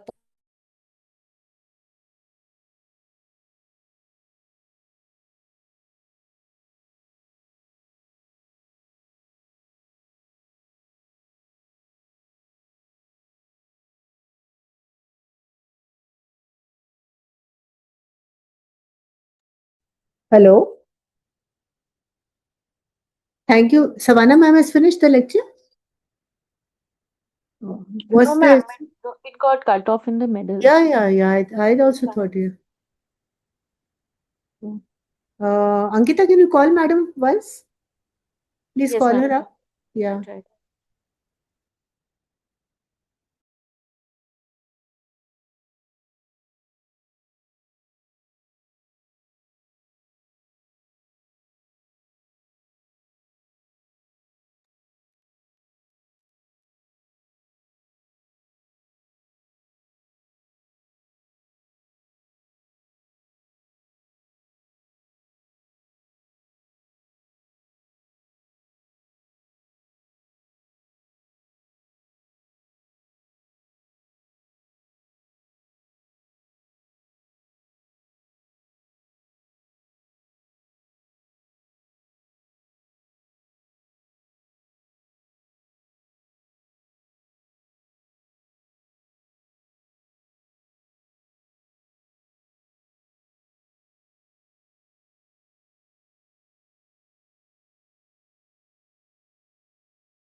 Ma'am, it's not getting connected.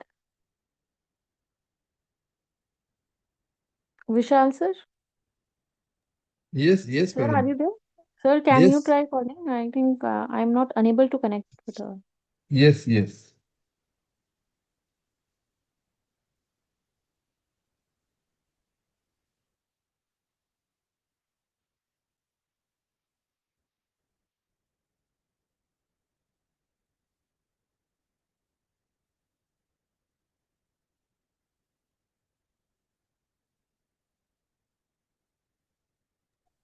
Sorry, I was doing an ultrasound. Were they able to connect, Vishal? No, ma'am, No, we are ma'am. unable to. No. Okay, I think then we can start the next talk. Yes, I ma'am. think. Huh? Yes, ma'am. Ankita? Yes, ma'am. Yeah. You invite the chairpersons for the next talk. Yes. I will call her once.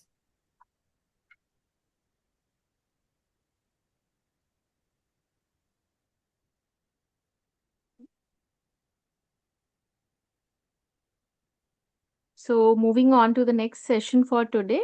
Ankita, That madam is has come. Madam has come. Savannah ma'am, you logged out in between. Please unmute. Unmute Savannah ma'am. Please unmute. You're muted, madam. You're muted. mute, okay. Yes, Okay, madam. here. Okay. 1 second, give me 1 second. The internet problems, okay. Okay, So okay. now screen share. Where is screen share? Yeah, we can see the. You can see the screen. Okay.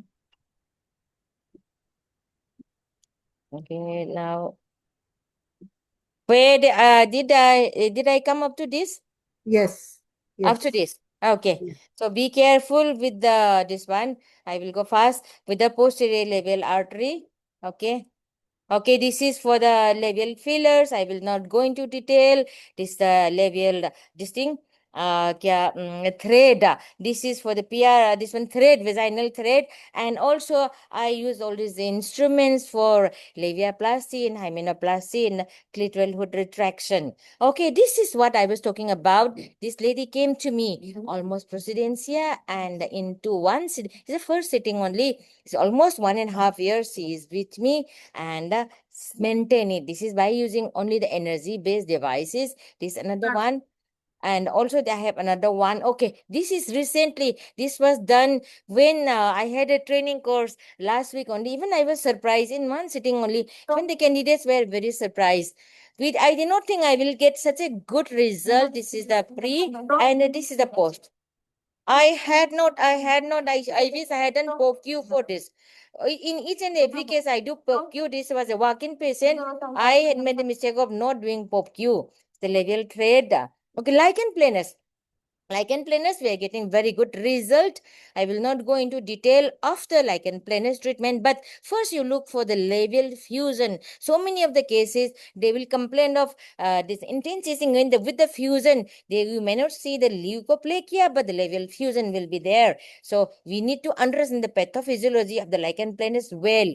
Before treating, of course, we need to take the biopsy. So very good, this is an excellent result we are getting. Pills for the vagina, and these some of the before after pictures of our what we have done in our academy. Some of the mommy makeover before after pictures, RA pain. Okay, we do. I'll just go ahead. This is for the abdominal stress marks, subseason. This is the with the machine what's underneath shown. Monopolar radio frequency, neck wrinkles, under hypophenuse. Everyone is under hypophenuse. Okay.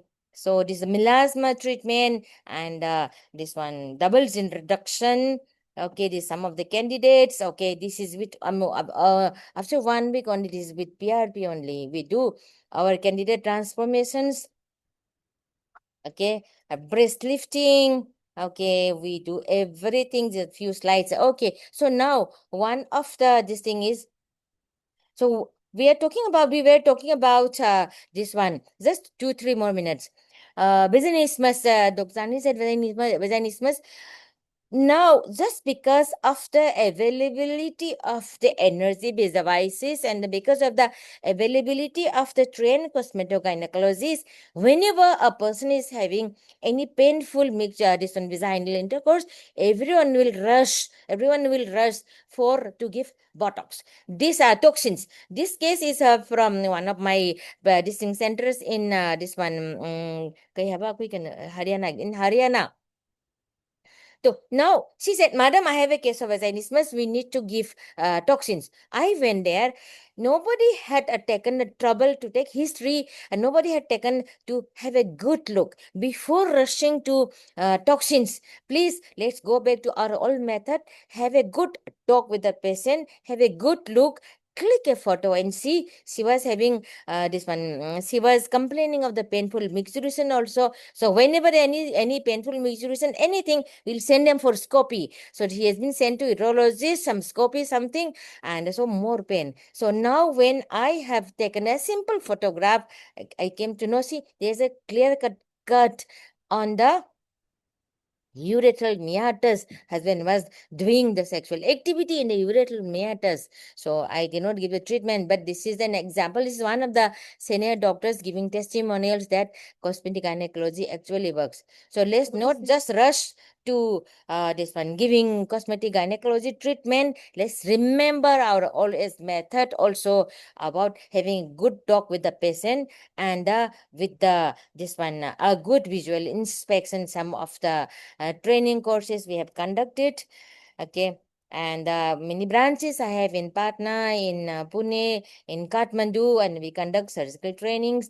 And all the trainings are this one recognized by Lincoln University College, Malaysia. Next training will be September 20 through 29, 2026. I believe a training course should be for 7 days because I am unable to impart a good knowledge in 3 days. And also here you get around 70 to 80 number hands-on in 7 days training.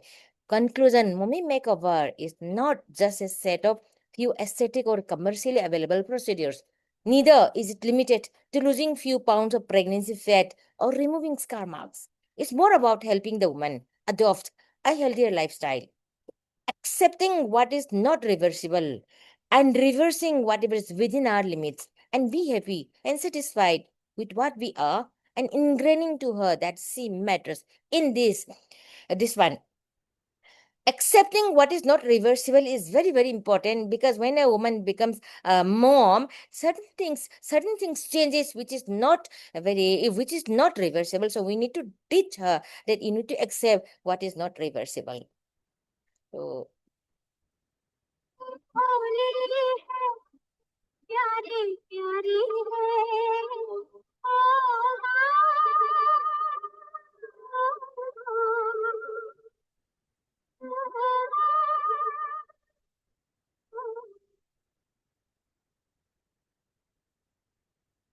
Thank you so much.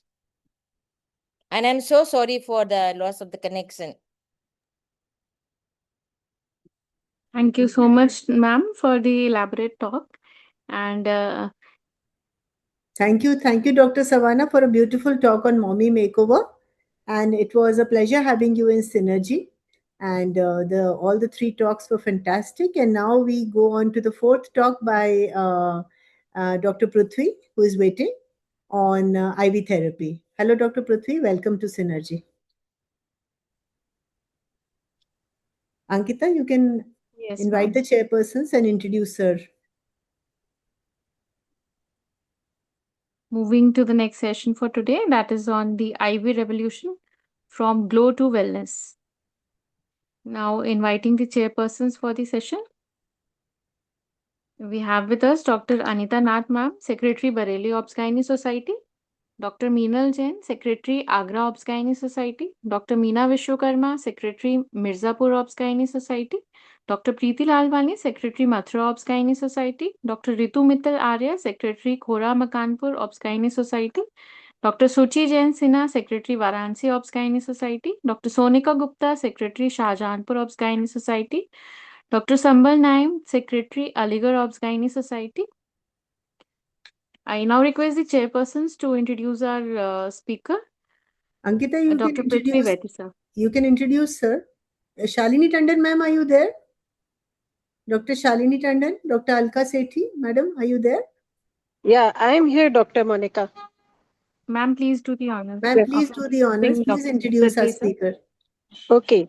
Thank Thank you for giving me this opportunity to introduce the speaker. Next, our fourth speaker, Dr. Prithvi Vaiti. He is regenerative medicine for hair, regrowth, PRP to exosmus. Dr. Prithvi Vaiti is a distinguished professional in the field of aesthetics, renowned for his exceptional skills and dedication to education. He completed his undergraduate studies at the esteemed D.Y. Patil University, followed by advanced training in oral surgery at the prestigious Penn University, US. It was during this time that his interest in medical aesthetics flourished, leading him to pursue comprehensive training under Dr. Mark Bailey of the American Academy of Aesthetic Medicine. He is also attached to a renowned plastic surgeon, Dr. Mithilesh Mishra. With 8 years of extensive experience in aesthetics, Dr. Vaiti is celebrated for his innovative approach to case solving and his unwavering commitment to improving postgraduate medical education in India. His remarkable contributions were recognized by Sri Mangal Prabhat Lodha, Minister of Skill Development, who honored him with the Maharashtra Ratna Award. Dr. Vaiti's passion for education and teaching is evident through his remarked achievement as an India Book of Records holder for conducting lectures in multiple medical colleges in a single day, where he continues to inspire and treat the next generation of medical professionals. Dr. Vaiti's relentless pursuit of excellence has held an indelible mark on the field of aesthetics and medical education in India. We welcome you, Dr. Prithvi, for your talk. Thank you all, distinguished jury members, all the panel, and all the dignitaries who are here. And we've had a series of amazing lectures beforehand, and all of them were like so amazing to listen to. Where now we are going to go on a more lighter and a more integrative aspect, which you can integrate in your clinic right away if you have the right knowledge and the skills about the same. So let me share my presentation.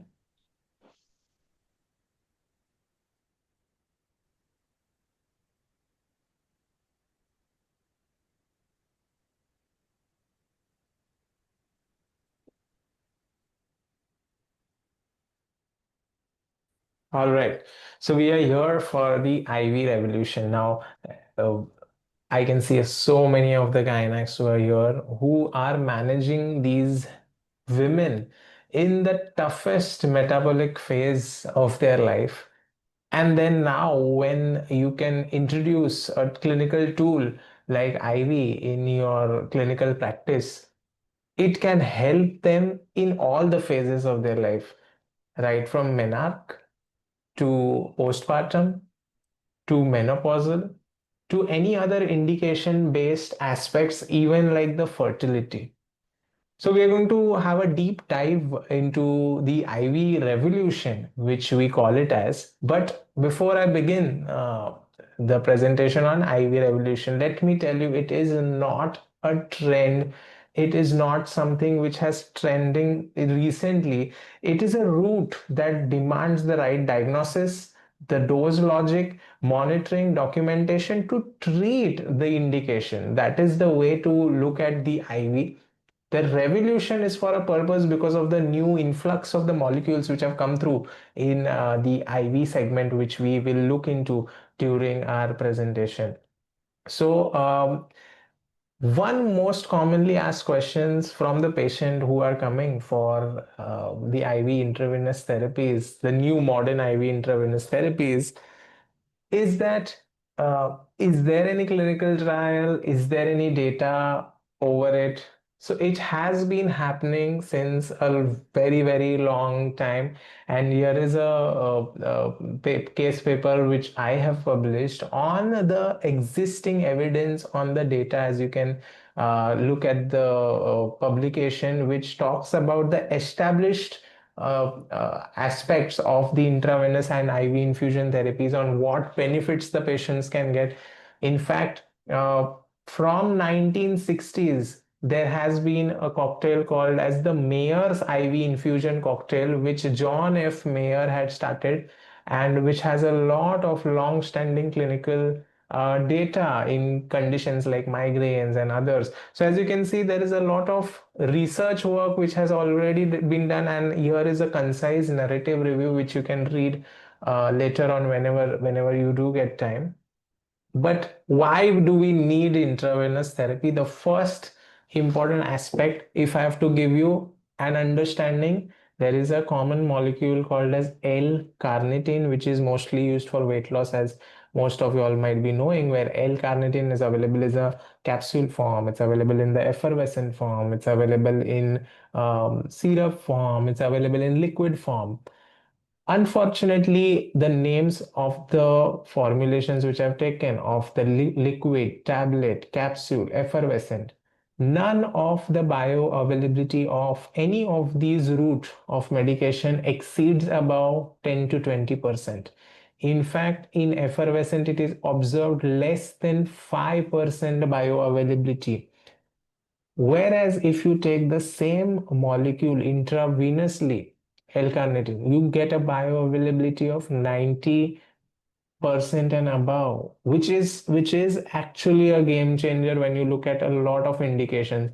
So if there is a mineral deficiency, if there is a vitamin deficiency, if there is a correction which requires an immediate action, then IV is a route you need to go for.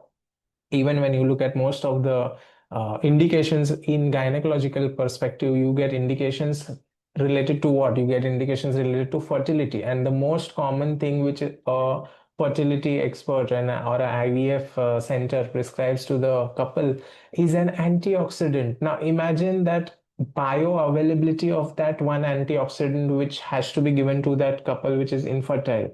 How long is it going to take for its action to show on fertility for the patient?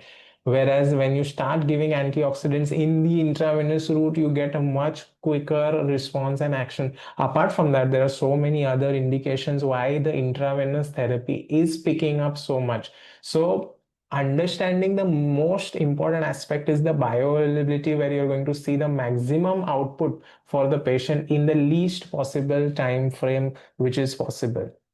So when we think that IV must be just about glow, is it just about an antioxidant called as glutathione, which is very, very popular? Here is a periodic table which we've curated, where each of these individual elements are available separately, from thiamine, riboflavin, niacinamide, pantothenic acid, pyridoxine, biotin, folate, cobalamin, ascorbic acid, cholecalciferol. All these vitamins are available individually, separately, which you can individually infuse and you can combine as well.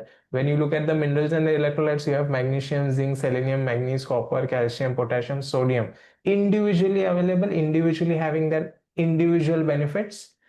amino acids, you have all the essential amino acids, arginine, glutamine, taurine, glycine, L-carnitine, and also the non-essential amino acids. And then look at these, the antioxidants, glutathione, N-acetylcysteine, which is a precursor to glutathione, ALA, the alpha-lipoic acid, coenzyme Q10. I'm very sure all of the gynacs present here must be very, very well aware about of the coenzyme Q10, available in the intravenous format as well, and the very trending NAD, which we'll discuss during the presentation, and the route of administration, whether it's given by NS or whether it's given in the Ringer lactate form. All of these elements individually available, and you can create a combination of these elements to give the best output to the patient. That is the crux of understanding IV infusion and drips. Like how Dr. Savannah in the previous session mentioned about Mommy Makeover, and how she has created protocols for the Mommy Makeover according to her, which would give the best aesthetic results in terms of body contouring or the others. Similarly, there are indications which would need and require the best possible ingredient combination to get the best possible outcome for that indication. That is what the IV infusion is about. And trust me, the results have been groundbreaking, where the results which the patients have been achieving with those combinations, those are really something which are causing so much stir and that revolution which has occurred. So these protocols are what we expertise in, which we have the expertise in, where we have devised the protocols for such for such elements to be infused, which element has to be chosen, which element has to be given, which salt has to be given. And mind you, it is not as simple as it looks on the screen. These are just not vitamins and minerals. Now, if I have to give you just an example, there is in the minerals, there is magnesium chloride and there is magnesium sulfate. These are two same salts of magnesium, but one is chloride, one is sulfate. Which one has to be given when, which has to be avoided with which combination? All these aspects are very, very critical when you are doing any IV infusion. So without the right knowledge, it is absolutely not recommended that you would infuse the elements for the patient.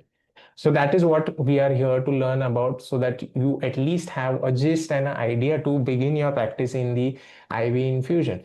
And talking about the elements, the first thing which you should know before the elements are the diagnostics. So there was a PhD conference here in India, where only the PhD doctors were invited from across the globe. And there were all the Indian PhD doctors also who were there. And a PhD doctor from Australia came up on the stage and he said that the Indians give least preference to the diagnostics. And the Indian PhD doctor started clapping. Well, they just did not realize that the statement was made in pure sarcasm. It was a complete sarcasm made in bad taste, that the doctors in India are not utilizing the diagnostic tools. So an upgrade to the diagnostic tools, an upgrade in the diagnostics is very, very critical before we jump into the IV infusion. So such a diagnostic tool is a OligoScan, which just based on, once you place it on the palm of your hand, it will, via the bioelectric impedance, develop a mineral test report, which you can see on the screen. So you would know which of the minerals are low in level, which of them are high in level. So if the patient has heavy metal toxicity, you would know it beforehand. If the patient has the levels low, you can definitely show the report to the patient and tell the patient that these are the levels which are low and we need to infuse these particular elements. Like for example, a patient who's having insomnia, unable to sleep, has a high level of stress, and you detect that his or her magnesium levels are on the lower side with this particular scan, infusing him or her with the magnesium is going to solve her insomnia or lack of sleep. And we've seen such cases where just 1 to 2 infusions and the patient has a better sleep cycle already. So the results are on paper and you have a proof that the diagnostic criteria is at least there. Now, if you ask me, of course, the blood markers and the blood test remain the gold standard, but to enhance the diagnostic purpose, something like oligoscan can be introduced. Apart from that, non-negotiable blood tests need to be done, the CBC, HB, total differential count. EGFR rate is completely mandatory, where the EGFR rate has to be good, because you're going to give multiple ingredients, you're going to give high amount of electrolytes, the volume of the IV is going to be high. So EGFR rate has to be in a very good position, at least above 60, for a person to be considered a good candidate for IV infusion. Apart from that, the liver function, the kidney functions, all of these are very, very critical. And if you look at these metabolic panels, the serum electrolytes, sodium, potassium chloride, and calcium, mandatory before giving any calcium or magnesium injectables. And one non-negotiable test is the G6PD, because if the patient is G6PD deficient, then the patient might have hemolysis or renal failure if you're giving any antioxidant. So diagnostics is the first criteria which you have to look into. Then we come to, after the diagnostics, of course, you will have a fair idea on which elements have to be chosen for the patient and what is the combination which you need to give for the patient, which of course, once you understand more on the protocols, you will understand. Then comes, having the right vein to be inserted, the cannulation protocol. Now, most of you are gynecologists and you will have access to an ultrasound, through which an ultrasound guided cannulation also can be done, which will ensure 100% guaranteed cannulation every time. I mean, it's just something which you should know. So as you can see, this is the transducer in the long axis and in the short axis. And in the short axis, you can see the vein very clearly. And in the long axis, you can see the superior, inferior, and anterior, posterior of the vein. Well, when the transducer is above the vein, all you have to do is, when you're doing the cannulation has to be in the center of the vessel lumen, and which you can clearly appreciate on the ultrasound. And just so that you know, every time, as you know, the medical science keeps on upgrading, and you have to be on top of the game when you're looking at medical technologies. And now portable ultrasound devices have come, pocket-sized ultrasound devices, which can create the ultrasound image on your phone, and you can literally have that pocket-sized ultrasound device at your center for such procedures. But even more easier is the infrared guided vein access and cannulation. Now, people might think this is just IV cannulation is very easy, but it is going to be so nice for your aesthetic procedures, for any surgical procedures, to know any particular important artery vessel which is there during the procedure. During the face procedures, also very, very critical. When you're doing any particular area, you would know, you would see that. And if I could show you the video, you can see a real-time infrared vein feedback is what you get. As you can see on the screen, anywhere you can utilize the device on, even in the intimate area, you could utilize it on. And then, as you can see, real-time capillary refill is also achieved. And in that real time, you can use the cannulation and you can do the procedure. Now, why this is critical? Every time you won't be available, maybe your nursing staff is there, your therapist is there, who is performing the procedure. So for them, for the ease of access of the patient, and patient also realizes that there's a lot of technology which is being used for even a normal procedure, and the patient is also happy in that particular case. So first is assess, investigate, check for the indication, then comes the last part of the formulation. So before the infusion, make sure you're doing the assessment, the investigation, the indication. All of these have to be in place. Only then and only then you will be able to formulate the right dose and the right ingredients for that particular IV infusion. Once you start giving that, then you have a lot of monitoring to do, you have patch tests to do, so that you can ensure that the IV is always going to be safe for that particular patient. So, which brings us to the first IV drip of the day, that is the NAD plus drip. And we've been looking at so many speakers talk about so many web series and series which are available, and people are creating the demand of those particular elements, those particular therapies. As we saw someone talk about a web series for a particular case in gynecology, and then there are so many more, because that's what is visible on the internet. So that is what is demanded by the patients in the clinic.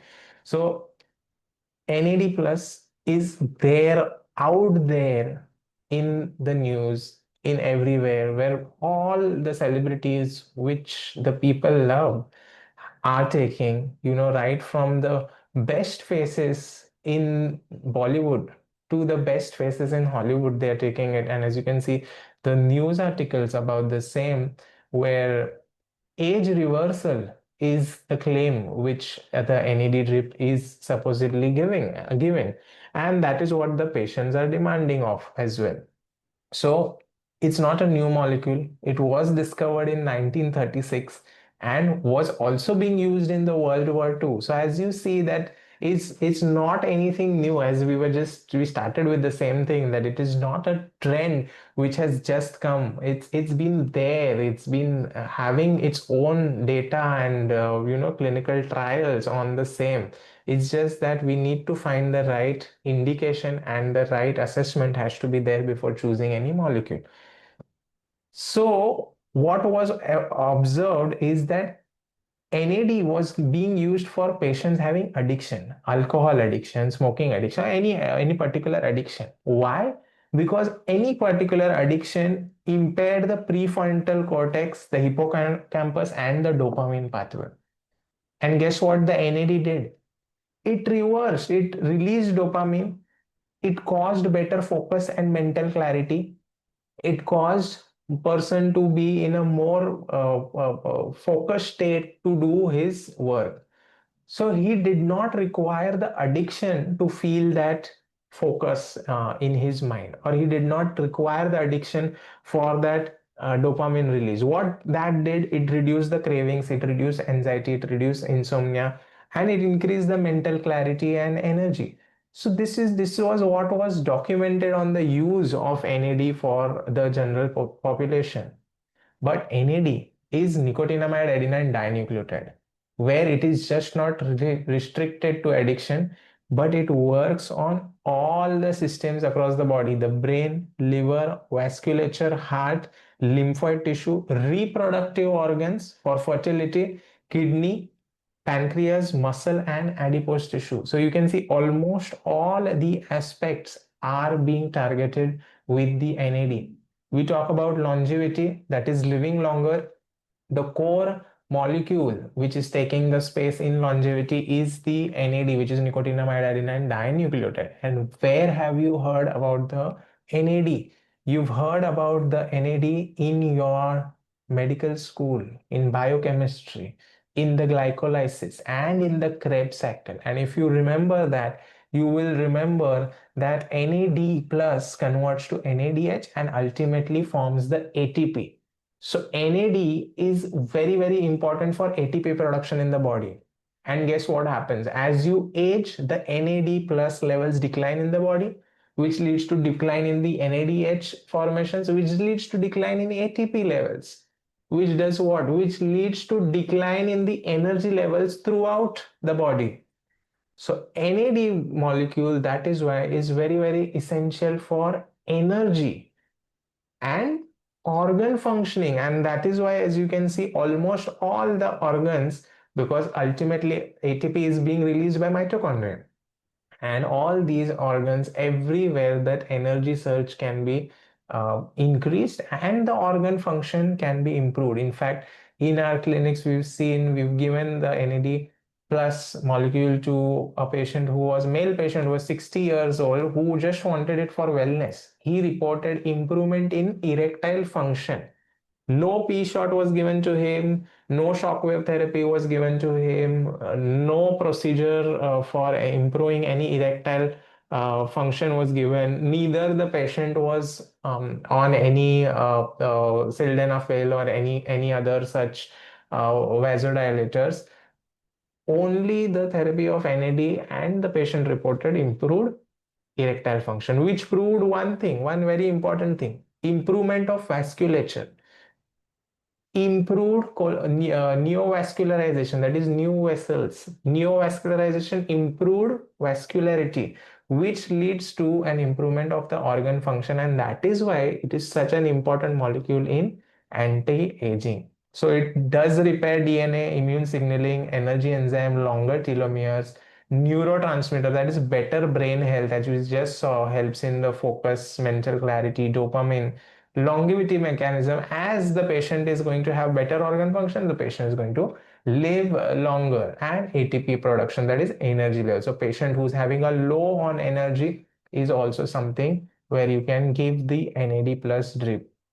So where all we can use for addiction recovery, because that's a well-established therapy, brain health, focus and memory, energy boost in all the aspects, weight loss and anti-aging, for organ improvement, vascularization, all these are the patients who can take the NAD plus drip.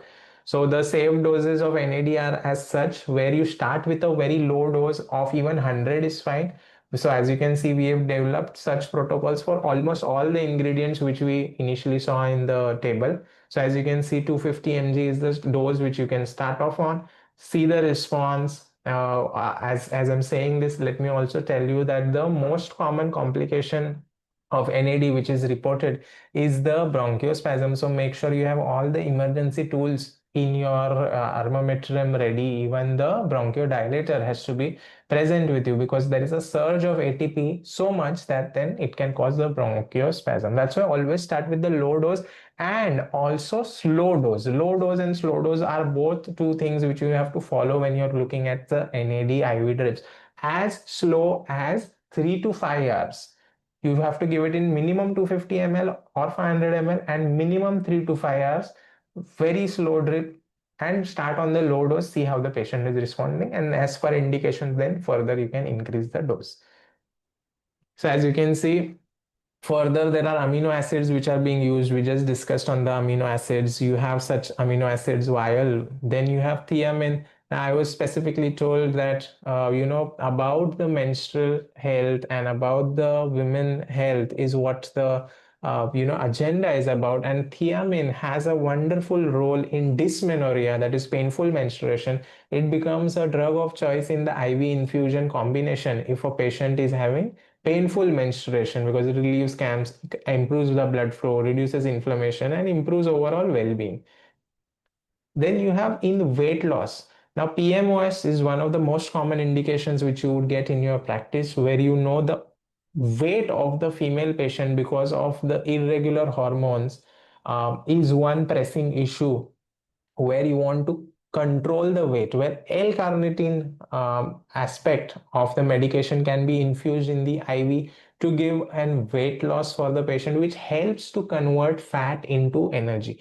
Now, basically, how is that happening? It will utilize the triglycerides and utilize the triglyceride to convert it into energy. So stored fat can be better utilized by the L-carnitine for converting it to energy, and that is how it aids in the weight loss. So apart from that, you can also give the patients peptides. Now, peptides, what are peptides? These are amino acids only. So you have the semaglutide, you have tirzepatide, you have retatrutide, which you can combine with the IV infusion drips to give a much more faster result. Well, the L-carnitine in the IV will work in the fat to energy, and the reta will help in the appetite suppression, slow gastric motility, so the patient will have a satiety and have a high low tolerance to eating food continuously. Patient's insulin sensitivity will be improved drastically, where we are looking at least 20% weight reduction, because Mounjaro, which is tirzepatide, is FDA approved for weight loss.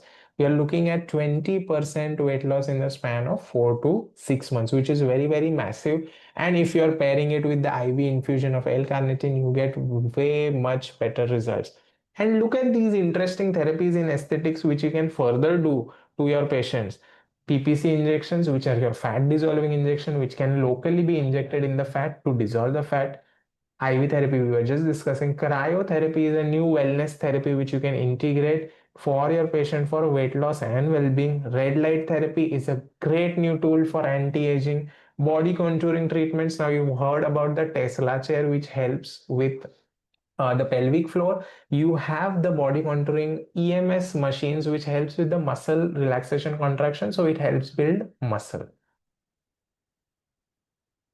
And then these are the combination, how the combinations look, if you are wondering on how the IV infusion combinations look. So as you can see, the weight loss IV infusion combination would look something like this: glutathione, L-carnitine, vitamin C, B complex, N-acetylcysteine, which is a precursor to glutathione. Also, the person can inject a fat dissolving injections locally to resolve the fat.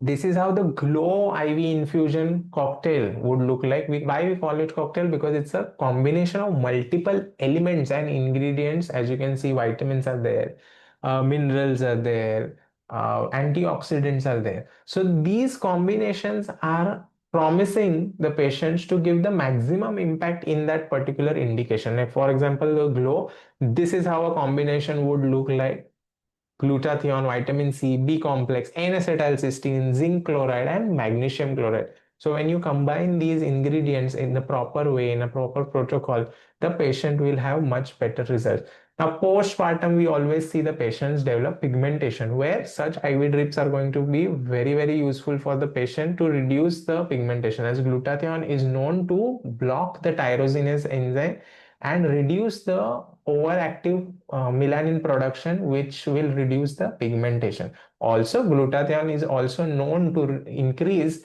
the pheomelanin, which is a lighter melanin pigment. Hence, the glow is what is achieved. So look at it. We are not calling it skin lightening. We are calling it a Glow IV. So you should be very careful and particular on the names of whatever IV infusion cocktails which you are using. So as you can see, the booster IV protocol. So when you are understanding about the IV infusion more, you understand the dosage as per the weight, as per the patient, what is the safe dose of each ingredient, when which ingredient has to not be infused in the patient. For example, as you can see, this is an average healthy individual protocol where you can see glutathione, vitamin C, B complex, N-acetylcysteine, zinc, and magnesium given to the patient in a dose. Say we are looking at a person who's around 75 to 80 kgs. So this is a protocol which you can utilize. Now coming to very interesting IV formulations and ingredients which you can use as a tool for your patients. As I said, that you all are looking at the most metabolically challenged phase of a woman in her premenopause, perimenopause, and postmenopause, and look at the ingredients which you can utilize during such phases. In premenopause, you can use vitamin C, B complex, magnesium, zinc, glutathione, and L-carnitine. What would it do? It would reduce the PMS, it would improve the mood and better sleep quality, better hormonal balance, and energy boost is achieved. Now look at the perimenopause.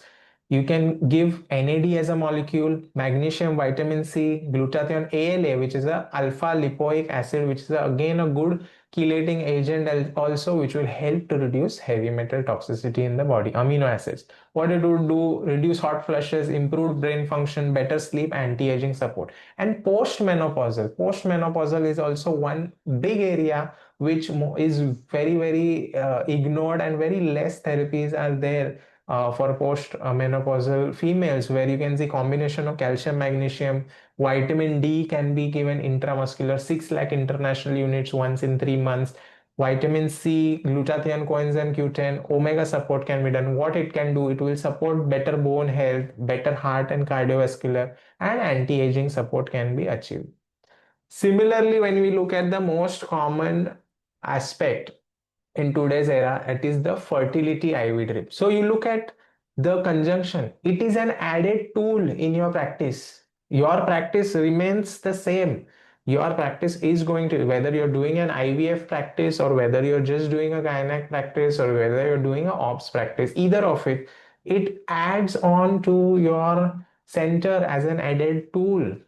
Furthermore, when you're doing cosmetic gynecology, or as we call it currently as the FRAG, that is functional, aesthetic, and regenerative gynecology, where this tool exactly fits in the regenerative space, where you can see ovarian regeneration drip, where recently we are looking at PRPs which are injected in the ovarian regeneration, exosomes which are nanovesicles being injected in the ovaries to improve the ovarian function and get better oocyte.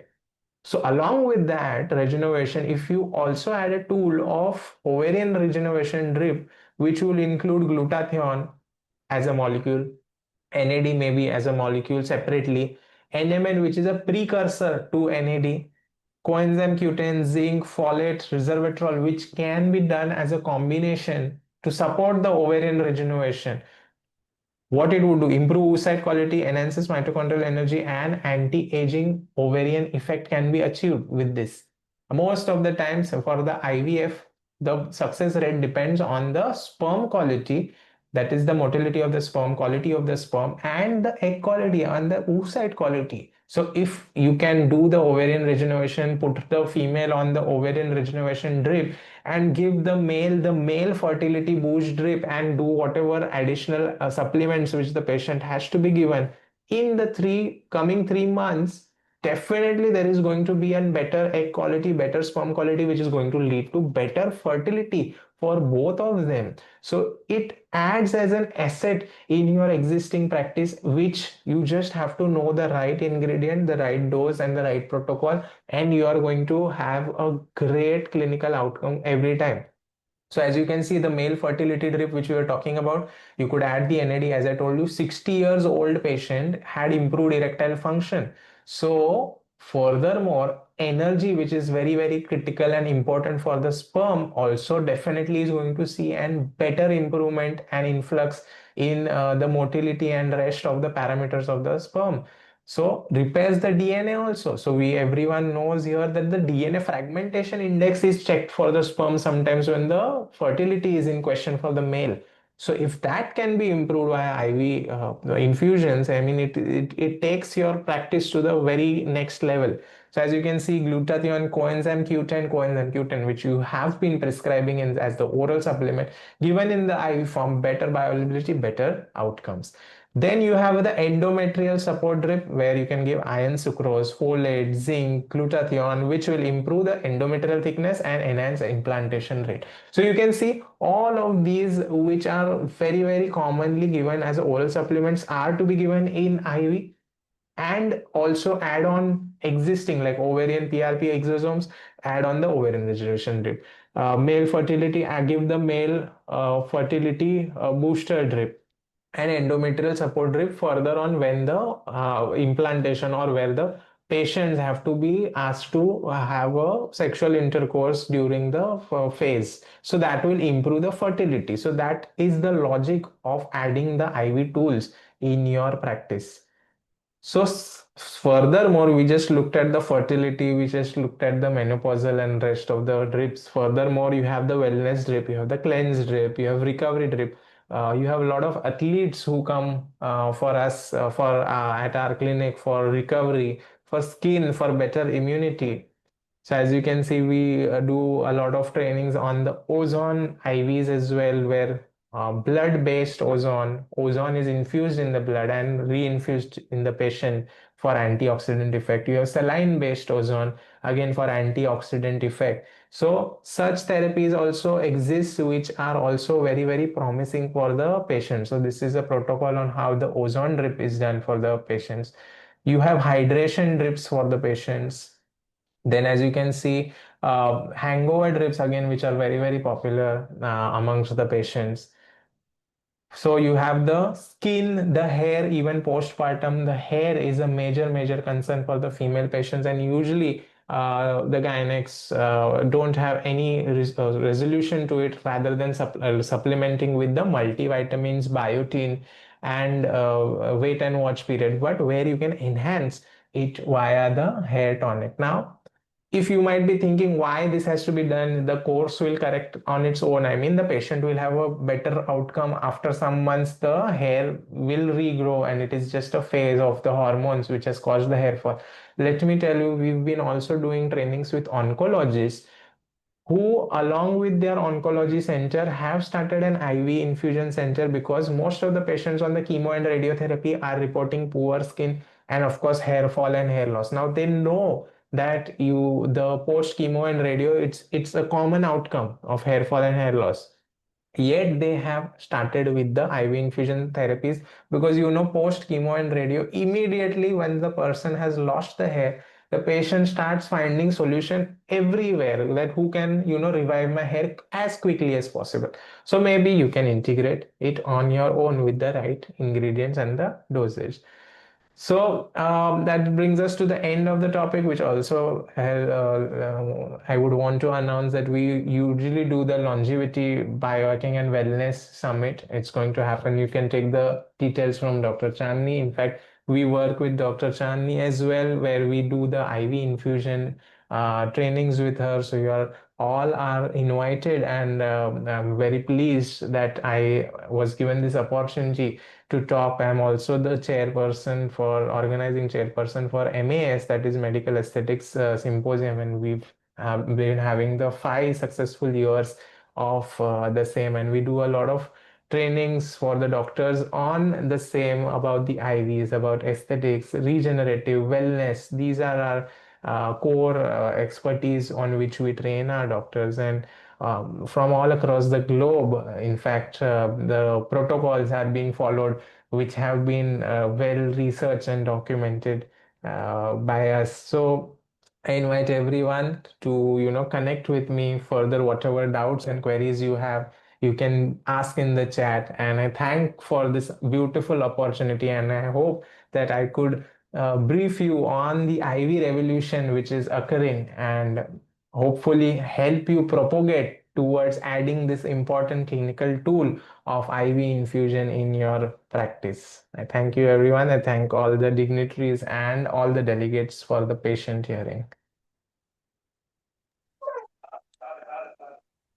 Thank you so much, Prithvi sir. That was quite an interesting talk, and you have thrown lights on so much of new aspects which are actually not known to many till now. Yeah, Thank you so much. Dr. Prithvi, I was in the middle of so many phone calls because of my election, but I could see that so many IV fluids. My God. I mean, they can replace your all our blood can be replaced with these magic fluids. And then Wonderful lecture. I was also wondering, ma'am, that there's a fluid for everything now. Yes. IV fluid for everything. Wonderful. Yes, wonderful. So just like a minute for Dr. Prithvi. Foremost, like very, very impactful and very insightful talk as always. And brilliantly, very exceptionally well presented. And for Dr. Prithvi, I really, really need to mention that he is a celebrity cosmetologist and he's absolutely leading and dominating in his field. And, with a super saturating schedule, I think that's super sweet and kind of you to grace this occasion, accept the invitation. And you're, as always, brilliant. Last but not the least, as he rightly mentioned, he is a master trainer for the IV fluids. And every year he has this amazing conference dedicated to aesthetics. So please do join us, and it would be great to have all of you. And yes, once again, Dr. Prithvi, thank you so much. Thank you, Dr. Chandni, for this lovely invite. It was my pleasure. Hopefully, for the people who are interested, can connect with Dr. Chandni for more information on IVs. Sure. Not information, book an appointment. You book an appointment for us, not information. We have learned everything. How we should be rejuvenated, So at the fag end of life, we want to live for 20 years more. I think we better do it practically.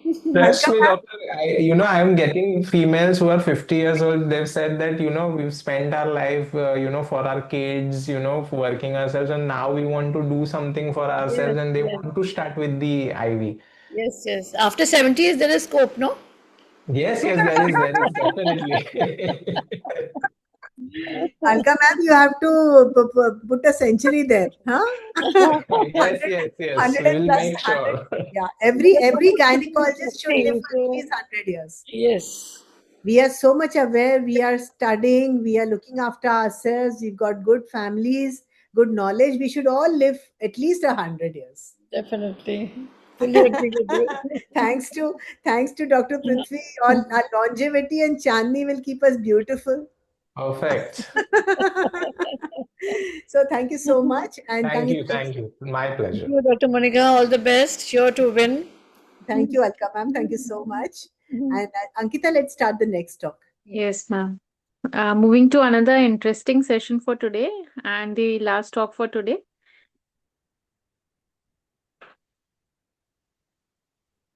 Last talk would be on artificial intelligence in cosmetic gynecology. Introducing the chairpersons, Dr. Beena Singh ma'am, Secretary Bijnor Obs Gynae Society, Dr. Nishi Singh, Secretary Faizabad Obs Gynae Society, Dr. Poonam Tyagi, President Saharanpur Obs Gynae Society, Dr. Pramila Mittal, President Bulandshahr Obs Gynae Society, Dr. Rashmi Kanodia, President Shahjahanpur Obs Gynae Society, Dr. Sanchita Dubey, President Noida Obs Gynae Society, Dr. Shalini Tandon, President Varanasi Obs Gynae Society, Dr. Ukma Yadav Jaiswal, Secretary Gorakhpur Obs Gynae Society.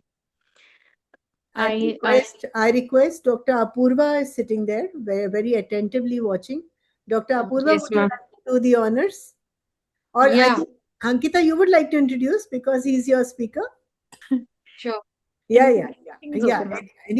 Anyway, both of you, either of you can introduce. Okay. It is my pleasure to introduce our speaker for today, Dr. Vikram Tukle sir from Goa. Sir is a cosmetic gynecologist, advanced laparoscopic and robotic surgeon, infertility specialist, endometriotic excision surgeon, and he has extensive experience in advanced gynecological surgery and women's healthcare. He has trained over 1,000 gynecologists through workshops and academic programs. What truly distinguishes Sir is his passion for innovation and education. He is the pioneer of cosmetic gynecology in Goa.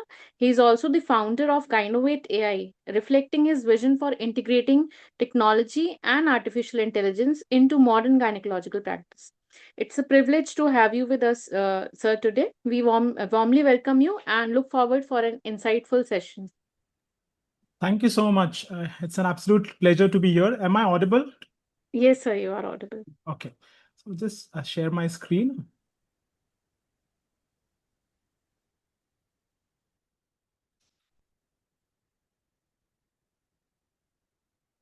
Okay, I bring warm greetings from Goa. And at the outset, I would like to thank Dr. Monica ma'am for having me here and the entire team Synergy. I just saw Dr. MC Patel sir a while ago, and I would like to congratulate him also. A month ago, I met him at Amravati and I said, sir, you don't need any campaigning. It is all through that you would have been. And actually that has happened. And I would like to say the same for Dr. Monica also. Dr. Ankita has been a wonderful trainee and also a good friend now, because during pregnancy, she came to us at Goa and learned cosmetic, and now hopefully she's starting a center of her own very soon. So at the outset, I would like every one of you to click a photo of this scanner and share a hi, because at the end of my session, I would be gifting you something, all of you, those who have attended. Just share a hi and your name, and you will get a little gift of what you can start and experience artificial intelligence in a little different way. So I would just take 30 seconds for to allow you to take a screenshot or maybe a photo from your phone, and then we can start.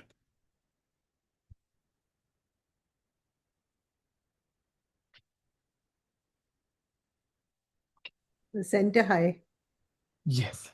So it's time to move from what we think actually women want to delivering what they want. And all this while we have been handing on a platter to our own patients, to a urologist, to a psychiatrist, to a plastic surgeon, to many other specialities, wherein I believe that all of them we could have done. And over the last few talks, we have seen the scope of services cosmetic gynecology offers. 80% it is functional, 20% it is aesthetics. So it concerns every woman in this world and every stage of life of a woman is what cosmetic gynecology, or rather functional gynecology, deals with. And that is my topic because artificial intelligence is something which allows us to give a little personalized care. And what work we are now doing over the last few months in Goa with artificial intelligence is something you wouldn't even believe, because the conversions that we are able to achieve, the counseling that we are able to do, the scripts that we are able to generate, the patient communication that we can achieve in their own vernacular language. Suppose a patient is coming from Punjab and I want to speak Punjabi, I can do that at this point of time. So that is the power of artificial intelligence. And the session is divided into just an introduction about what AI and how I got into it. But at the end of the session, I would be giving you a complete demo of how we have created a new technology, a new app, where you can use it free of cost at this point of time and use for your day-to-day practice. Not only in cosmetic gynecology, but in every aspect of gynecology, obstetrics, infertility, or wherever you're practicing. I read this book 5 years ago, wherein it said that AI that does not hit you is a topic. And the first introduction page was, I don't expect our children to die of old age. Just now, I heard Dr. Monica ma'am and Dr. Prithvi saying that we want to increase our longevity and all of that, what we are working on. And believe me, this book was I read 5 years ago. At the end of this first chapter, they say that if you're able to live for the next 1,000 days now, you might live for the next 150 years, or you might be immortal. So super intelligence, immortality is coming up in a big way. And this is what we have seen is peptides and many other things. But in China, in US, things are working at a much faster pace than what we can imagine. I was very fortunate to be invited at the AI Impact Summit earlier this year in Delhi, where I could understand what a data center is. So we type on Google, we type on ChatGPT, but where does it go? How do we get an answer? So it is through these data centers which are run by electricity, by water, and the output that we get in seconds is because these computers are supercomputers. They are very, very fast. My journey of artificial intelligence has been a long journey. And why am I speaking today is because of this slide. You would understand. 5 years ago, the spark began wherein my friend said that tsunami is coming for artificial intelligence in the tech world. And all of you must be seeing that jobs are being laid off left, right, and center. You might be having cousins, you might be having friends whose jobs have been gone because of artificial intelligence. And we as doctors are not very far away, because it has struck us also in a very, very big way. So I started learning. I talked to my cousins who were there with AI in US, Germany, and many other places. And over the last 8-9 years, it has been an absolute game-changing revolution that in the same 24 hours a day that we have, I have been able to take 2 to 3 hours in the night to work and to learn and to do things that are superhuman. So 18 AI courses I've done, 6 are on the go, including some international ones. And 4 years ago, when I started designing and naming clinics, we have more than 80 clinics whom I have named in the country, and mentoring our own fellow gynecologists for cosmetic gynecology, laparoscopy, hysterectomy, hands-on from India and different parts of the world. That is an absolute concept of hands-on, wherein you could start from the next day onwards. So I've been invited to a tech conference to speak, Super AI, which is one of the largest in Singapore. And now in December, I am going to US to speak on cosmetic gynecology, the place where actually cosmetic gynecology started. So there is no limit to what a common man can do, is what Dr. MC Patel sir had said. And I believe that as a DGO who had got a seat through the category D, which means that I'm a person of Goan origin, without answering too many exams, and maybe the last seat which was left, we can now do anything that you can imagine if you're working hard, if you have that perseverance and you are investing a lot of time. We are very, very grateful to partner with the government of Goa and now with the government of India to introduce AI for students in different ways. This is a photo which my wife has clicked at 3 a.m. in the night, because that is the time I work, and she says that I'm crazy. But whatever manifestations I had told her 10, 12 years ago, everything of them has been made true and even more. So try to invest a little more in your own selves. We have been running courses, we are doing consulting, how AI can help us, clinic designs, books, brand building, social media, presentations, conferences, and finally an international invite. You have been you are the people who are, so many of our trainees are joining today. So you are the people from whom I have learned the most, because when we become a trainer, we have to read a lot, we have to do a lot. And that is what has allowed me to understand this branch, to go into a little depth and help all of you start your clinics. So many of you, I think the most in India, but I believe that unless you are ready to invest a little extra in your own time and understand that this is not only about machines, the branch is not about machines, it is not about the technology. People are going to come for you. You are the brand, and that is what you'll have to understand. We also conduct a fellowship which have been conducting for 35 batches over the last 3 years now, and we have our next on 5th and 6th September if any one of you wants to join. The foundation of our branch, that is gynecology, is the surgery. It is the best marketing tool, not the hospital that you are working, not the OPD that you might be having, or not the machines that you, but your surgical skill is the best silent marketer. Because we put a 10 centimeter skin on a bare abdomen during a cesarean, and we expect that to be done in just 3 or 4 minutes. No, that is not justified. If we have a small cut on our kid's face, we take him to the best plastic surgeon and expect a scarless surgery, but we give such a big scar. So I believe that my practice has been a foundation through surgery, because that is our stronghold, and that is what no AI or no robot can at this moment take. And marketing can bring patients to your door, but surgical trust and actual giving results to the patient with precision, safety, and continuous learning is what I believe. But the foundation of the foundation is you. All of you who are watching this and will watch this, because you have the power to redefine your practice. At 10, 12 years ago, I was the youngest secretary of any of the societies in the entire country. And 10 years later, today, I'm the president or the youngest president of any society in the country. So you have to believe that you can do it. You have to redefine, you have to take a little breaks, you have to understand your potential, innovate, future-proof your skills, keep on practicing. And now is the time to join the AI revolution. Because the bottleneck is in the demand. We have seen there are so many cases that were discussed over the last 3-4 hours by our faculty. Dr. Savannah was here from Manipur. She's a very close friend. Dr. Chandni was there.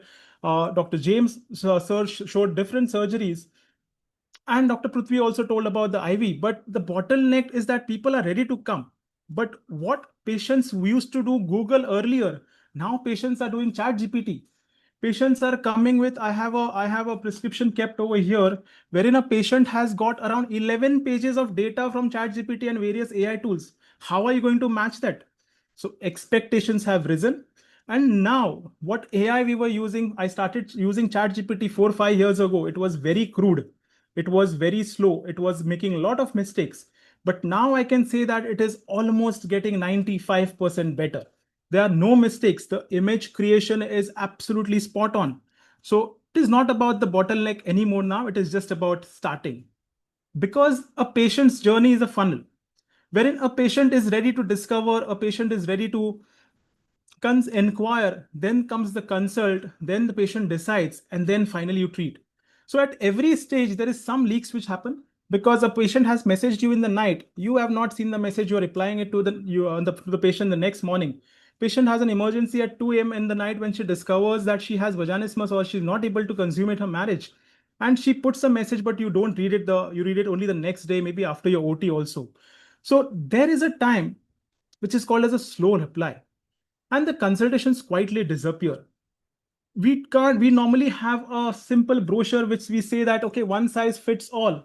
Okay, we just hand it to a patient. But now we have a chance to make it personalized. We have all seen that the branch is a very niche branch wherein people have to come up and speak the complaints. Because of years of embarrassment, they don't talk. They don't come to a doctor. They might be having a frank urine leak, but they're ready to hide it even from their own family members. So anxiety is there where the conversations also disappear. And finally, they've come to you, but they don't follow up back. So that is also what AI can help us with. Because AI is meeting us at all these steps. Okay. And we'll see how we can see each step. So discovering be found and be trusted, you should have your own website, you should have your own social media page. If in 21st century, if you are not a content creator, no, I'm not saying an influencer, if you are not a content creator, you might be very good in your work, but the patient will go to a person who is doing content creation, because the patient thinks that if he's or she is speaking more, he or she might be doing more also. So that is also what we have to take care. This was not taught to us in our postgraduate, something called as content creation. But in 21st century, yes, we have to do, even though we may not like it. Keep your reputation, try to take as many Google reviews, because now if I'm putting every one of you do this exercise, put your name on ChatGPT right now and see what comes, because you will be seen, and the response what you will get is from the data that is there on the internet. Suppose you've spoken somewhere, you've given a LinkedIn profile, AI is going to understand, because AI is all about data. It is going to take that data from there and give that output in ChatGPT. Or so that is called as artificial intelligence, which is now giving your search engine optimization. It was SEO, which was search engine optimization from Google and everywhere, but now it is artificial. That is AI is helping us in that same thing. So educational content, medically reviewed before you post, consistent present on social media, and localized and multilingual for your region. The last part, I believe, is very, very important. If you've seen our Prime Minister PM Modi, anywhere he goes in the world, he speaks the first few lines in that language. And that is what I have been doing for the last 4-5 years since I'm following him and an ardent fan. Wherein if you speak in the patient's language for the first few lines, it may not be the entire conversation, it makes a big impact. The patient opens up a little better. In Goa, I'm seeing patients from 22 countries and almost every state in India, because my hospital is at Kalangut or Kandulam, which is the honeymoon destination of the world. And we have all these patients who come here with in their own languages. So when I connect with them in Gujarati, or when I connect with them in Malayali or Tamil or Telugu, or any of the languages, or in Spanish or Arabic or any of the foreign languages, they are completely blown off, because that is what AI allows you to do. What about the second step is connect. You should be able to set a WhatsApp immediate reply that, okay, hi, what are your concerns? So there a clinic assistant is there, wherein even if you're sleeping soundly after a very hard day's work, there is someone which is like a chatbot where you have trained is replying to, giving a proper FAQ of that queries that the patient is having, maybe scheduling your appointment, giving a basic outline if there's any emergency where she can go, and a warm handoff which can be escalated to you if it's an absolute emergency. So this is the second part which AI can help you with. Third is consult. You have to be fully present. Last year, we released the first of its kind questionnaire, that is a cosmetic gynecology questionnaire for India, wherein every doctor can hand over a small questionnaire to a patient which he or he has to fill. And it is always easy to write a theory exam, very, very difficult to answer a practical exam. And you may not have to ask hundreds of questions to get that history out, because that entire history is in the questionnaire. So you have more time to discuss the actual problem that the patient is having when she's in front of you. Otherwise, we just ask, and finally, when we actually want to advise, it is just 2 or 3 minutes of consultation that we give to a patient, which is not done, which is unjust to the patient. So I believe that now ambient scribing and all the decision support with artificial intelligence is going to be absolutely amazing. And I'll show you how we can do it at the end of the session. We have now started in Goa Kandulam immersive explanation. We show a 3D layover, we show augmented reality, we should set the expectations. Those of you who are coming to Goa in October for the AI hands-on workshop, which is offline, you will see an augmented or immersive kind of explanation that we are doing in the patient's language.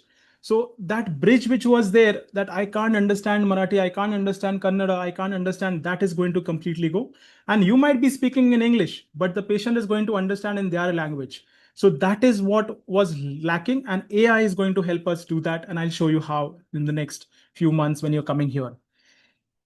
So convert, the fifth thing is convert, that you have given a very good personalized plan. It is not that one diet plan mein aap bas udhar thoda sa alterations karke usko de do. Nahi. You will have a customized plan. You will have, like how Dr. Prithvi said, that you will have a personalized IV therapy for every patient, depending on how she is going to answer those questions or how her investigations are. very transparent costs, effortless scheduling of all your patients, and a very, very humbling and a gentle nurture. Today's patients are well informed. They are actually more informed than what we think they are. So we'll have to match that at some point of time. So our reading, our AI knowledge should also be much more. And finally, once everything is done, you should be able to retain, because one patient that you're able to give maybe 30-40 minutes of time will get you the second patient. Don't be overboard in seeing hundreds of OPD. You should dedicate at least 2 hours of time in the entire week for your cosmetic gynecology practice. And if you don't, you will not be able to do this branch as how it has to be. Because if your OPD is 50-60 outside, there's so many patients, you'll not be able to even think of what you have to ask or tell. You might just write a prescription, do this, sit on the chair or do the laser, but you will have to tell the patients, it is a category creation. Patients are not agreeing immediately. Okay, so you'll have to give time. And that is a good follow-up, which you can do. Reviews the naturally, otherwise we get only bad reviews naturally, and we have to force the patient to give a very good review. So try to not be obsessed about reviews. I'm not very obsessed about reviews, but whoever gives naturally, please take it with open hands. How can we automate our follow-up? Because now a patient, I have done a labiaplasty. Recently we did a labiaplasty for a patient who had flown down from UAE, that is Dubai. And the day of discharge, that is the second day, she got a personalized message about how her post-op instructions are going to be. On the third day, she got another message. On fifth day, she got a video message from me. On the 11th day, I told her that she has to come back to check, and she came back. And now, irrespective whether she's flown back to Dubai, we are keeping a follow-up of how she's doing. And that is not what I'm doing personally. It is a team which has been trained, or the AI which is helping. And I'll show you how also at the end. So this 6 steps that are leaking, if you try to seal even one of them at today, you will start getting more patients. You will start, it is not about doing a lot of surgeries. It is about doing few surgeries very, very nicely so that they can get more patients eventually. So the same inquiry which was there without AI, which was a message, and it would sit in your inbox, a brochure that was printed and given to a patient, questions were unanswered.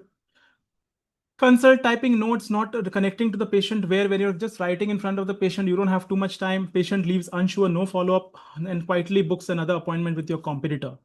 But with artificial intelligence, the patient immediately gets a reply. The consultation is auto-booked. Patient gets a personalized video education about what she has asked. The surgeon or the gynecologist is fully present in the OPD when you're getting the discussion. And a clear plan, cost, and gentle follow-up with a confident yes, and then a referral. So this is what AI can help us with. AI can help us with content, conversational AI, clinical documentation, patient education, your CRM, and your practice analysis also. The most important part is, and a non-negotiable in cosmetic gynecology or intimate wellness or even any of the medical branches, is privacy. So the acts which are Privacy Act, that is DPDP Act, and many other acts, we should not use patient names in AI. Be very, very clear about that. Never upload an ultrasound report with the patient's name. Never upload a photo of a patient on AI and say, make it better. Never do that. Never upload intimate photos of a patient. AI most of the time will flag you, or they might completely take your connection with the AI down. So something I believe is very, very important is your data privacy of any patient. So never put patient's name, your personal, you can put the initials, suppose like Vikram Dukre, you can just put VD, or you put your OPD number. So then you have a reset wherein you can go back to the book and see how you can, and very honest claims, and let it not appear like AI. So now we can understand what is with AI and what is with not. You give me any book, anything anyone has written, I can tell you how much of AI is there in that. So this is what AI itself can tell you now. So let there be a human accountability. I was invited to the medical college where I did MBBS by the HOD ma'am in Kolhapur, DY Patil Kolhapur. And when I was speaking to Dr. Lima ma'am, she said every resident is using AI to write the thesis. But I also showed her the option wherein every word of what the resident has written, you can check whether it is with AI or not. You can check the percentage in an entire thesis, how much of it is AI. So I believe that we should try to use AI, but there has to be some conscience. You should make some effort to create and then augment with AI. If you directly ask AI to generate, it will be that it is not going to play with the conscience, and it is going to be like AI is generated completely. So conversation or conversion is not coercion. It is the art of helping a patient to act by a decision they already have and freely made. And as doctors, we are the brand. AI is going to help scale us. AI is going to help augment us. AI is going to give us a voice, but our judgment is our judgment. It is not going to replace us, at least very soon. So try to understand that. Try to fix the leak over the next few months. It may not happen immediately. See what would be your biggest drop off. I've showed you what the 6 steps are. The recording will be available on YouTube, so you can come back again anytime and see it again. Try to build on it, learn AI, see how you can close one loop at a time. And 4 ways this can go wrong, because automating your soul out, because you have completely automated, as I just told you, that people think that you are a complete AI, you are avatar, you're not real. Never over promise, always under promise. This was a slide in Dr. James Sir's presentation also. Always under correct, never over correct. See, pasting intimate patient data is a breach waiting to happen and a case waiting to happen. So never do it.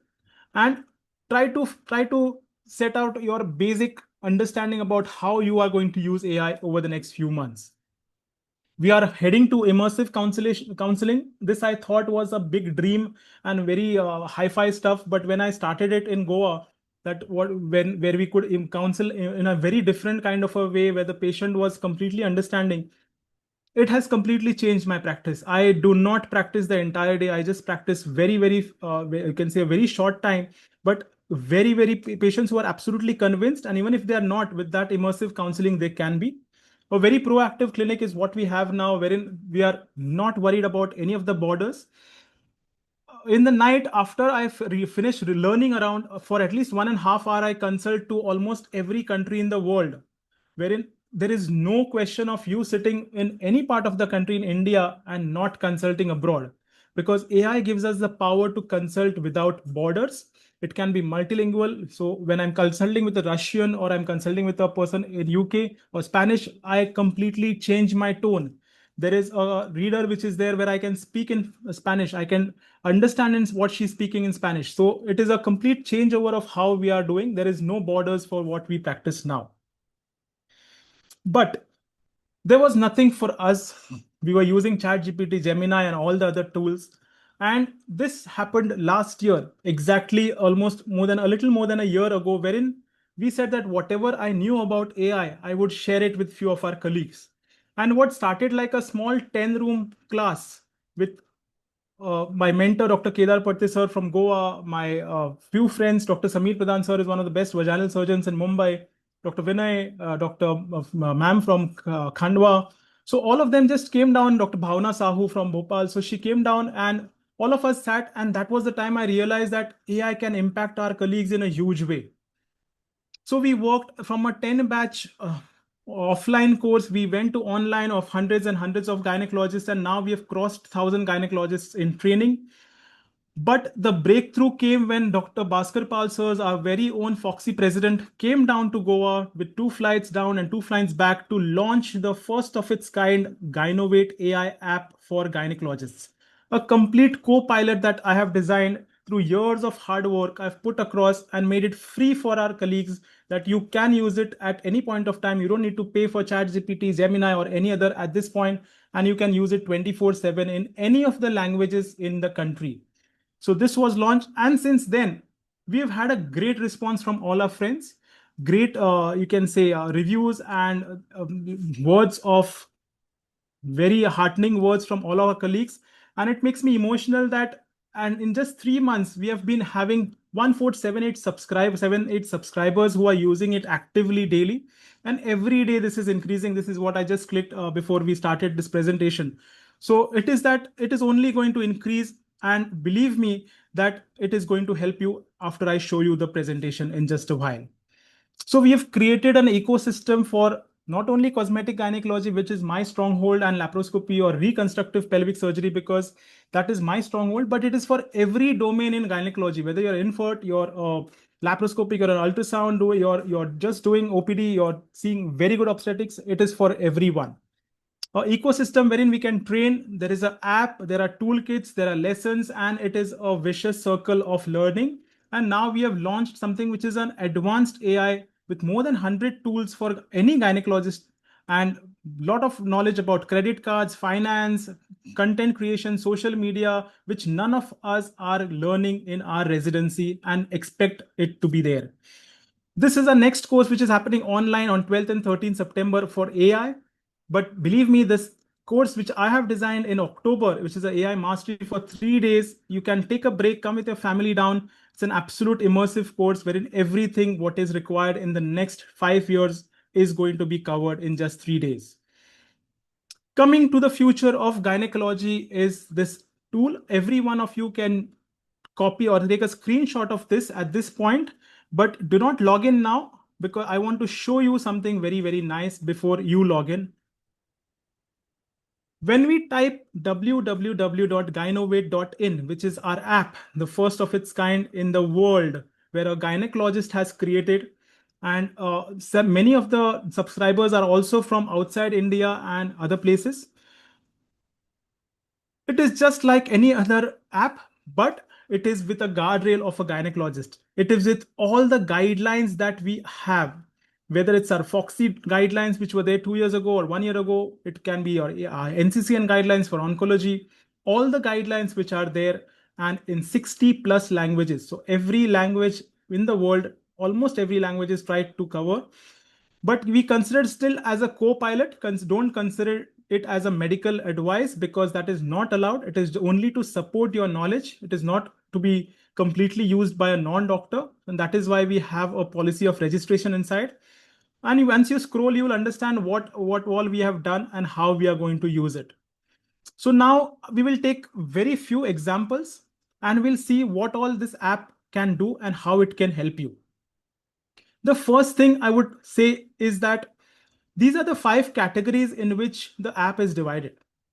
So it can be a patient who's coming to your OPD and she's come with a specific concern. Like I had a patient recently who had a mass on the clitoris. Okay, and I took her for examination and I was doubting ki kya ho sakta hai. Though I know a lot, I've read a lot about it, but I was thinking about the differential diagnosis. But here I came over here and I said, okay, so I want to learn about I want to learn about a mass on the clitoris. So I came to our own app and we tried to find out what would be the differential diagnosis of all this. And you see the structure in which I've given you the answer. So a small query which you think is very, very difficult to understand, and in a minute or in a less than a minute, just 10 seconds, you've understood what could be the likely causes, what would be the history that can be there, how exactly you have to examine, what would be the bedside workup if you find some finding over there, and what to do now, including the treatment of what you can start if you have found something. And the best part about this is that suppose you want this treatment to be downloaded, we've given you the option to save in Word directly, wherein it comes down as a Word file over here. You can print it if you want, or you can keep it for reading if there is an interesting case. Okay. Second, what we have done is that we have given an option of WhatsApp. Suppose you want to send it to someone that I have found this case and something, you can just type your name. You can type your clinic. Okay, and you can send it via WhatsApp. So this is how you can use it directly, even on your phone. There is no laptop or which is a compulsory thing. So suppose this was the first concern wherein a patient had come with some different kind of a thing in cosmetic, and because many times the complaints are vague. I had a patient who had come with incontinence of rectum and urine at the same time. So every time she used to sneeze, there would be a urine leak and there would be a rectal incontinence also. So different types of cases. Recently, I had a Paget's disease with vulvar Paget's disease. So this is what helps us understand that if you have something in clinical, whether it is your OPD consultation, you have your latest guidelines, anatomy, surgical procedures, lab interpretation. If you want to discuss a case with AI, we have given you the guardrails of all the guidelines. So it is not going to go anywhere outside that. It is not going to hallucinate like normally an AI would. It is going to give you what you actually require. So this is the first part about clinical, wherein you ask anything. If there is something in OPD consultation, we say, we just click on OPD consultation, we say new chat, and then you say that, okay, a patient has come for labiaplasty. Help me with some suggestions for her. Okay, so even if your spellings are going to be now, if you see this labiaplasty, it is wrong, but it will understand that it is labiaplasty. So that is how, even if you are spelling it wrong, you are saying it in a different vernac, you are saying it in Hindi, but still the spelling will be right over here, unlike ChatGPT or any other app. So this is a complete idea of how you can explain what the suggestions you can give, what would be her age, what would be the clarification, what to assess, what would be the red flag, what are the counseling, these are the expectations that you counsel, what would be the conservative options of she's coming with the complaint, what would be a reasonable surgical candidate. So this is not what normal AI gives you. This is all what I have put across in years of practice and years of talking to all these patients, that this is also what we need, this is what we can explain better.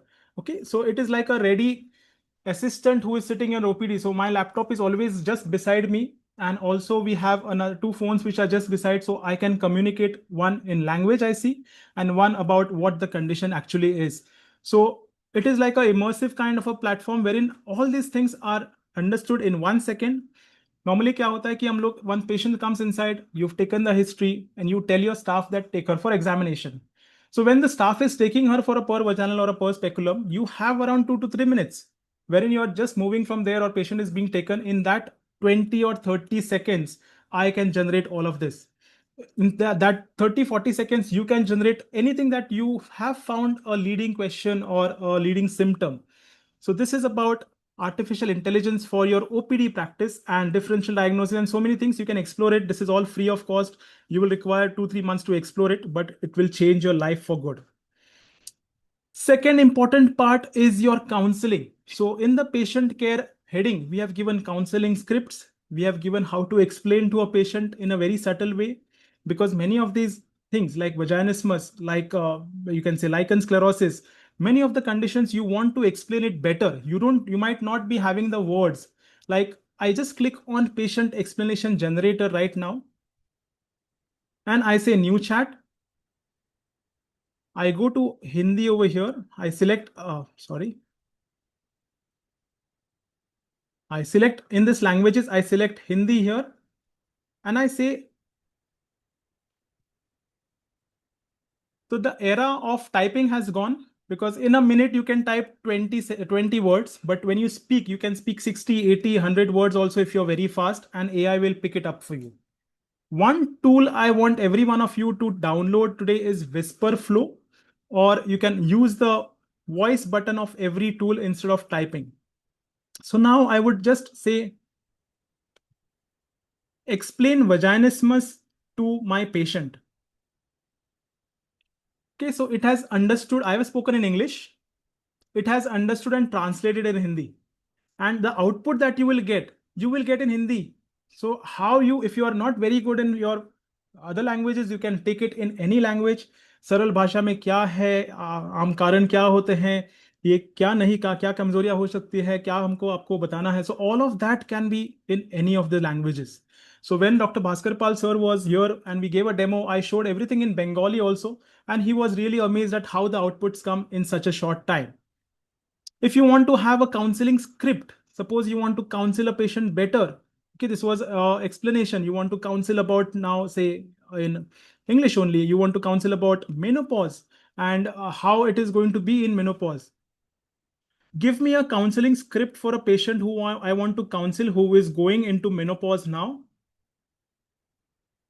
Okay, so this is how you can take a script of what you have to say to the patient, because I never do anything unplanned. I am always having some base wherein I take that, even if I'm doing an online consultation now, this is always at the back of the screen, wherein I have a layout of what I'm going to talk. There is no nonsense spoken, there is nothing, no time wasted, and actually to the point. So the patient also feels that, अरे भाई इसने तो effort लिया है, इसको तो मेरे से ज़्यादा पता है, ChatGPT से ज़्यादा बता रहा है. So something you will have to do a little differently is what I believe. And I've also given you laydowns of menopause, wherein you can ask anything about menopause, whether HRT or anything, because in 2030, we are going to have 4 crore women in menopause. So 60% of our practice is going to be about menopausal patients. And as we say, we want to live more, live longer. So then we will also have to care about us also and our patients also. Second and most important thing is your follow-up messages. This is what I told you in the lecture, that if you want to automate your follow-up messages, what can you do? Okay, so you've done a laser vaginal rejuvenation for a patient and you want to ask her how she's doing. How are you doing after a laser vaginal rejuvenation in 2 months of the procedure? Okay, so this is how you can follow up, send a follow-up message, what usually happens at 2 months, what is not normal at 2 months. And what I have done is that I have trained one staff. That staff may not be a very educated or very, you can say, your very busy staff. It can be someone who is just joined and who has absolutely not too much of worry about other things in your hospital. And he or she just uses a mobile and takes down what I have trained her for and copies this as WhatsApp over here and puts my name over here and the clinic. And I have also given you the option to add your letterhead directly. Okay, so no need to put this again and again. You just have to put your letterhead once and all of this will go again and again. And then she sends it to that patient. So we send on 8 day, we send on one month, we send every, so there is no patient who is lost to follow up. I have done a hysterectomy 4 years ago. Still a message goes every month to that patient on how you're doing, what has it may be irritating. But suppose you're launching something new. Now we have launched AI powered counseling. We have launched so many other things in our hospital. So I can send that message to her because that patient feels connected by, he is asking me, she is asking me how I am. No one of us does that. Caesarean किया या तो आपको first birthday को बुलाएंगे या तो कभी दिखे तो आपको हाई बाय बोलेंगे, उतना ही. हिस्टेक्टोमी के बाद तो hardly the patient visits. But now with cosmetic gynecology, the patient has to visit you every 6 months after you've done a procedure. You're rejuvenating the vagina, you're rejuvenating her life, you're giving her a good sexual life. And this is going to connect to the patient. If you want some WhatsApp templates, you can definitely give them. So your in-house social media is also what was missing. So there also you are using WhatsApp templates, an appointment reminder, a lab report is ready. You want some to give some post-op instructions. You want to give medication reminder, a follow-up. So all of that you can generate over here. Suppose you want to generate a follow-up reminder, you just click on follow-up and you will get a short SMS, which you can just copy paste. You will get different options of what you can send in WhatsApp, email, your anything what you want, and it may be it will be in a very, very friendly tone. The next part is a diet plan. So there is a dietitian in the hospital. We do have a dietitian, but earlier she was seeing around 15-20 patients a day because my brother is also endocrinologist. And now with AI, she's able to have almost 50 consultations. So it is making her work 5x. And if you want to give a patient a good bone health diet, you just tell, I have a patient who is having 1,600 calories. She is from Goa. She's from Bhopal. Okay, so now we will do something for all of you and at this point of time. So this is how quickly you get a plan which you can directly send on WhatsApp. You can also export it over here as a PDF file, as a Word file, and any other file that you want. Okay, so now this was there. Now I'll just say new chat. Give me a diet plan for a patient who is from Bhopal for after recovery of a vaginal tightening surgery. Okay, so specific to the patient, where she is staying, what she's doing, how much calories you want to give, what would be the follow-up plans after vaginoplasty, what she should include, because we want a little softer stools. We want a patient having no constipation. So depending on that, the plan will be designed. So you're paying 20,000-30,000 to your nutritionist. You might not have to. If you don't have one, you can just use this and start generating in seconds. So this is what was the second. Postpartum care is something which is a huge thing. We have seen a Mommy Makeover talk completely designed by Dr. Savannah, who is the USP of Mommy Makeover. And this can help you counsel your patients better, because I believe that motherhood, the 4th trimester is the most important. First 3 are really happy. The child is born, everyone goes and sees the child. Hardly anyone talks to the mother how she's doing, how she's coping with all the hormonal changes, whether she's able to manage the stress, what is postpartum depression, how is going to be her sexual life. So all of that is not spoken about. And if we as gynecologists don't do it, then the patient has a huge chance of going into postpartum depression or many other things which we are now seeing. So here we give that option of having that checklist, whether she wants to have a rejuvenation or just an understanding about what the procedures are, you can generate them. The third most difficult part of our practice was documentation. Writing a discharge summary, consent forms, referral forms, medical legal help, insurance claims, certificates, operative notes, anything and everything. So we've put all of that across, because that is what was taking time in all your OPDs, on all your everywhere. I got a call from one of a very rural village in Maharashtra where one doctor is managing 60 beds. And he said, Vikram, I am using your app in Marathi. And believe me that his life has changed because he is using documentation from here.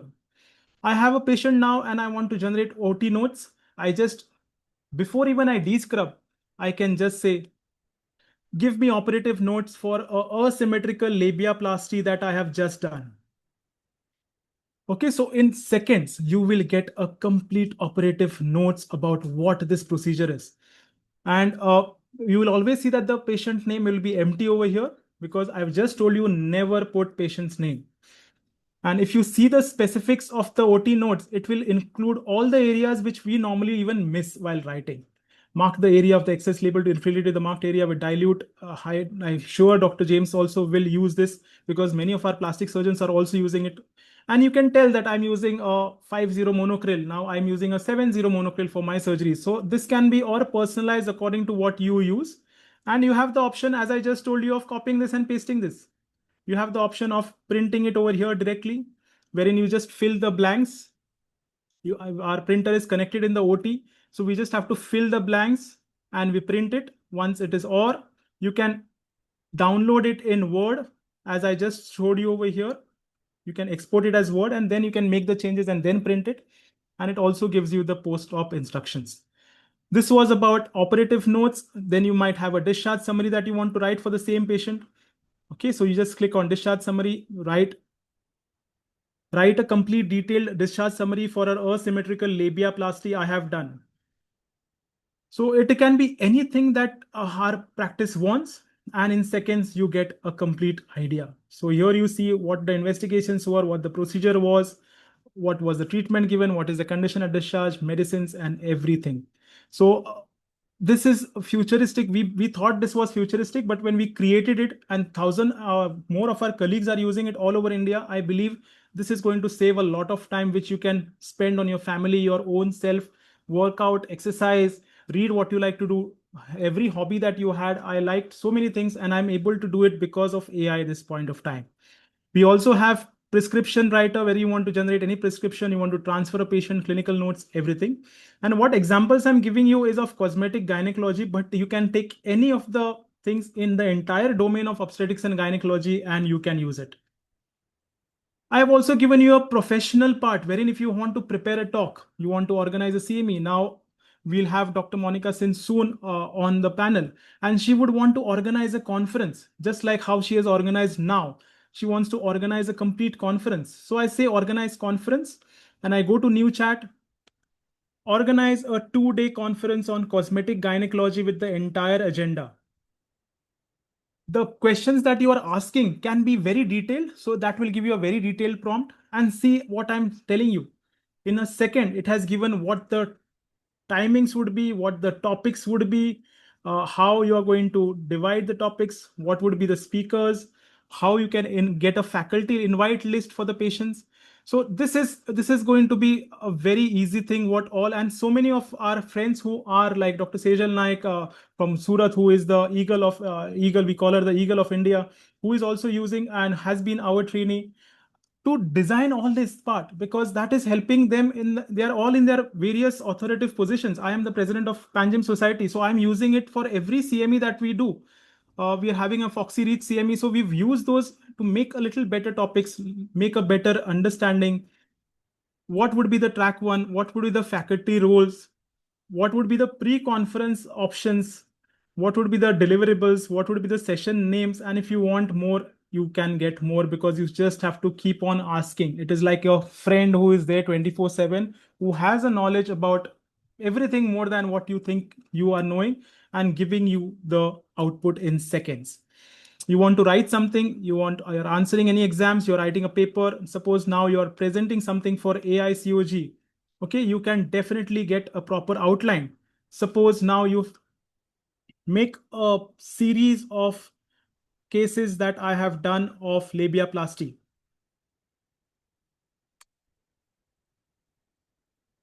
Okay, so you can type, you can speak, and this is how you can use even a research protocol, or if you want to create a paper title, try to have your own paper first before you ask directly. Though AI now can generate everything, it is better that you have something of your own.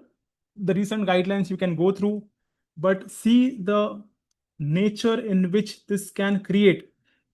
This year in AICOG, almost 300 to 400 will be papers which are generated, or posters which are generated through Gynovate AI app, is what I have got a feedback on my mobile in just 2-3 months, and there's still 6 months to go. So it has given us the power to even think a little differently, what the parameters can be of labiaplasty, how the follow-up will be, what are the cases generation. So it gives you a rough idea of what you can do. You may not copy this at all. You use this to collaborate with your own data, because your own data is gold. But see the extent and the detail that the output we can generate with Gynovate AI. So I hope all of you are liking this, and I'm in between you and the dinner, but I will not delay it too much, because there is one more thing left, or maybe two more things left to tell. And I can go on for the next 10 hours, because that is what our online course is, for 10 hours divided into 2 days. But this is just one tool I've told you, which is what we are using. We have an access to, at least I have an access to now 700 plus tools, which I have complete knowledge about. And when we teach in our training, it is going to give you a complete understanding how you can use it in your practice, automate the stuff which is redundant, which doesn't require that much of breaking your head, and make it into a better. So if you can see, a case series report is what I had just asked for in just 5 words, and see the extent that it has created according to the guidelines, according to the protocols, according to what we have. So it is not going to be wrong completely. It is going to be 95 or 99% right. 1% you will have to check. Unlike ChatGPT, where it is going to be 30-40% right, and 60-70% you'll have to check. So, and it also gives you the references from where it has taken. Okay, so try to understand that this can make your life much better in multiple ways. These are all the different modes where you can use write article, patient communication, and we are using this everything. The next and the last heading over here is the specialty. So now I am not practicing anything about obstetric gynecology, and if I'm doing only cosmetic gynecology, then I just click on cosmetic gynecology here, and the mode is shifted to cosmetic gynecology. Why? Because when we assess data, suppose this room is filled with data of cosmetic, the other room is filled with data of IVF. I don't want to assess that room at all. I just want to come here because I'm interested in this room. And that is why I've given you a drop down of all the subspecialties or the sub-super specialties of what we practice. So if we are a cosmetic, or if you're robotic or a hysteroscopy, anything, you just click on that and you will get access to only that part. And you can ask anything over here in that domain. So this is going to make your life even more easier. Wherein you want PRP or anything that you have seen or heard over the last 4 hours, you can just put it down and get a good output. So this is about a little about the demonstration of the app. And I'm sure that all of you will use it. Give me feedback of what you want me to improve, because whatever feedback you give me, I can improve it in the same night tonight I can improve it and make it better. And that is how many of our colleagues have helped us with medico-legal, how it should be, and we are still upgrading and upgrading and upgrading and what it is now. So I hope every one of you has liked this part. And last two things I would show you. One is something called as Gynovate Social. Every one of us is using social media. But in this app, we have created a social media manager for you free of cost. You will not have to pay anyone to write your content, to create your content, to use your content. If you want to launch your clinic now, like so many of our trainees are using this to launch their clinics, they are using it for their promotional things. You want to explain cosmetic gynecology better, you'll just see a simple prompt that I'm going to give you now. Okay, so I say that, okay, this is, we consider labiaplasty only because we had taken that, and I would say, I explain in simple language. Okay, so it can, as we discussed, it can be in any of the languages. It can be any post that you want to create. So here comes your Instagram slides that you want to create. Okay, what would be the captions? What would be the hashtags? What would be the image that you want? What is the best posting time? What would be the engagement tip? So this is how you can keep things visible and you can use it. And the best part is you can regenerate it, you can copy it, you can create image over here from ChatGPT. You can go to a presentation and create a presentation also if you want. If you want a 30-day entire content around a simple topic like cosmetic gynecology, you want the entire content, here is your entire content, what you have to speak. So what we were normally paying 30, 40, 50,000 rupees per month, in just these 3 hours or half an hour of my talk, I'm sure you will save over the next few years is a lot of money. And this is just one tool I have told you. Imagine what will happen when I tell you 100 different tools. So this is the power of artificial intelligence. Okay, your entire social media content can be automated. You can ask anything. So now it gives you the options of what is the awareness, what are the dates which are coming. We recently had the breastfeeding week. Now we are going to have a PCOS awareness month. So this is entire things in one-stop solution for all of you. And the last and the most important part is Jia. We all go through a very bad outcome. Sometimes our surgery we have done, we find that there is a doctor. Dr. James sir said that the outcomes of correction sometimes might not be good. The patient might be very arrogant, saying that humko aisa hi chahiye tha, aapne aisa kiya. And you're not able to tell your family members, you're not able to tell your wife or your husband. And it is a lot of stress that you don't need to do. So here I've created something very, very important and a confidential companion 24/7, which is Jia. You had a bad day, you can just talk to Jia. She will help you understand what it is. If you want some exercises, okay, she will give you some exercises to meditate. So it is like your therapist in your phone. It is like a therapist who's going to be there. And as soon as you go back, it is going to vanish. So no one is going to read this. This is not going to be saved. This is auto delete. So even the person who is writing it, or maybe tomorrow your family might be accessing your phone. As soon as you go back, it is like Instagram disappear, wherein one read and it is going to go back. So this was Jia, which I have created for all of us, because so many of our friends from Goa itself had very, very bad outcomes. Patients are very rude. Patients are not grateful sometimes. You have gone through a lot of, there's a very difficult surgery that you have to do tomorrow, and you are having a little anxiousness. So you talk, and you talk in any of your languages. Okay, so I say, okay, now give me this entire thing in Bengali. Okay, so you can also ask, and it is going to give you in any language. So it is like a friend in your own language, and you can also listen to it. It is not only about reading. So if you're driving, if you're on the OT, you can also say listen, and it is going to speak to you. So this was a feedback that I got in Amravati at the Foxy Zonal Conference, that make it a person who can speak to you. And we actually made it. Dr. Shweta Kaul requested me to do that, and I did it. So it is something that you can use AI in different ways. And I've just given you a small orientation about what AI is actually. To carry home, the bottleneck is the journey, not the surgery. AI's biggest wins are the top of the funnel, which is speed and education. what speed and AI has allowed me to do is almost having 18 passive incomes, 18 different things where I don't have to worry about a patient coming inside. We are having so many things what we are doing without too much of headache. I don't have too many staff. I'm a bootstrapped company. Gynovet has got so many requests from investors, but we are a bootstrap company having only 2 people who are working with us. And automating most of your stuff is going to help you. Conversion, as I told you, is a free choice. Never force any surgery on a patient, never force any procedure on a patient. And a clinician is signing off everything always, which means that you are important. The person will not blame the AI. Person will not blame the robot if it's worked wrong. Person will not blame the laser machine if it's burnt.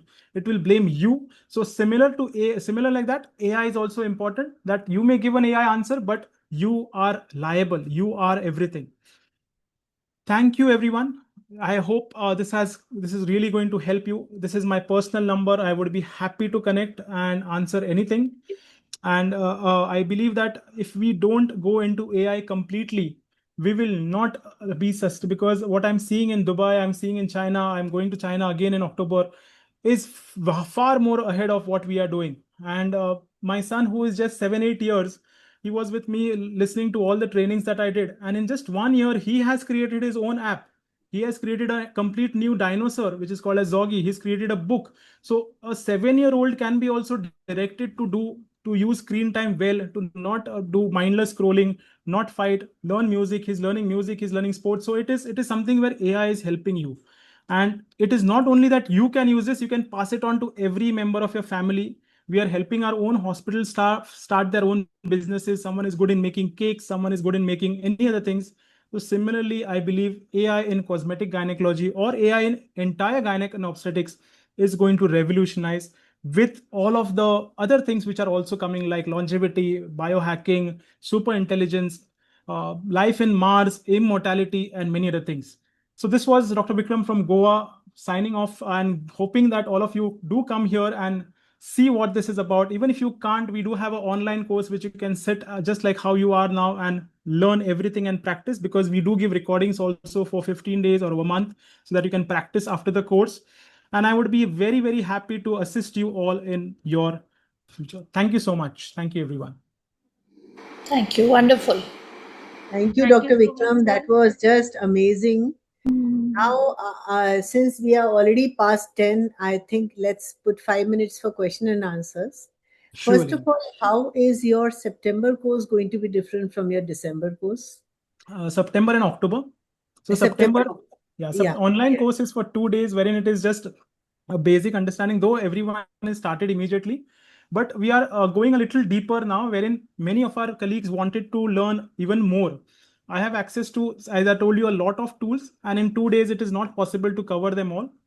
So we've made a structured, along with branding, along with social media, along with finance, one person who is very good in credit cards and finance, even how AI can be used to earn more, because we all are practicing, but we don't know how to use that money to maybe grow. So that is also what we'll be having, and a complete immersive experience wherein we'll be going to different parts and seeing how AI is being used in different ways. So that is like a physical hands-on, wherein I'll be sitting in front of you with your own laptop and doing. Otherwise, it is like me just like how we are now on the screen, and then it is on WhatsApp. But in Goa, it would be personalized for you, and it is a very short batch that we want, so that we don't online we cross 100, but here it will be a very, very short batch. So, Dr. Vikram, you don't train cosmetic gynecology. You train AI. No. We have trained 35 batches of cosmetic. We have the maximum number of trainees who are actually doing, along with other trainees also, faculty also, who are doing cosmetic gynecology in different parts of the country. So I have had a look at your Gynovet AI app, and I have also downloaded Whisper. Yes. During your talk. So tell me, if you are giving this app to us, you are right now, you can register for free. Later on, you'll have a fee probably. Yes. So if I can learn everything through Gynovet, why should I why should I enroll for your course? Yeah, so Gynovet is only one thing. There are almost like multiple other tools which can't be incorporated, like image generation, like videos, like there is some tools which are making wonderful infographics, your own AI avatars. You can clone your own voice. So they take a lot of tokens, and that is a lot of money to be invested, which requires lakhs of dollars. At this point, I am burning a lot of money to make this free for all of us. But even I want to keep it free so that maximum of you can use it, understand, and practice. And even if it is paid, even at some point of time, it will be very, very negligible. So it is something which I wanted to do out of passion. And though I have so many investors from Dubai and other parts, even Silicon Valley, who are coming, we have never taken any investor on board as of now. So it is going to be a lot of difference in the online and offline.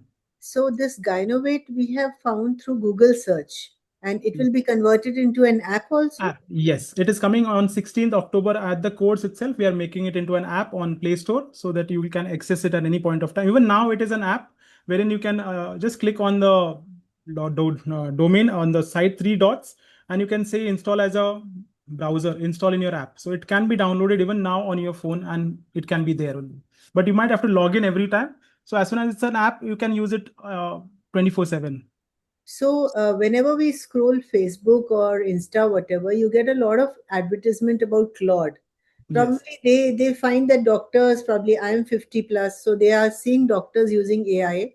So they try to give us a lot of Claude advertisements, enroll for this, enroll for that, learn Claude, learn for the 5 steps of. So how is this Claude different from what you're going to train? Claude also we train every tool that is there in the world, which is required for a gynecologist to practice, and to not only practice, even many things like personal things like learning some new skill, learning how to communicate, learning languages. So there are different tools which are specific for all of that. So Claude is one of the best for conversations and maybe understanding few things, but it is very high on your payment. You require to, if you're using the best, it is 20,000 rupees per month. So I'm not sure many of us will not do it.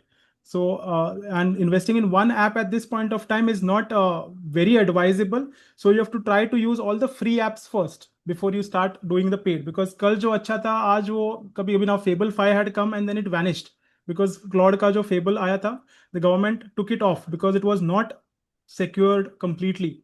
So it depends on what tools are there and how you can use them for your practice and your personal, because otherwise it is a lot of data. One lifetime is not enough to learn AI.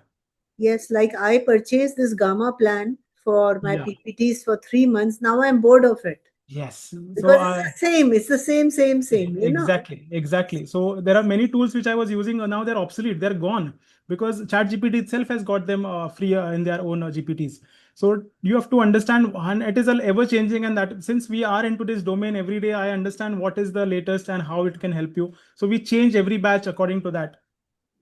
So Dr. Mitra, I totally agree. I think your lecture was an eye-opener. See, rest were all cosmetic gynae, but your lecture told us what is lacking in our practice, and you are 10 years ahead of everyone. You have a different mindset. You are progressing in a way, you're all inclusive in your progress. And I think I totally 100% agree that without keeping up with technology and advancement in your learning, you cannot progress. You'll be wiped out. Yes, absolutely. Because in our batch, we had very, very senior doctors like Dr. Sanjeev Petkar sir, Dr. Shubhada ma'am, who are above 70. They have no knowledge even how to open a phone. But now they are using AI for everything. They are using AI to learn music. They are using AI. So age is not a factor. And that also we break in the course that we do. That anyone can do this and try to use it better. There is no age bar. Thank you so much. Thank you so much. You can put in the group your contact numbers, your training courses. The group will be open. And I now close the session. And we are very thankful to Dr. Vishal. He's the person who has organized everything. Ankita is there. Alka madam is still here. It was so interesting. I said, so madam, हम दोनों मिलके गोवा चलते हैं. Monica, I am also there. Acha, Apurva is there. Kiran, Monica, I am also there, and I would also like to. And I would also like make a program, and I will also accompany. Bilkul, madam. So, madam, any closing remarks? Apurva, please give our closing remarks. Apurva Asthana and Kiran ma'am. Excellent. It was an excellent talk and eye-opener and very different from our routine OBGY conferences which we attend. So it was very nice. And all the best, Monica ma'am. We are all with you. अब तो ये AI के सामने election ऐसी छोटी सी चीज लगती है. So Dr. Vikram, Dr. Kedar Patte is a very good friend of mine also. Sir was the first student. Sir Yes. Yes, and sir is a fertility specialist. Yes. So that is why we have met a lot of time in Goa. Goa is one of the favorite destination for all IVF conferences.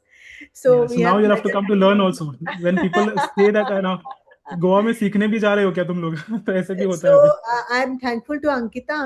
And I said Ankita बहुत हो गया 4 talk. She said नहीं ma'am इनको मैंने बोल दिया अब आपको बुलाना पड़ेगा.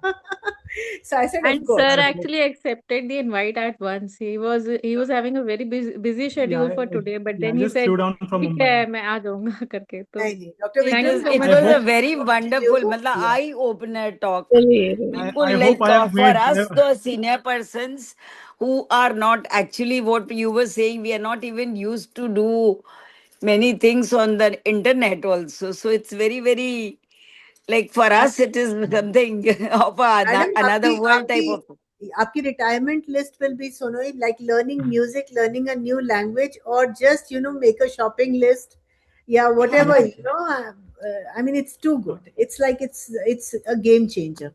So I Samantha, hope I have made the dinner the word today. Yes. I'm very, very serious that we want to come to Goa and learn. Madam जाना है ना पक्का मैम पहले मुझे जिता दीजिए. बिल्कुल 100%. मैडम मैं एक बार जीत जाऊं फिर सबके साथ चलते हैं. बिल्कुल बिल्कुल सब साथ ही चलेंगे अलग से नहीं चलेंगे. Vishal, you also come, huh? Yes. Madam, he is the guy behind all this synergy. We have done 84 episodes together in 3.5 years. And every synergy webinar is recorded on YouTube. And it's there for us to watch. We have had best of the best speakers. And Vikram, you are the last speaker of this season. Oh, wow.